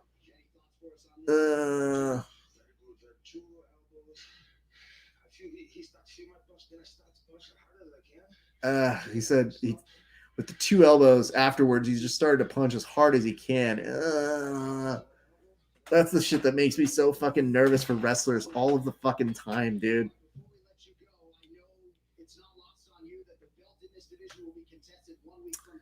So John Anik is also finding out more info about the belt.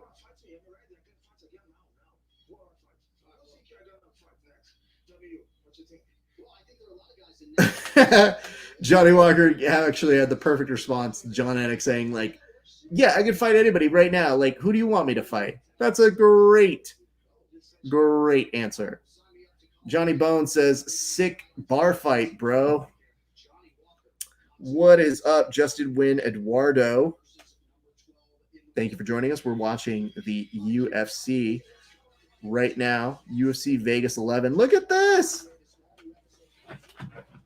I just saw Jesse Velasquez give us a nice little like over on that side. Appreciate you, Jesse. If you guys have questions, comments, concerns, hints, allegations, all of that good jazz, hit us up in the comment section. We are watching the last 3 remaining fights of tonight's UFC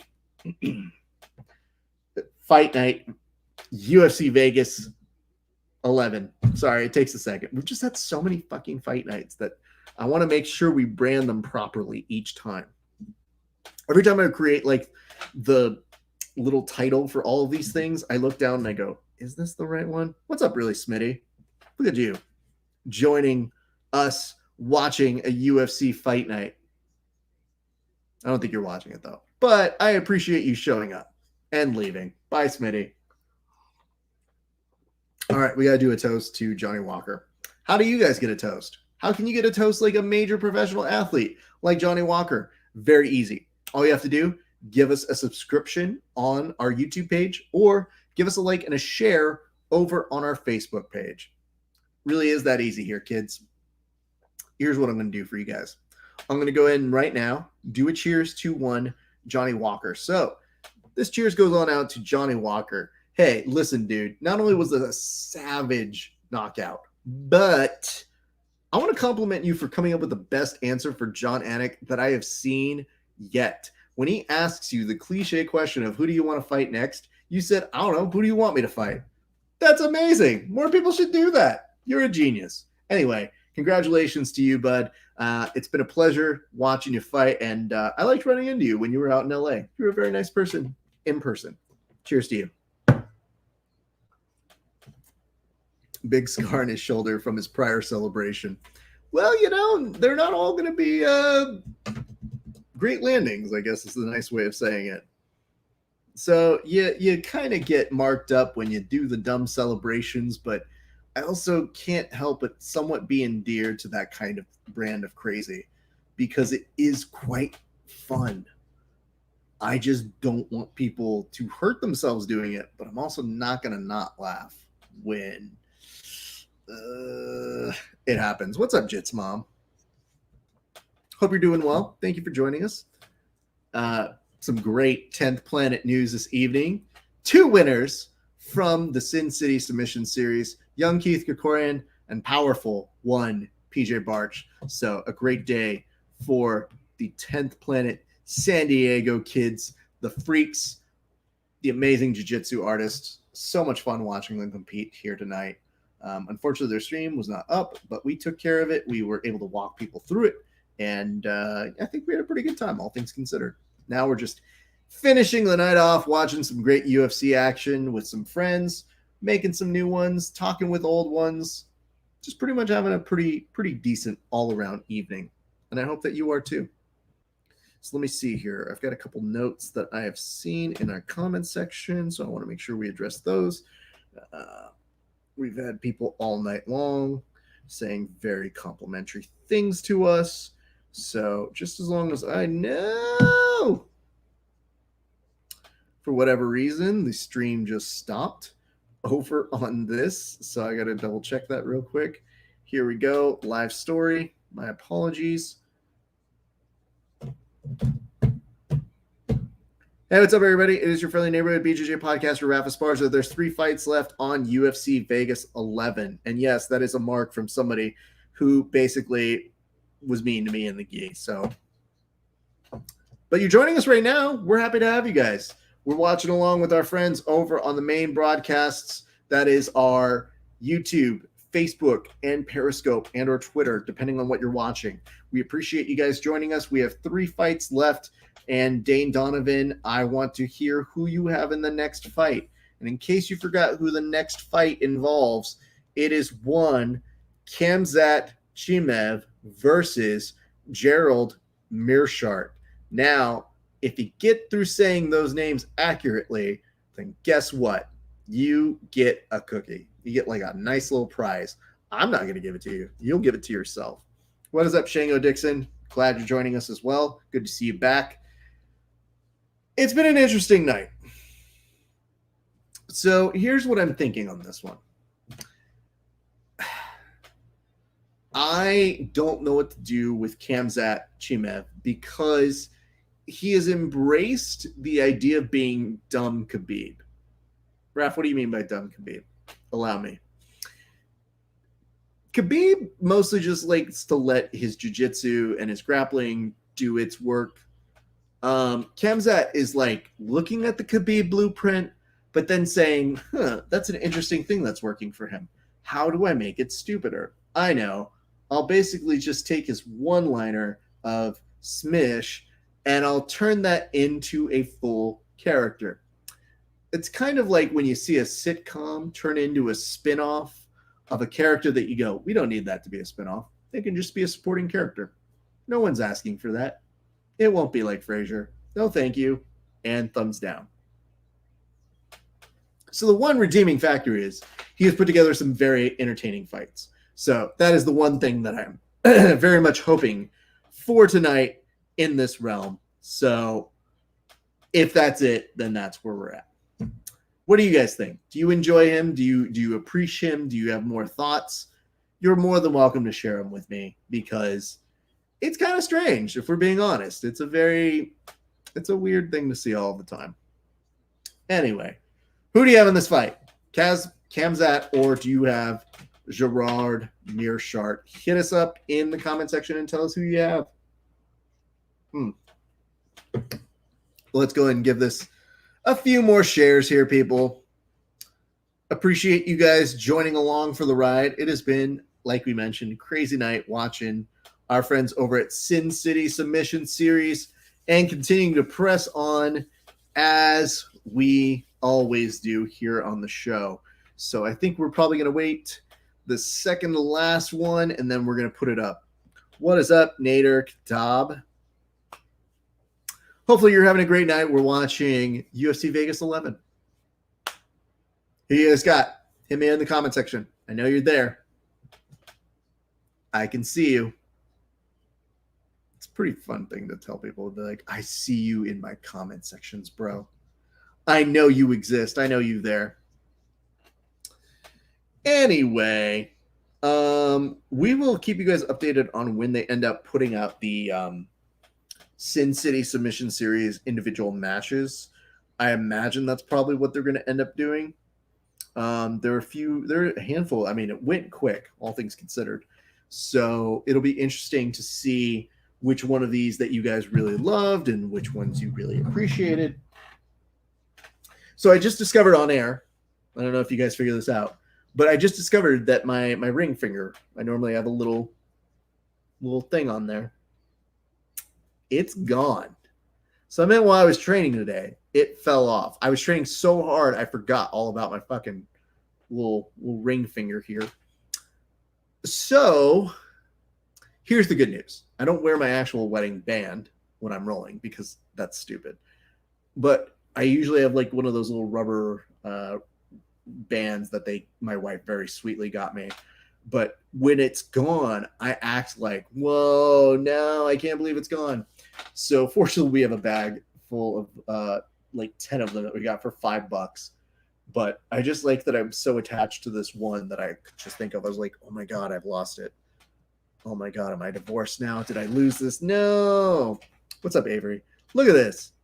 Avery, thank you so much for joining us. Hope you're having a great night watching some UFC action along with us. We are at the third to last fight of the evening. Coming up right now, Khamzat and Gerald are about to take the octagon in just a few minutes.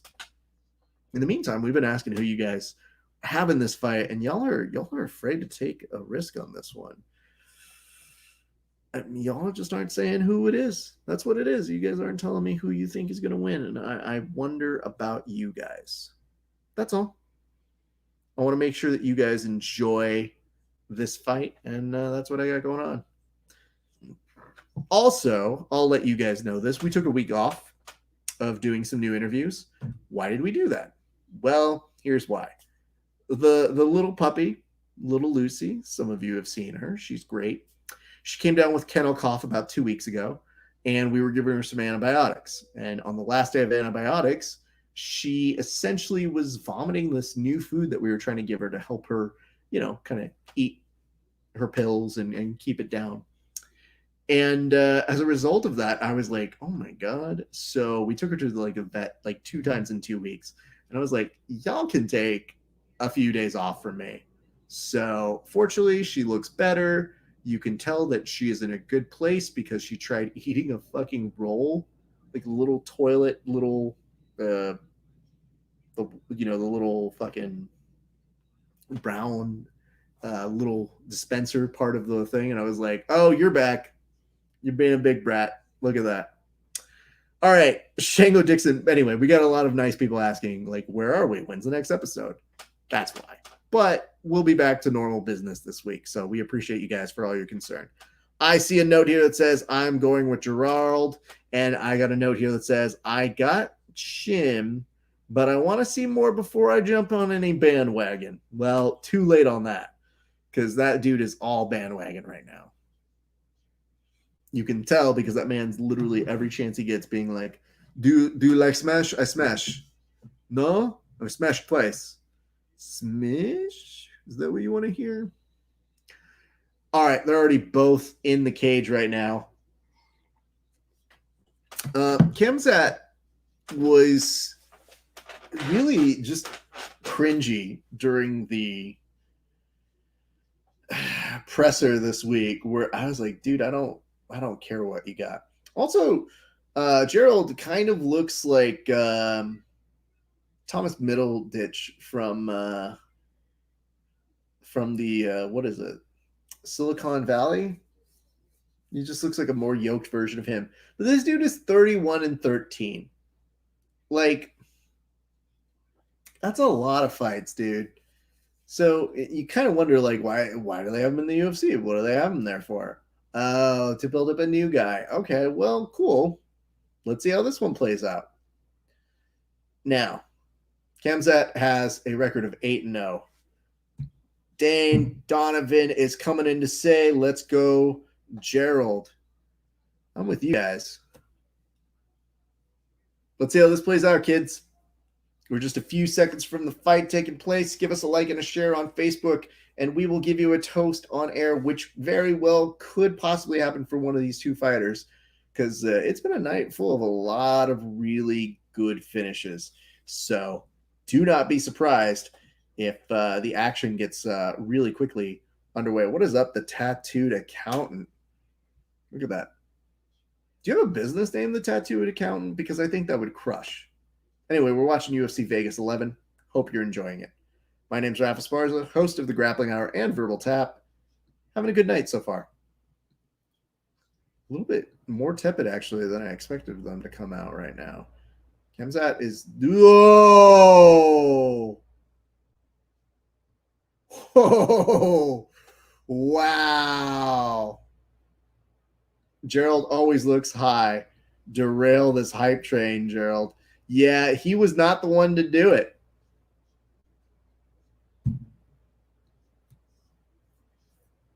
No, we have to deal with him.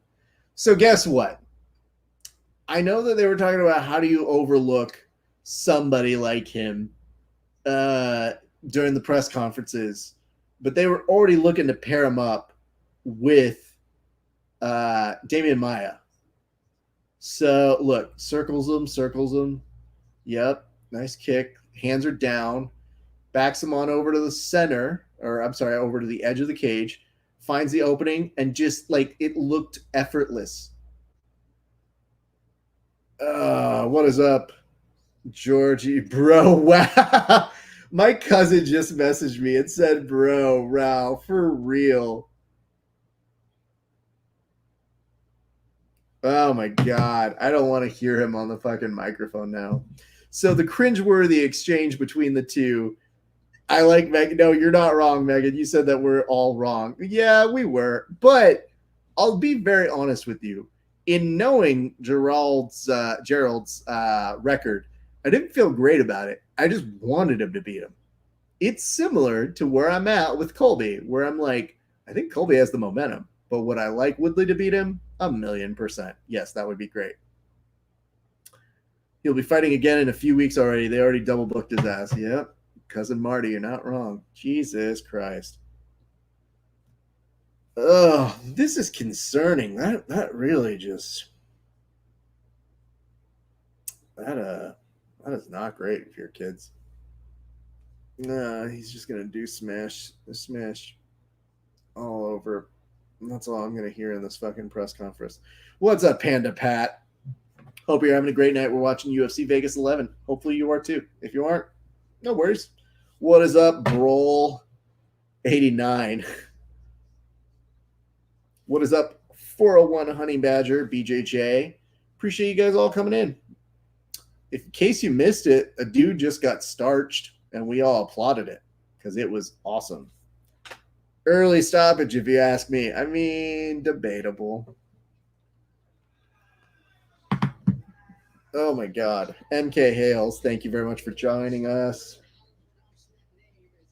Oh, my God.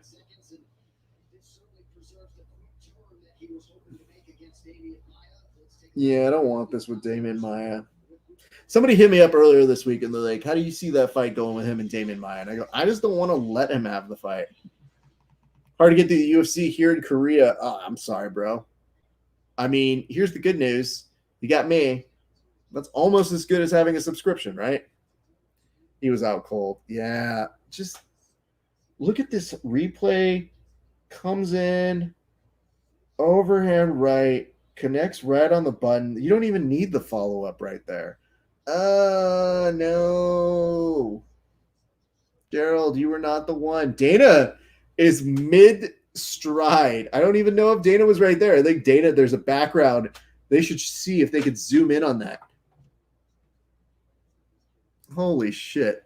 All right, let's hear what he has to say.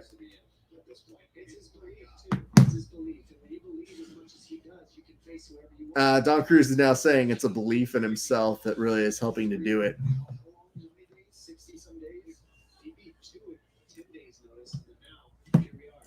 Well, it's kind of nice to see them sanitize the octagon. Makes you wish they would do that all the time way back in the day.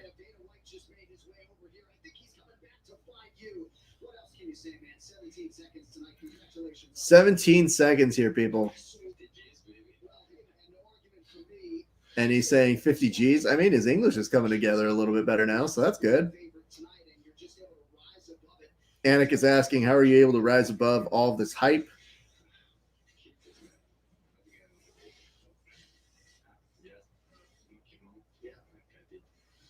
And he said, okay, I knocked him out. That is accurate.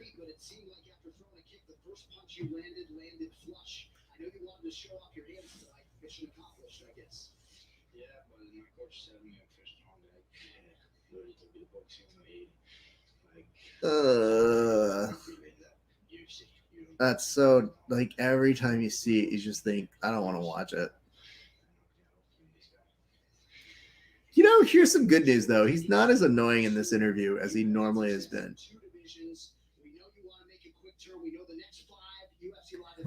Says that hype train just got 50 G's, baby. Sure did.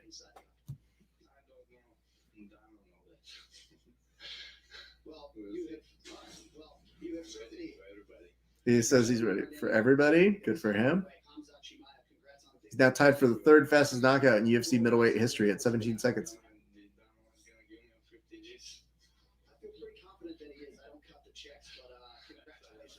I like that he's asking John Anik for confirmation to be like, you think Dana's going to give me 50 G's? I don't cut the checks, bro. I don't know. Probably. Well, hey, listen, this is a much better interview. I'm not as bored with the kid after the last one that he just did was too much. And that's the one that I think really got people going there. So, listen, he's much better there. I think they probably told him, hey, you could stand to shut up a little bit. You're going to be fighting Damian Maia next.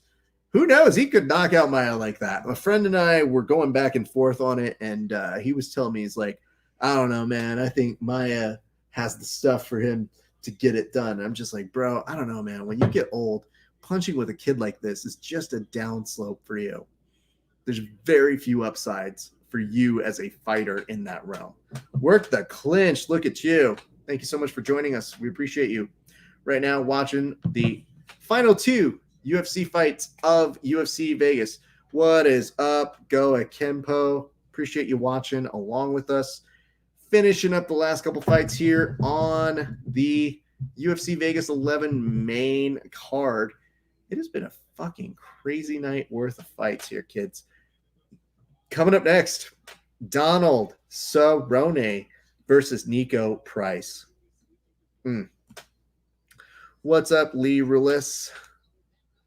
Life of George C. All of you guys showing up, giving us some love. We appreciate you guys. Woo! It has been a night. If you guys haven't seen Sin City Submission Series, go watch it when they put it up. Sorry, I should probably preface that a little bit better. When you get the chance to, go watch it. TJ Kelly, love the commentary, bud. Well, babe, appreciate you, dude. If you give us a like and a share, I can give you a proper toast for doing this. You know, we do it for you guys. We love doing this. This is fun to us. But I think next week we're going to put together a panel for this. Thoughts on Chimev? I'm about to jump on that train so hard. I just tuned in. Here's what I'll tell you. I didn't love him when he was like, I smish, and because smish. It was so stupid. Then this week with Gerald and saying like, hey, bro, if I hit you and I submit you, are you not black belt? Like, those things don't even make sense in shit talking. But that knockout and the series of knockouts that he's had in the past few months speak for themselves. That man is definitely somebody that you need to keep an eye on, and I think he will be a lot more exciting. His next fight, they already had planned against Damian Maia, and I don't love that fight for Damian Maia because there's very little upside for him. That's not to say he couldn't figure out a way to submit him and be smart about it. I just don't know if you have an opportunity. That was a 17-second fight. And now Dana White is finally tweeting out, holy fucking shit. Yeah, no fucking kidding us, Dana. So what are you gonna do, dude? He's the guy right now. He's the guy to have that smish. Yeah, I know. It was too much, dude. You just literally kept saying smish. Like, it's so stupid. But really, it was like the stupidly unnecessary, like, shit talking the dude who he's fighting, who you do get the sense when you look at him and he's like, I can't believe he's overlooking me, blah, blah, blah, kind of look like, yeah, I could see why they were doing that. I mean, that essentially was the whole purpose they brought in this guy to, like, fight him. I don't know, man. That was just me. But tonight, way more composed, way more chill. Yeah, I mean, I think now he's already gotten some hype with him, so he's just going to kind of coast off of that. So good on him, dude. So this will be a very interesting Yam Lefkowitz versus Dom Reyes for the title. I don't know how that one's going to go. Honestly, I'd love to see Dom win it. I like Dom a lot. I think that he would be an excellent champion for the UFC at this weird juncture in their career or their time. So, watching the co-main and main event. Events live. Join in. Sorry, I got to put this up to the fam. UFC Vegas 11. I think that's one of the last shares that we're doing. So we're in the home stretch here, people. We're in the end game. Nico's starting to get tuned up right now. I guess the question is, do you have him or do you have Cerrone? There's so much of a heart that wants to go with Donald Cerrone, guys. It's a very tough spot to be put in if you are him, because you do not want to have an embarrassing night. You want to make sure that you are phenomenal here. You don't want to slip up. And sometimes you don't really know which Donald Cerrone you get. So I'm a little nervous.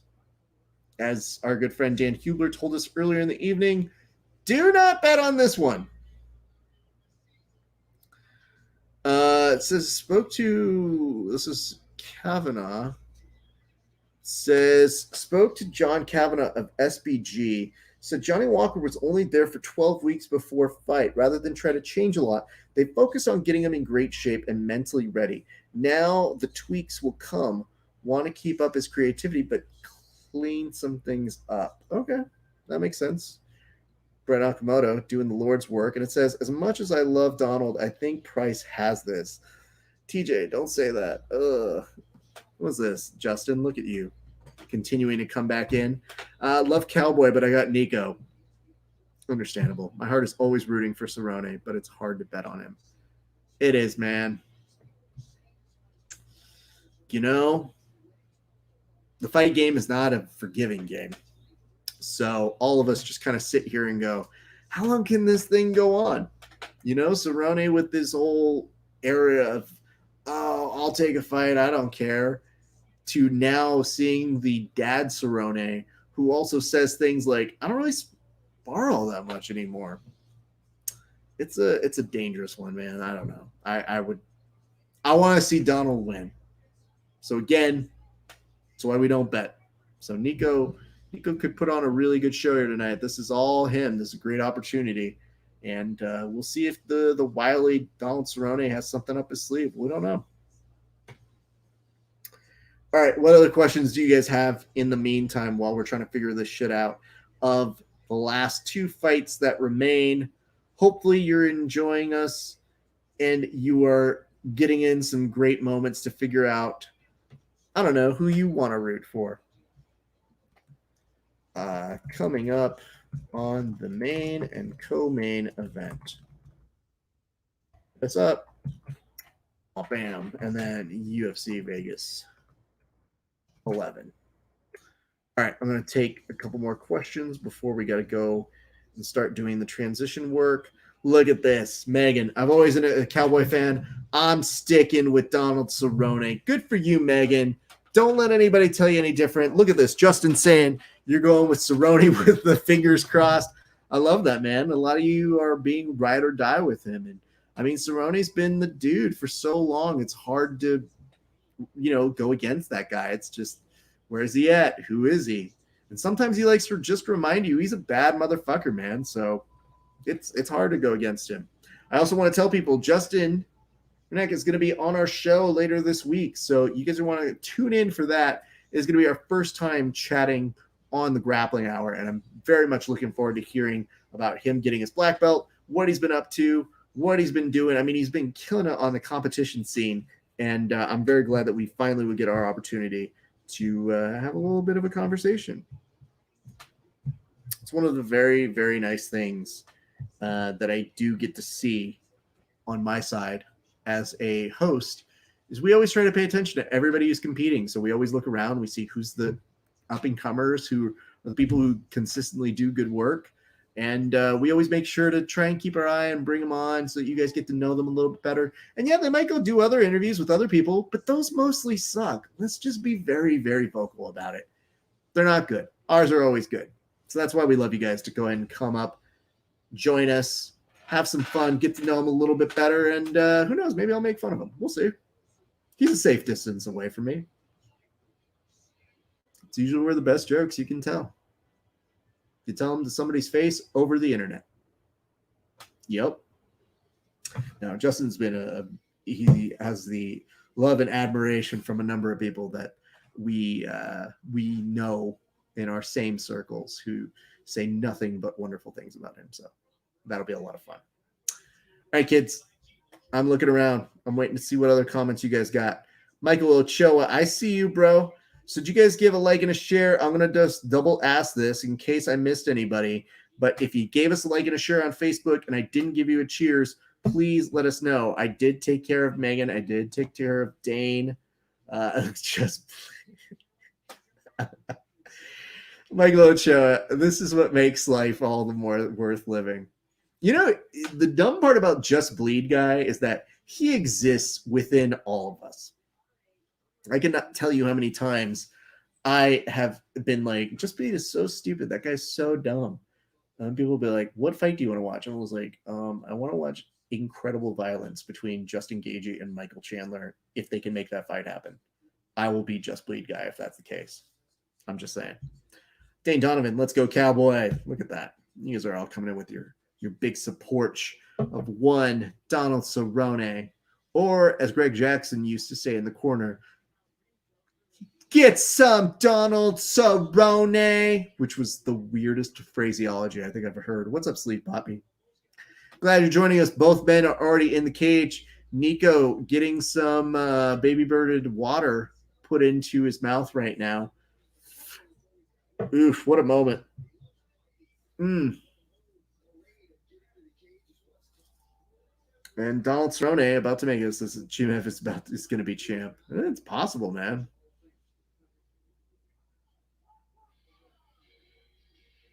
Yeah, Donald making his way out with cowboy hat and Terrible Kid Rock song in tow.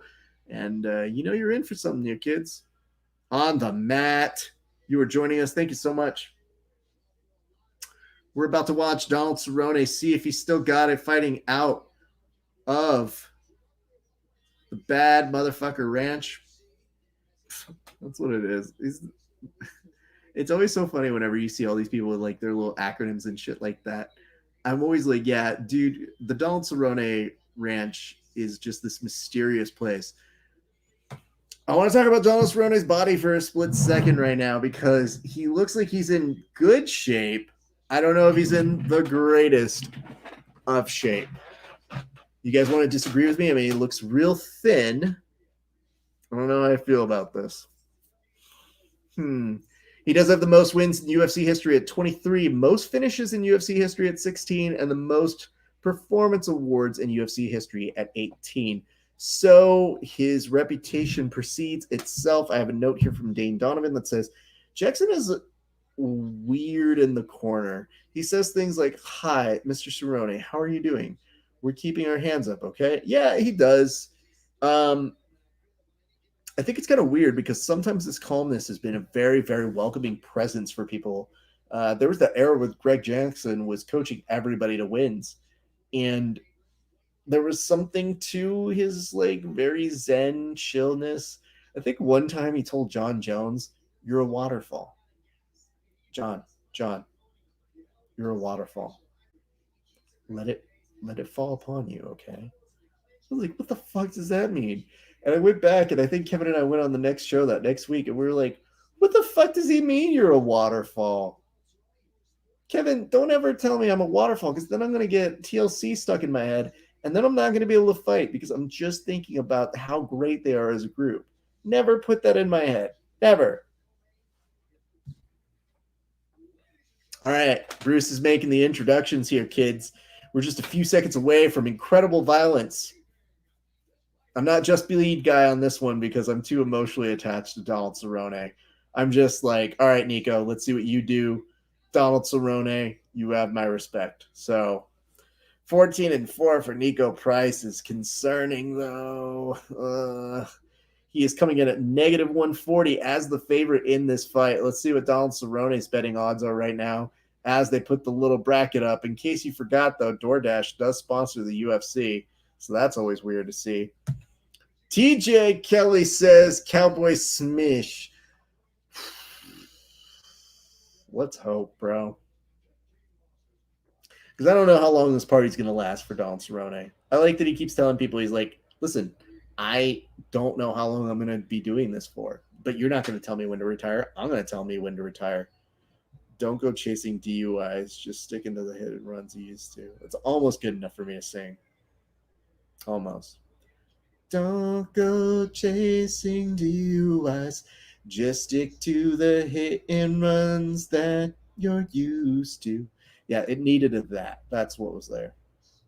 Hit and runs you're used to. It doesn't work like that. You need another syllable. All right, here we go, kids.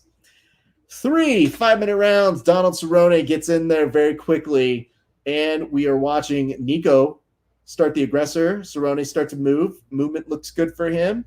Goes with a kick to the outside. Nico returns, kicking as well on both the low and the high ends. Yeah, Donald Cerrone wants to make this happen with a nice clinch and start to drag him down at this point. Nico is not respecting Donald Cerrone. Connects. It does look like Donald's maybe a little bit hurt here, and he gets in a nice little hook here. He is pressing up Donald against the cage. This is concerning. A good knee, and he does get a few elbows here for good measure. Cerrone trying to evade. What is up, Arnell Anthony? Good to see you back, bro. This is concerning for us to be watching. Donald Cerrone, hero, legend, UFC, motherfucker, baddest of our era. However, I am seeing him start to get stifled a little bit right now, and I am concerned. He is trying to bob and weave. However, Nico is starting to get his timing down, goes up with a high kick, and Donald does not move or start to take advantage of that. Donald is looking, I don't even want to say it, he looks slow, and it makes me mad. He gets in a couple of good knees here, and that makes me feel slightly better because it's nerve-wracking. Okay.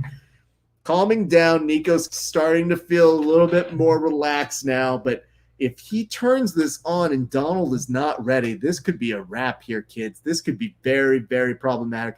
Donald goes in for a shot, but does it like I do, where you're not actually going in for your shot, but you signal like you might, but you're really, really not. Ugh. Okay, we're in some clinch work over on this side, and Nico is doing an excellent job of continuously getting these elbows in, and it makes me very concerned how not – I don't want to say the word lifeless. I don't want to say the word not with it. But right now, Cerrone has thrown 8 significant strikes within the first 2 minutes to Price's 33. So if that is not telling you the differentium between the two, I mean, it's a good way to get to know it. Here you are seeing Cerrone throwing a few bit better little knees here. Okay, that's giving us a little bit of hope.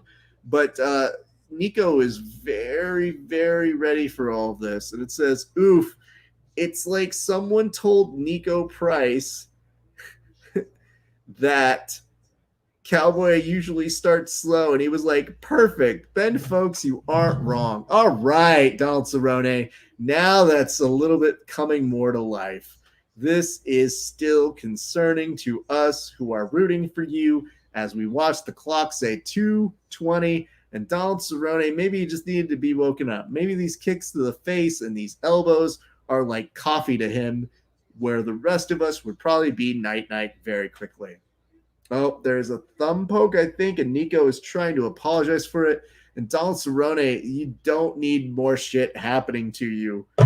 No. Donald Cerrone is waving it off, though. He just keeps still touching it like it is problematic, which not the time, bro. This is really a time for maybe you to take a few more seconds to get your wits about you. Nico doesn't give a fuck. Donald looks like he's still kind of wincing with the one eye. Maybe, I can't tell. Cerrone comes in with a 1-2 of his own. They do not land. Nico is starting to press forward. At this point, he probably knows he is at a very strong advantage here. And it seems like now as Donald is getting punched, he is getting a little bit more motivated. And he wanted to come in for a clinch on that one. Doesn't really get it. Nice kick to the midsection by Donald Cerrone. 1:30 left to go in this first round. This is already looking a little bit better, but there's a little bit of that. Ooh, nice swing and miss by one Nico. Donald Cerrone timed that perfectly. Good Lord. On that last exchange, Cerrone looked to go a little bit high as Nico went mid-body over between the two. And it was a good exchange for Cerrone on that one. 1 minute left to go in this first round. Cerrone kind of weaved, kind of ducked underneath, and when he did and came back up, it almost looked like his forehead went straight into Nico's chin. Does not look too affected by it, though. Ooh, nice high kick by Donald Cerrone. Really well done. Finds its mark. Nico does not have time for it. Donald rushes in, does not get anything for it. Looked like he was trying for a little bit of a standing chop block takedown. Does not have any oomph. Backs out of it very quickly. Now with 30 seconds left to go, Nico looked a little wild on that exchange right now. Cerrone again with the eye poke in his face. Ugh. I mean, Nico is probably feeling pretty bad about this. This is not the time to start eye poking people. No, John Jones with the thumb in the face. Ugh.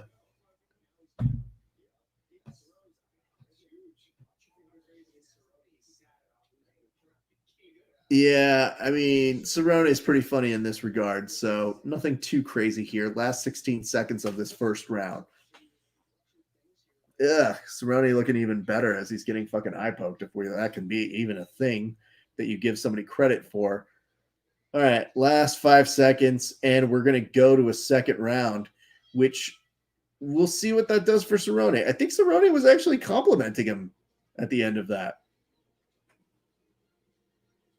I wouldn't, but, I'm not Donald Cerrone, so what are you going to do? Just going to give you guys a few little notes here. We appreciate all of you guys tuning in. You guys have been so kind. This is a good time to remind you guys, if you're not following us at Grappling Hour on all of our major platforms, it would really mean a lot to us. Here's why. We do our best to give you coverage every single week. For example, we will be back here next week doing more coverage for your viewing pleasure for the next UFC pay-per-view. We always do a big presentation, so it means the world to us if you give us a like or a subscription over at Grappling Hour.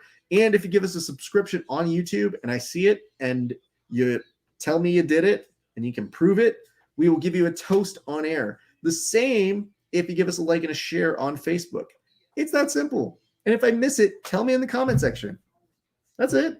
I just ask for proof of verification, and I give you a toast like we do to those fighters who get finishes within regulation, either submissions or knockouts. It's a win-win deal, in my opinion. So here we go. Second round. Starting up right now. Nico, again, probably loved seeing probably what his friends and family were telling him on this. It says, Cowboy looking flat. Yes, that's true. He's not looking super great right now, and I can't tell if he keeps touching his eye, if that really is affecting him. So we'll see. What is that big line fighter? Thank you so much for joining us. We're watching UFC Vegas 11. We're at the co-main event with Donald Cerrone and Nico Price. Very good fight thus far in. Price has been very much in the dominating section. It says, let's see what kind of shape Nico is in. That's a great question. High output from Nico thus far in. Absolutely. And I mean, that's the crazy vet way of playing this one, right? That you let the kid kind of run themselves wicked and then you respond. But terrible strategy in some regards, I would say. So we'll see how this one pays off. It's a big gamble here, Cotton. We'll see how it plays off for them. 3:45 left to go in the second round. Donald Cerrone, I don't think he even looks like what you're mentioning is flat as much as it just is stiff. So every time he comes in, these punches have a little bit more. Ooh, nice uppercut there. You know, when Donald zigzags and changes all of his stances, there's a little something there still. I mean, this dude's still a bad motherfucker. It's just fighting with these kids who have total ambition in their eyes is like, dude, you're essentially Gemini manning your way through the division. You get these new kids who are coming in to really just try and be the next you. So yeah, they're honored to get these opportunities. And Donald Cerrone is still a beast for getting out there, but 3 minutes left.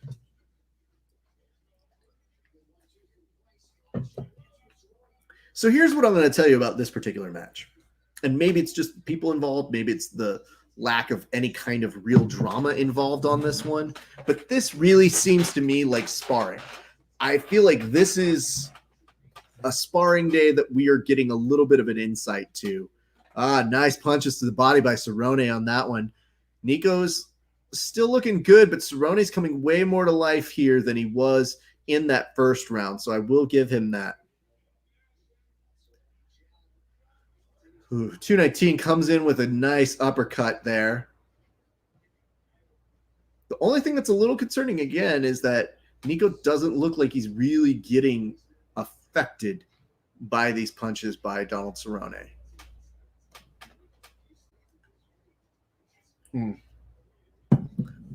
Nico goes low to the mid, comes back in, Sparta kick to the midsection there. Ooh, nice. Every time I'm seeing Cerrone start to duck in a little bit better, he does make nice movement with his head. I'm a little fearful that he's going to potentially give away some of the timing over to Nico, who may figure him out midway through. Looked like a great exchange for Cerrone there, and Nico just capitalizes with a nice left hand there, dude. Ooh, beautiful kick there by Donald Cerrone to the midsection. It does look like Nico blocked a little bit of it, but it is a much better vested interest for all of us watching who are rooting for one Donald Cerrone. It was a much better fight in the second round, in my opinion.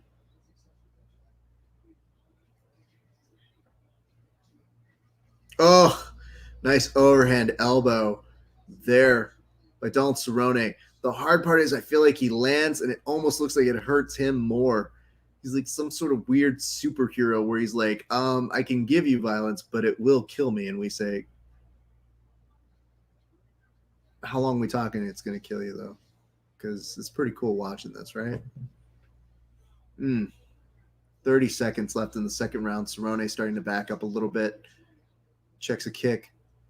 It's almost instinctually at this point. He's not even really reacting. Yeah, if that point deduction comes into play, this could be very problematic. We'll have to see what they do on that.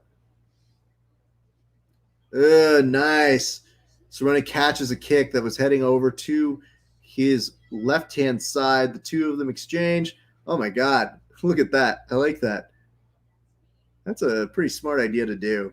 When you go ahead and give like a nice little high five to somebody in between rounds and then you go over and check them with your fucking shoulder, that's a nice little extra strike.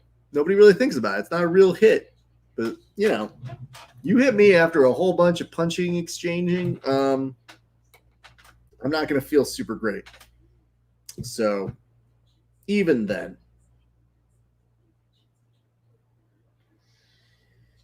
Eek. All right, kids. We're back. Third round.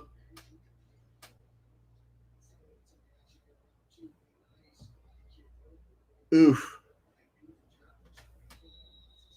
Third and final round here, kids. Much better fight from Senor Donald Cerrone. What is up, Argent Sports 12? Thank you for joining us. We're watching UFC Vegas 11. I was going to say 13, but who gives a fuck?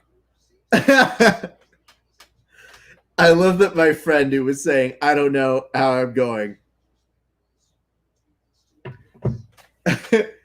Who said he's like, oh, I'm pretty sure David Maya could probably put up a good fight against Kazmat. And he like just texts me right now. He goes, no, he's going to knock out David Maya so hard.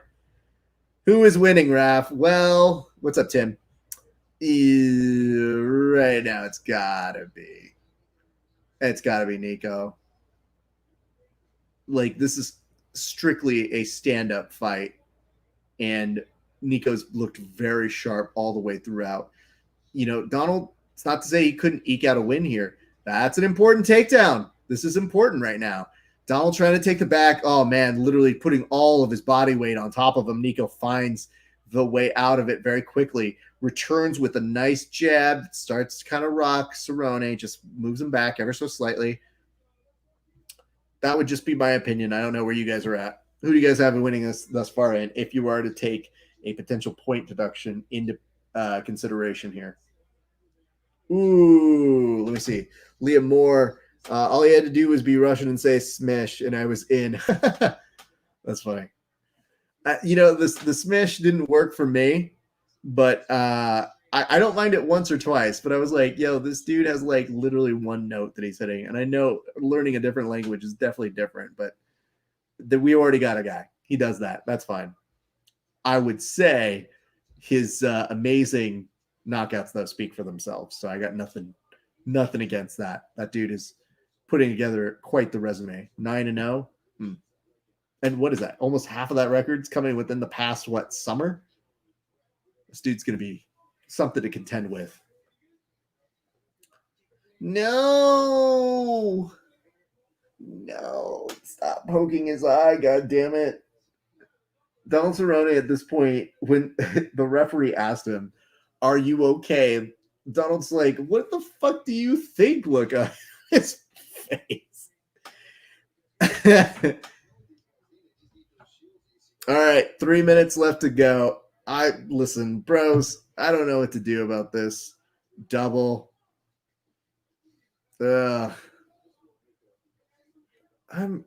said this a couple times, I think. I think I'm starting to be okay with Donald Cerrone riding off into the sunset, right?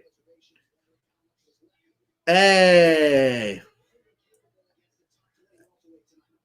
That's the strategy. All right.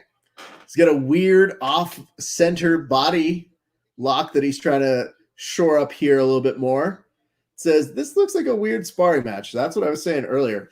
Did they take a point yet? See, I never saw them officially do it. That doesn't mean it didn't happen.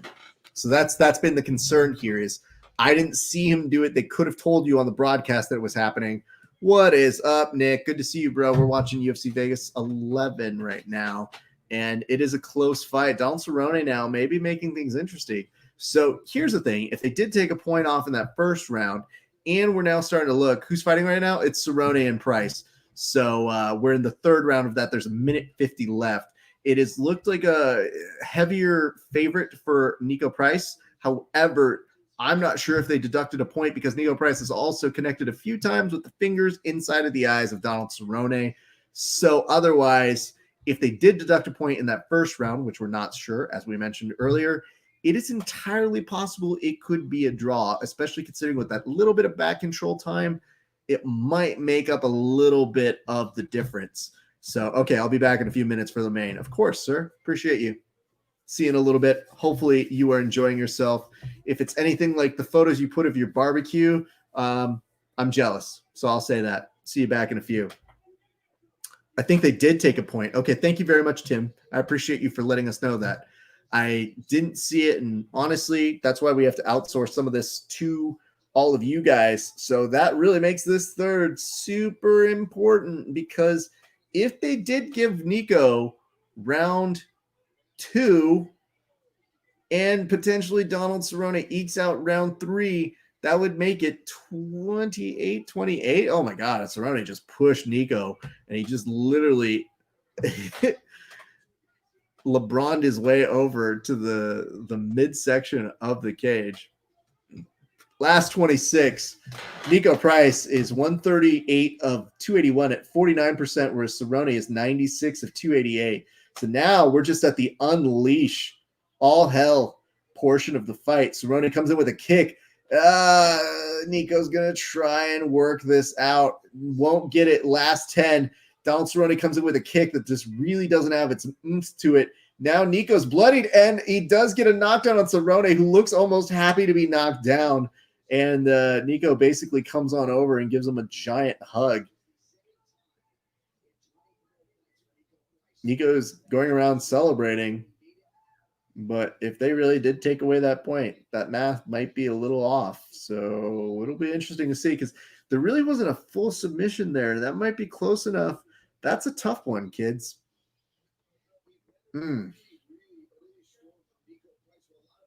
Yeah, I don't know. I like that Paul Felder's trying to say something while putting down people and be like, there's a lot of people who might say this. Not me. Relax yourself. Nobody gives a shit, dude. Eek. Let me see here. Apparently we got tagged in something. Let's see what they had said in our stead on this one. I have no idea what the fuck they're tagging us in. Okay, Sebastian Munoz. He's locked, so I don't know what the fuck he just said about us right now. It says, what's up, Mike? It says, with the takedown and the back take, they could have given the third round to Cowboy and the first to him because of the point deduction. Well, technically, it would be a 9-9. So I don't think they would give you a round. You would just not win the round, but still be statistically at the exact same number you were supposed to be. So guess we're going to find out, kids. Be interesting to see how this one plays out. Okay, so the first round, Nico Price, all except the third, Nico Price was outscoring Donald. Where in the third, you really needed to outstrike him to win the fight. So let's find out. This is nerve-wracking. Your official decision coming up right about now. It says, I got split decision Nico. Nico really bothers me. Reminds me of that friend that gets too drunk at the baby shower. Possibly. 29-27. 28. 28. Majority draw, kids. Wait, why is Nico screaming out, yeah?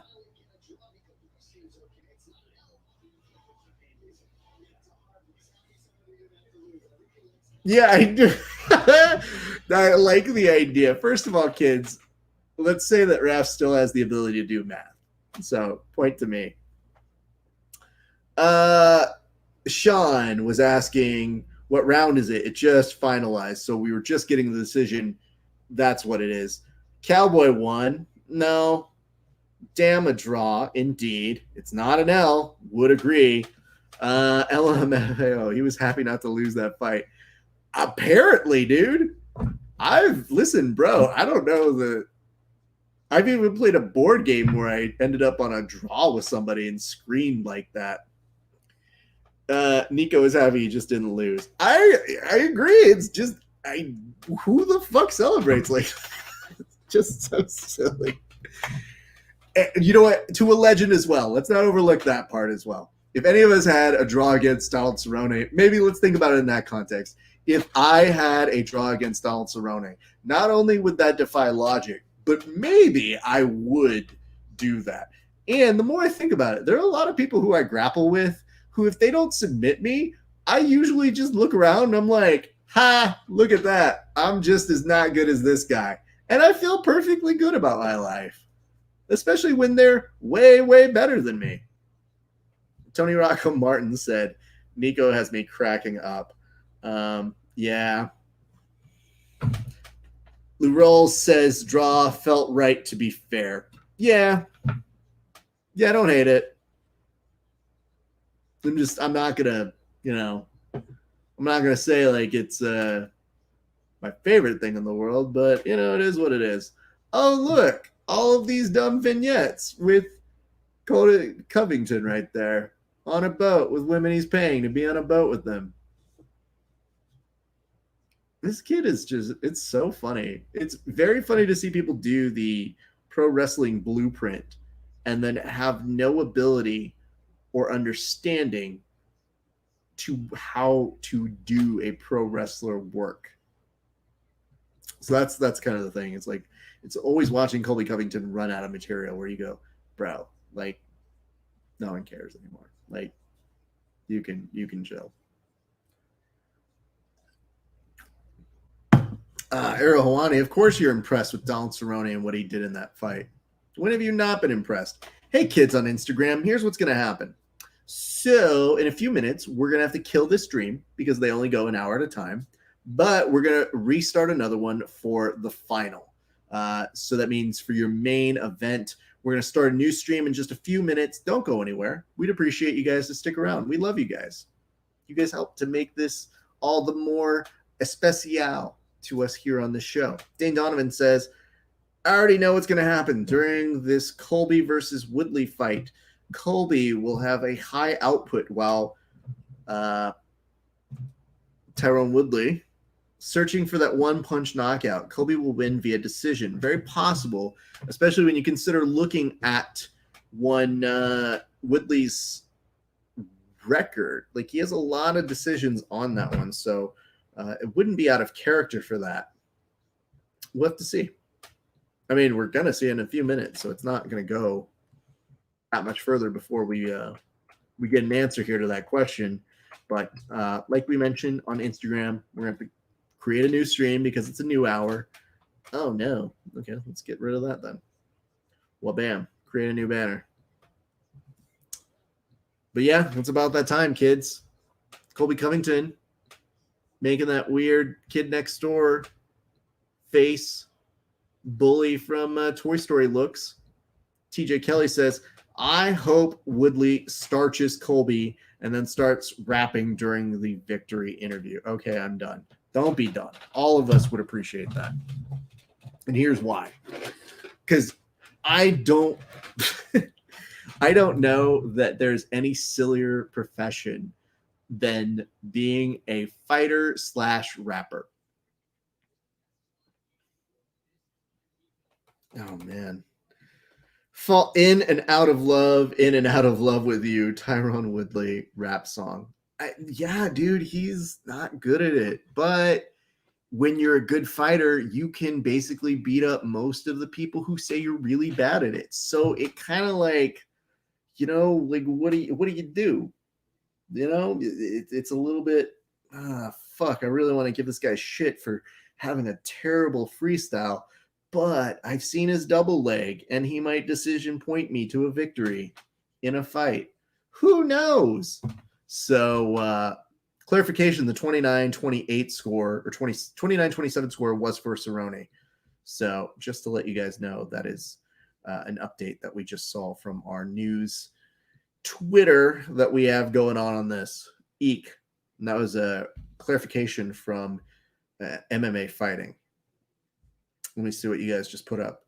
What if Taylor Swift gave Woodley some advice on songwriting? Well, I don't know. I mean, has one of her boyfriends broken up with Tyrone Woodley? That's kind of like her shtick. Like, she doesn't really have range other than being like, I met a boy. It was bad. I don't know. I don't really listen to Taylor Swift. She doesn't do it for me. What is up, Almore Shoudby? Whenever I read these names, I have to make sure, one, that I have a good grasp of it, but two, that I'm not missing something ironically intended with the name. So I always have to read it and be like, is that the way it's supposed to read? Okay. Well, you get one shot at reading them, so. Eek! What a day here, kids. We have been hard at work since 2 p.m. And we're just about to get to the finish line. I can see it in the not too far horizon here. This main event, this is fucking crazy here, kids. All right, so for the last minute and 35 seconds for you following along, I want to say thank you guys for tuning in on the Instagram. Don't go anywhere. We're about to create a new stream that'll take us through the entire main event fight. Again, if you give us some love, we're at Grappling Hour on all major platforms. That's YouTube, Facebook, Twitch, Twitter, Periscope, and yes, even the Instagram. But we always appreciate you guys giving us some love. And I know you're watching on Verbal Tap right now, but go like the other one because that's a different one. Less memes, more news. Is that a good way of promoting it? I can't tell. More memes if you want. Less news? I don't really know. That's kind of how we're building it out. So don't go anywhere. We'll be right back in just a few minutes. And it says, I've been waiting to see this fight for 2 years. I want to say thanks to Uncle Dana. Well, he doesn't care what you have to say. And this is a waste of somebody getting to use the Kurt Angle theme song, by the way, if we're being super honest. All right, kids, we're going to do this. If you're watching, I'll say this right now. So I'll tell you this much. I literally just said on air right now, it is a waste of Kurt Angle's theme song to tell this man he sucks when we all know that. So there you go. All right, let's put this one on the interwebs so that people can enjoy it for years to come or for this weekend. I don't know how long. Again, watching my hair go crazier by all of these single frame shots that are hilarious to see. Eek. All right, kids. Tyron is already in there. Former UFC welterweight champion, unlike other people in the octagon. And yes, he is the second most welterweight finishes since 2013. So get excited for that. Or don't. It's not really on me. UFC Vegas 11, Part 1. Let's go. All right, that's going to go ahead and upload. While we do that, who do you guys have? Tell me in the comment section who you are rooting for. I know some of you guys. Oh, that's so funny.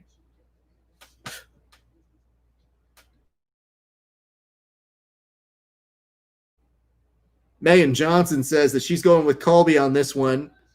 Look at that. All right. Let's see where else you guys are going.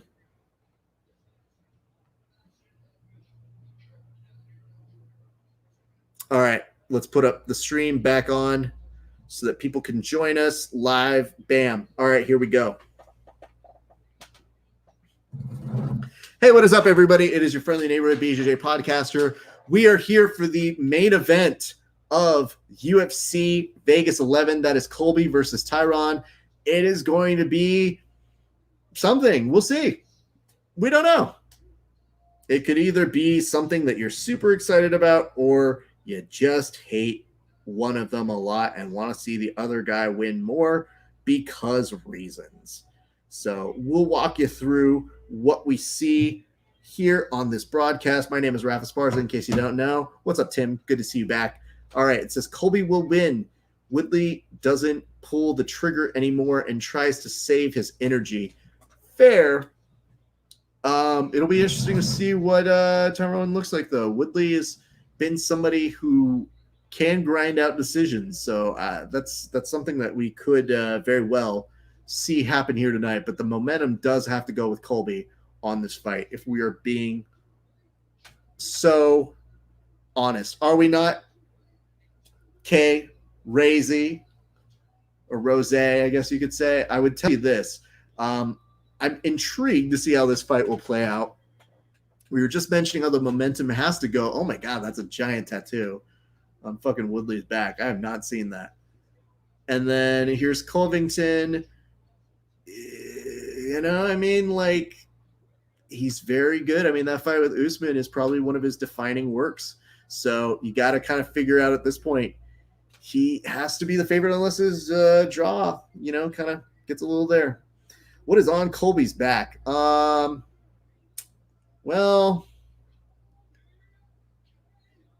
I don't really know. Let's see what it is. I have to take a better look in a moment.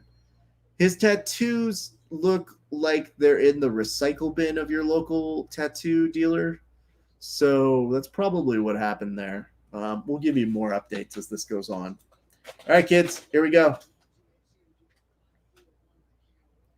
Woodley offers to glove tap, and Covington wants no part of it. Here we go. Bump. Gotcha. I haven't seen that yet. I'll have to take a better look. Oh, yeah. God, dude, that's like a quado staph infection on his back right there. Yeah, no, I see it now. Colby has a big bump on his back. Yeah, who knows what the fuck that is, bro. All right, they start exchanging. Seeing high and low jabs by Woodley. Catches a kick from one Colby. What's up, Arnell? Okay. What's up, Shango? Welcome back. Glad you guys are here. We do get a takedown from Woodley, or I'm sorry, from Covington. And Woodley is going to go into guard. So I would imagine he's probably going to try and tie up the arms here, as this is a not bad spot for Covington, actually. Woodley's got a really good grip around one of the arms here, as you see Covington just trying to pepper in with some strikes that really don't seem to have too much power to them. We were just talking about, what do you guys think the bump is on Colby's back there? In case you haven't seen it, it either looks like a really bad version of staph, or that's probably his heart trying to leave his body. I'm just kind of like, yeah, he's super gross. I don't want to be here anymore. Colby gets an opportunity to try and attack a little bit more here, as you do see Woodley gets up. So Colby is now pushing him directly into the cage. Gets a good knee in here. And you are seeing Woodley start to get a punch, uppercut for himself. The two of them exchange. Colby comes on up over top for a nice little hook. Gets nothing to it. They separate. And Woodley now starts to find his center back again. Covington trying to move. Goes up for a high kick. Nothing there for him.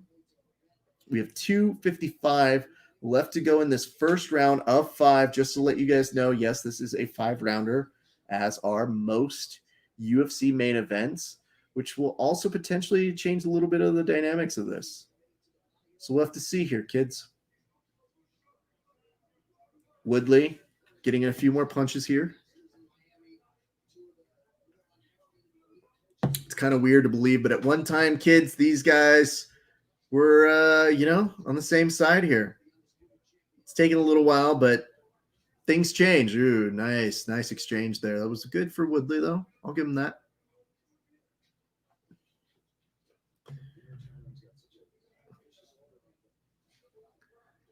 So, yeah, you are seeing Tyron try to load up the right hand here. Colby starting to get in some good kicks for good measure there.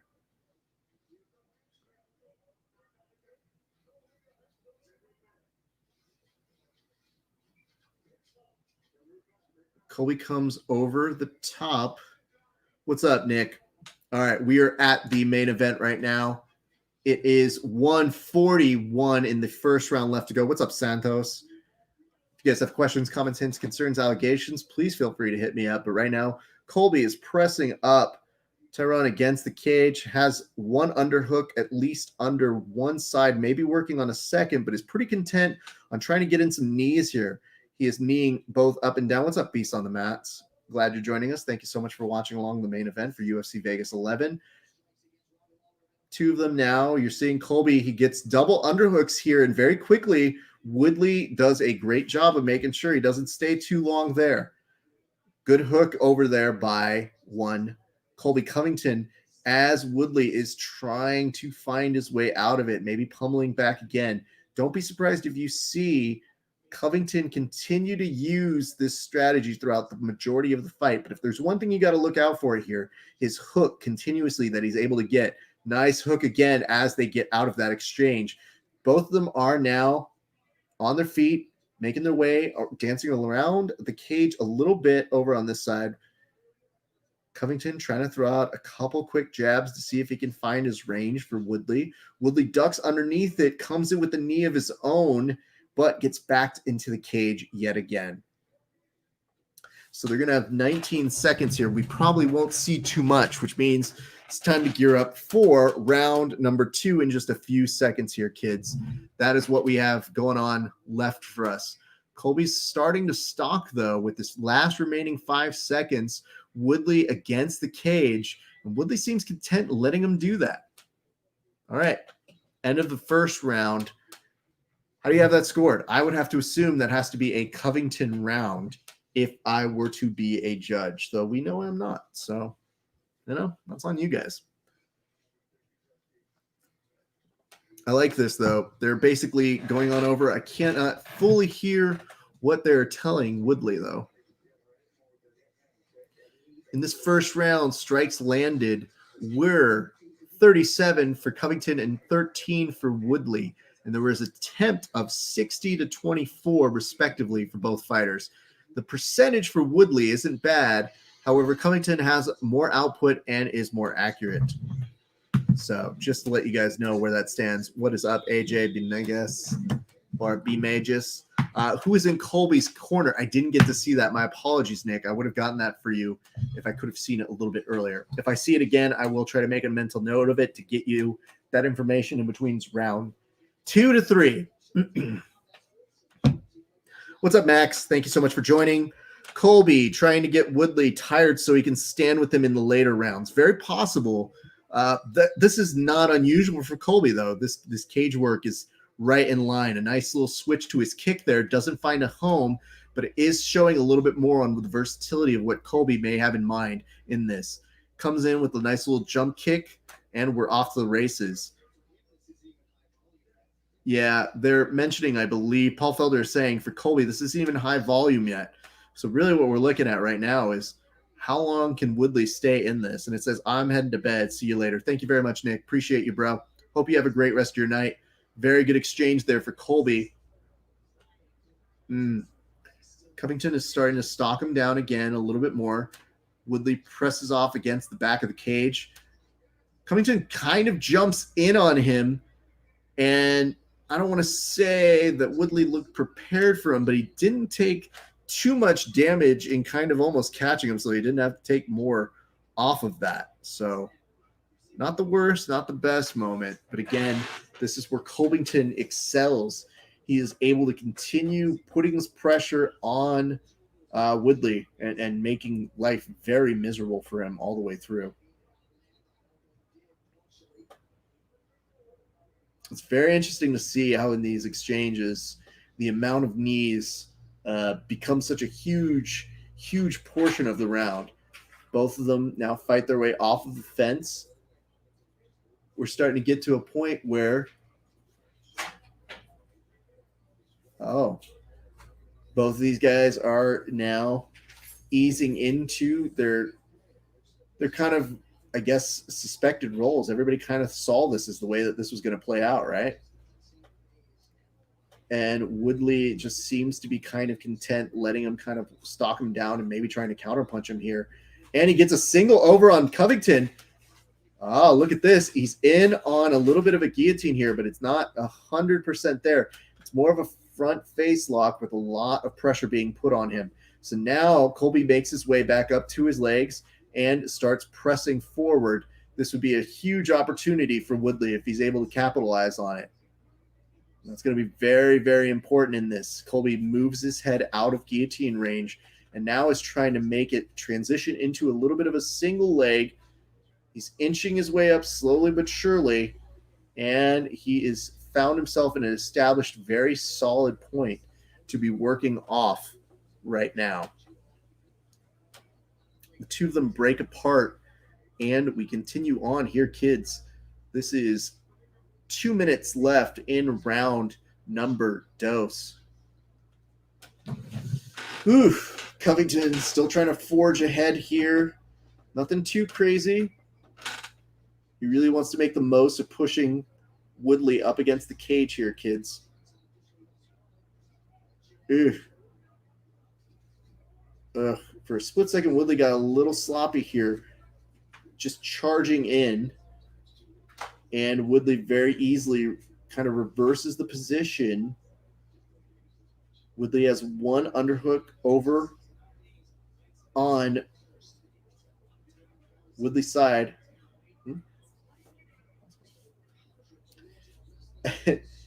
Looked like for a split second he was holding his jungus to say, hey, listen, a low blow here. And that is not the opponent who would really give you the time for a low blow. Colby is really, really trying to pressure him there.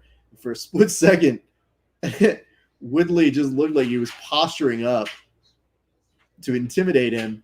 Colby, looking a little nervous just by the posturing of all things. Just very crazy to see. Yeah, he is getting Colby to respect and respond to his feints here. I guess the real question is, what are you going to do with it? Okay. We're continuing on here, kids. Thank you all for watching along. My name is Raph Esparza. I host the Grappling Hour. We're continuing our Let's Watch of the UFC main event of UFC Vegas 11. And you're seeing some solid work over here by Colby. A series of strikes that really just seem to get over at Colby at this point. What's up? I'm Clark Daniel. What is up, Harold and Aid BJJ? Thank you so much for joining us. We're rounding out the very last portion of our coverage here today, and they go to a third round. So both of them go to their respective corners. For a split second, it did look like Woodley did not know exactly where to go. I can't tell if that's any indicative of anything else, if he's just literally a little like, where am I supposed to go again? What am I supposed to do? All right. I would assume, I was going to say, Tim, I was going to ask you guys how to do on this one. It says, I guess, another 10-9 for Colby. I would agree on that one. All right, third round. I do wonder what Woodley's corner is telling him at this point, because this is somewhat concerning.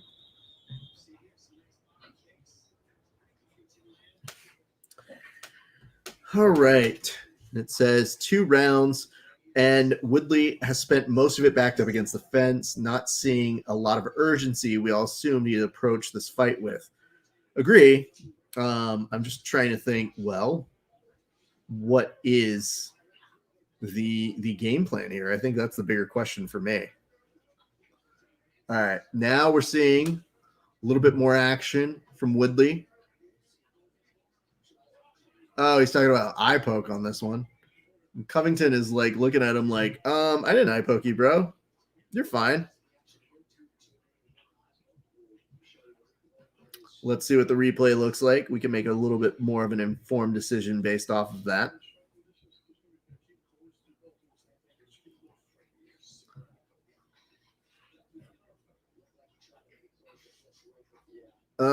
Yeah, so we're going to be here for a minute here, kids. All right. Well, this is not going to be super exciting to take in. I guess that's the idea, is they're trying to figure out how long he gets in terms of surveying what it is. And it says Dane is saying Colby fixing to turn it up. I guess we'll have to see.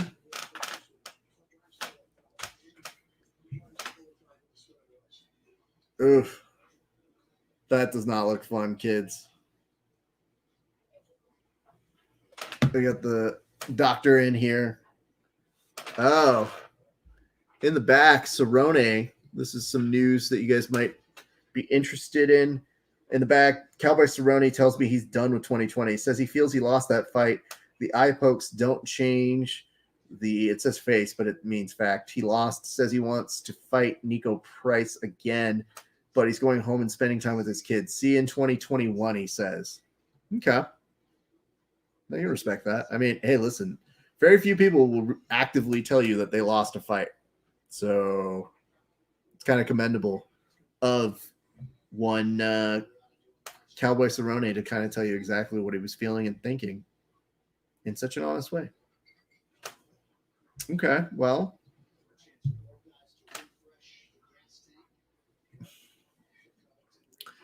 All right, let's see what that does to Woodley. Oof. And they return back. All right, 4:38 left to go in round number 3. And maybe that's the thing that, Woodley needs. Nice little wake up. He's starting to come in a little bit more hot on this one, but Colby is responding in kind. Very nicely. Good 1-2 on his side. Good kick over on that. If there is a determining factor that you might want to look into this is that Woodley is definitely coming in very nice with his more aggression on this one. But I would tell you that the difference maker is the kicks on this in terms of setting things up and making a little bit more of just a race in terms of the hands, mixing it up. Says Brent Lex. Thank you very much for joining us. We're watching UFC Vegas 11. We're now watching the main event with Tyron Woodley and Colby Covington. And Covington is again pushing him up against the cage. It is kind of interesting to see here. You are seeing a little bit more diverse of a series of strikes over here from one Covington. And this was probably the most alive that we were seeing Woodley act, at least in the first few minutes of this fight or of this round. It has been a very stifled event thus far in.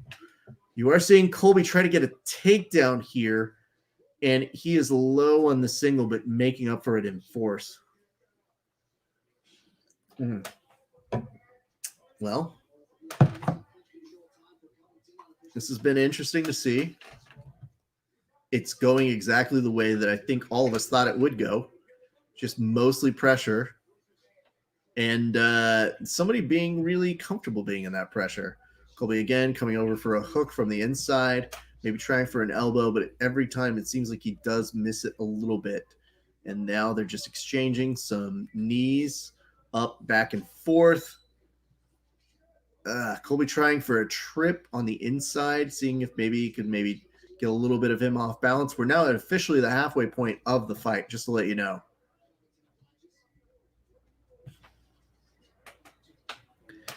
Oof. This is interesting to see. Now, one of the very first times you do see Woodley reverse it, he gets reversed himself very, very quickly. This is not as exciting against his fight with Usman. So, we're going through the motions here, kids. This is pretty much the fight you kind of should have expected this to be. Mostly because, look at both of their resumes. I mean, it definitely is playing out like at least the way I thought it would. I don't know about you guys. Hopefully you did too. As they continue on in the clinch, nothing too crazy here, folks. Hey, listen, the pros on the commentary booth are now just going over and saying, listen, there's not much to say here. Let's be very real.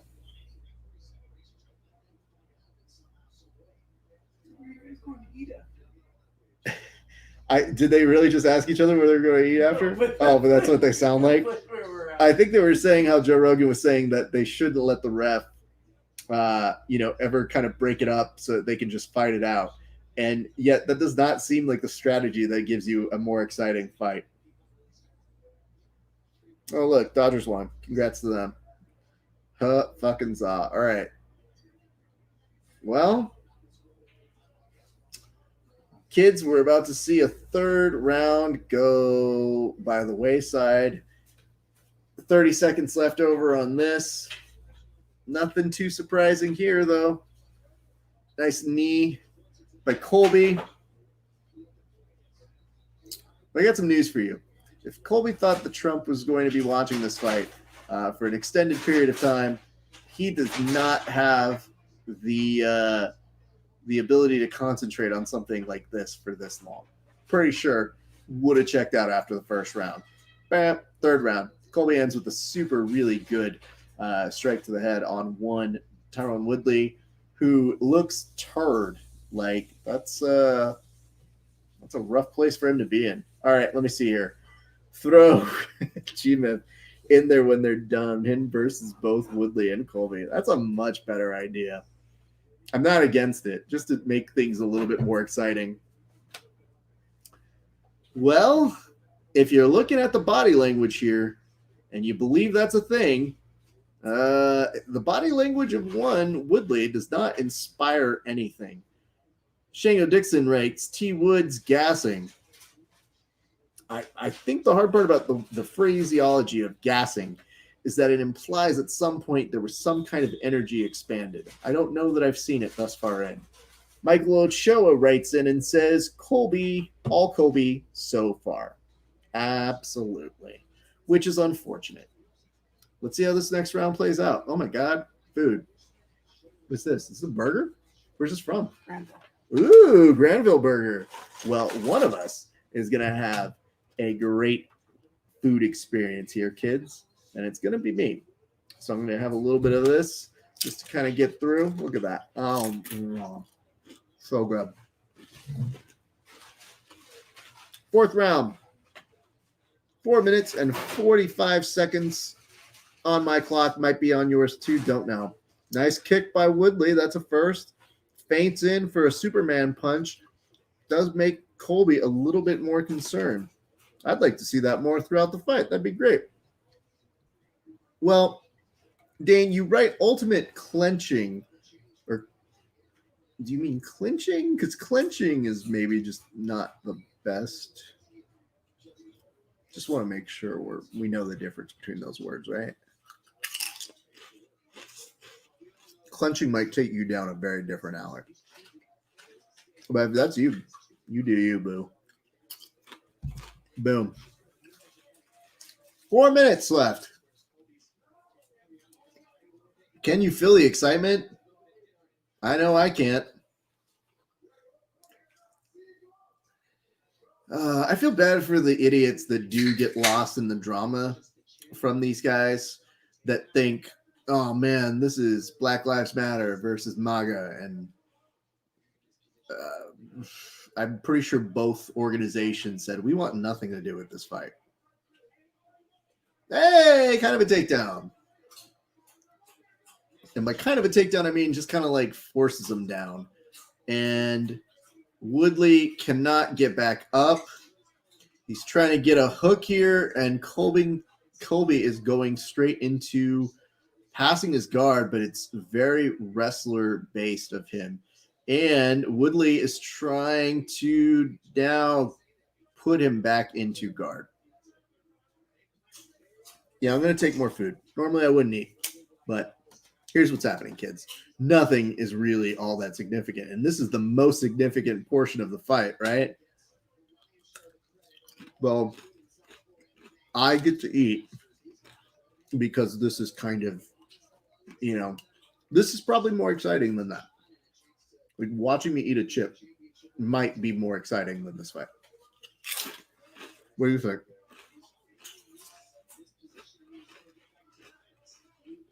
So Woodley has guard. It's now becoming more open guard. Colby's hitting him with punches that don't really matter. About to come in on 2 minutes. I know it is easy to get hyped for fights like this. This is not something that I says, you have queso with those chips or no? I don't believe I do. Granville did not provide queso. Would be nice though. We have heard apparently, yes, we can confirm there is blood on Woodley's face. He has been starched up a little bit more. Not eating chips, but I took a hit along with you. Well, thank you. You know, we all celebrate in our own ways here, kids. I'm not here to judge what you do. All right, Woodley keeps trying to break down the posture, and I think what probably broke him up a little bit here was probably getting elbowed in the face, if I was to take a wild guess. Being a weird detective coming in and figuring out how this injury hurt. But Woodley now is kind of wincing a little bit, and I think it's not even from the amount of strikes. It's just more so from the initial point of contact and the blood being stuck in his eyes. So in between the rounds, you can imagine they'll probably be cleaning him up as best they can for a super compelling and exciting round 5, if there is one, because who knows? Well, 76% for Colby in terms of strike accuracy. Though some of these strikes, not his best work, you know? I think they're okay. At this point, Woodley is just trying to maintain a guard. Oof. All right, Michael says, I know. Din Thomas prompted Woodley to, I think he meant promoted Woodley to black belt. I was hoping to see some black belt skills off his back. Yeah, that's not happening. All right, Woodley waiting for them to wipe the blood out of his eyes, and you have to believe that's going to be target number 1 for Covington come round 5. Colby should have scooped up that Gordon Ryan passing DVD. Probably. I don't think he has the money to pay for it, though, dude. Din Thomas giving away black belts to anyone, I guess. This one's a tough one here, kids, because here's why. First off, I don't really think he wants to pass the guard. I think he's just fine being in that guard and saying, hey, listen, I can punch him here. Clearly, that staying in the guard allowed him to get the strikes that made the cut go open. And I think they were addressing one of the strikes, but then something was bleeding from the top of his head there. It says, T trying not just to die now. Yeah, that's true. All right. Fifth and final round.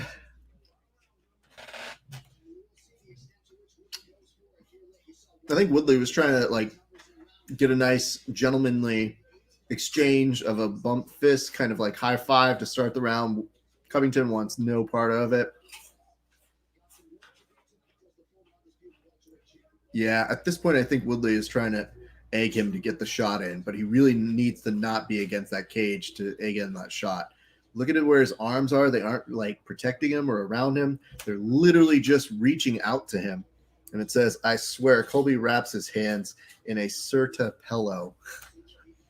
I mean, I don't know, man. I mean, there's a nice little mark over on that side of it. You can talk about his pillow hands, but I mean, the elbows seem to be in place. So I'll give him that.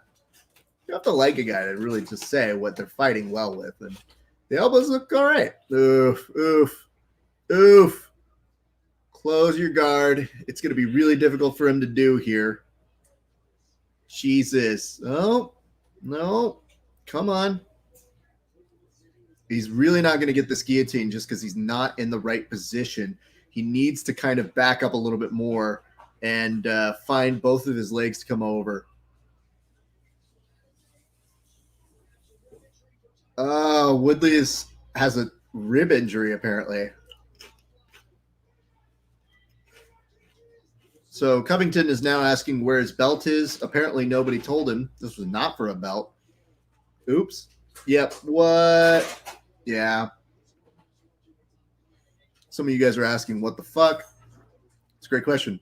I would assume the grip around the waist probably did not make things feel great that may not have already been in place. So we may have to look a little bit earlier to I don't know what he's yelling, but Ben Folks writes, well, that was weird. Indeed. All right. Well, here, kids. Here's what I'm going to tell you guys. That's some bullshit, but you know, what are you gonna do? Let's see what it is. He picks him up. He drops him. Looks pretty standard here. I can't really see exactly what does it.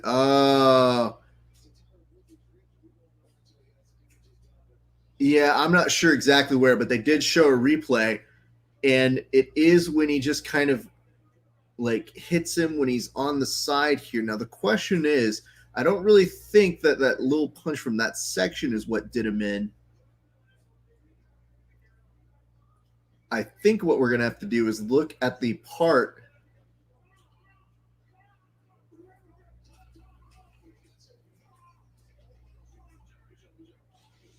Yeah, that's weird. I could not hear that there.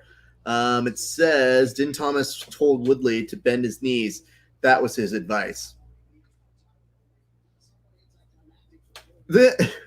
John Anik, somewhat anticlimactic end. Well, you know, that assumes this had a climax. This was not a climax fight. This was a, well, we don't need to do any more of this, honestly.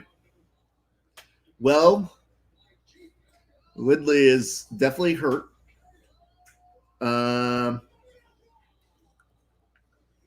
What might be the case here is Woodley, I would assume, probably took a kick earlier in the evening from Colby. Probably stayed with him. Wasn't great. TJ Kelly, what just happened? I missed it.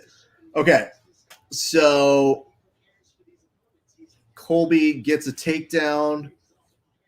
Woodley has a guillotine-ish grip, still tries to maintain it, and Covington starts to try to pass him a little bit, but they're both stuck on the cage. And what ends up happening is somewhere in between, Colby does one of his punches to that midsection rib. What's up, Regis? What's up, Syrian Rules? That I would assume was probably already fucked up at some point in the fight, that he was probably grading through a little bit more. But whatever it was on that hit that basically made that rib way, way more pronounced, where he screamed out and said, it's my rib, which, by the way, is a verbal tap. Colby was kind of staying on top of him. The referee was just basically like, hey, man, you need to get off of him, dude. So move. That's it. I think we're going to need to hear from some doctors and whatnot. So it says, will Colby mention his staph infection on his back? No, he probably won't. I can't imagine that's going to be the thing he's going to talk about on the post presser. Let's see what he has to say with John Anik, and we'll start to round third here for ourselves. I would say we normally would toast Colby Covington, but like that seems like a waste of time because I'm not. Nah. Hi, Joe. Or is it Jose? What's up, Derek? We're about to end this thing, so there's no real reason to have anybody else in the video, but thank you for offering to be in it. I think Dom has been put on the case of trying to figure out what broke the ribs. I just feel like the kicks were probably it, man. Yeah. Eek.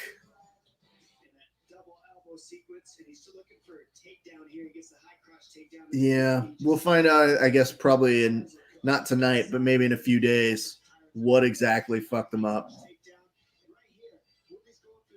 Oops, sorry for the low battery here, kids. We're just starting to come up on the tail end of this. All right. Anik is now asking Covington to walk us through his evening.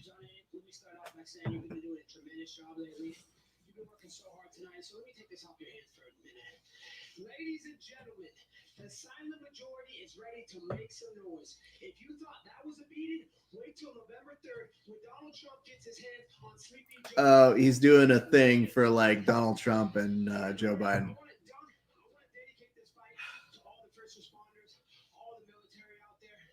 You know, this world will not be So Colby is dedicating this to all the first responders who, hold on, let me just check this real quick.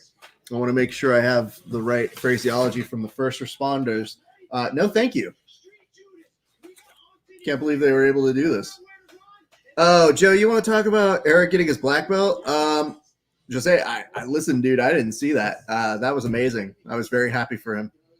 That dude is one of the hardest working individuals out in the world of both grappling and wrestling. Super happy for him, man. Very, very pleased that he finally was given his due. You know, he was always acting like a black belt. They just finally gave him one. So, Jose, very much appreciate that. Well, we're rounding essentially not only third here, we're essentially sliding into home plate. So here's what I'm going to tell you guys about us real quick. Give us a like, a follow, a subscription, all of that good jazz at Grappling Hour on all of the major platforms. So that means YouTube, Facebook, Twitch, Twitter, Periscope, and yes, Instagram. That always helps us. You know we love your love. It has been a crazy night from piecing together Sin City Submission Series to basically watching someone hurt their own rib and Colby Covington thinking that's a win for him. Who knows? But you got to give respect. He does get a win. So there is that. I want to tell you guys, this week we will return every day, I believe at probably 1 p.m. at Monday through Friday. Maybe not Monday. We'll see. We'll see what we have it scheduled this week. But we're reaching out to the winner of the submissions on the shore. We're going to be reaching out to the folks over at somebody just put from Love God, what you do for us. I don't know. Love God. What does God do for you? I don't know. Like, I'm going to ask you, what the fuck? We're in the process of wrapping it up. Don't be a dick. Here's what we're going to do. Later this week, every day, 1 p.m., we're going to have new interviews with people. So again, we're reaching out to the winners of the Sin City Submission Series that took place in Vegas today. And we will have the winner of Submissions on the Shore, as well as Justin Renek, who very excited to talk with him about his incredible past few weeks. And I'm going to tell you guys right now, if you can give some love over to our sponsors over at NogiBJJGear.com, use the promotional code GRAPPLINGHOUR15, take 15% off of whatever you put in the cart. Look at you, Arnal. Thank you, bud. I'm so happy that you were joining us all this evening. You are an awesome, awesome person. And I want to thank our friends over at DodgyCollective.com. They have amazing rash guards, but even better artwork. And that's going to do it for us. Don't forget, we will be back here next Saturday for UFC 253. I think that's the one it is. And then we will also potentially have a panel together for that one. It's going to be a very, very fun evening. So my name is Rafa Esparza. It has been a great day for grappling. We'll see you back on the mats eventually.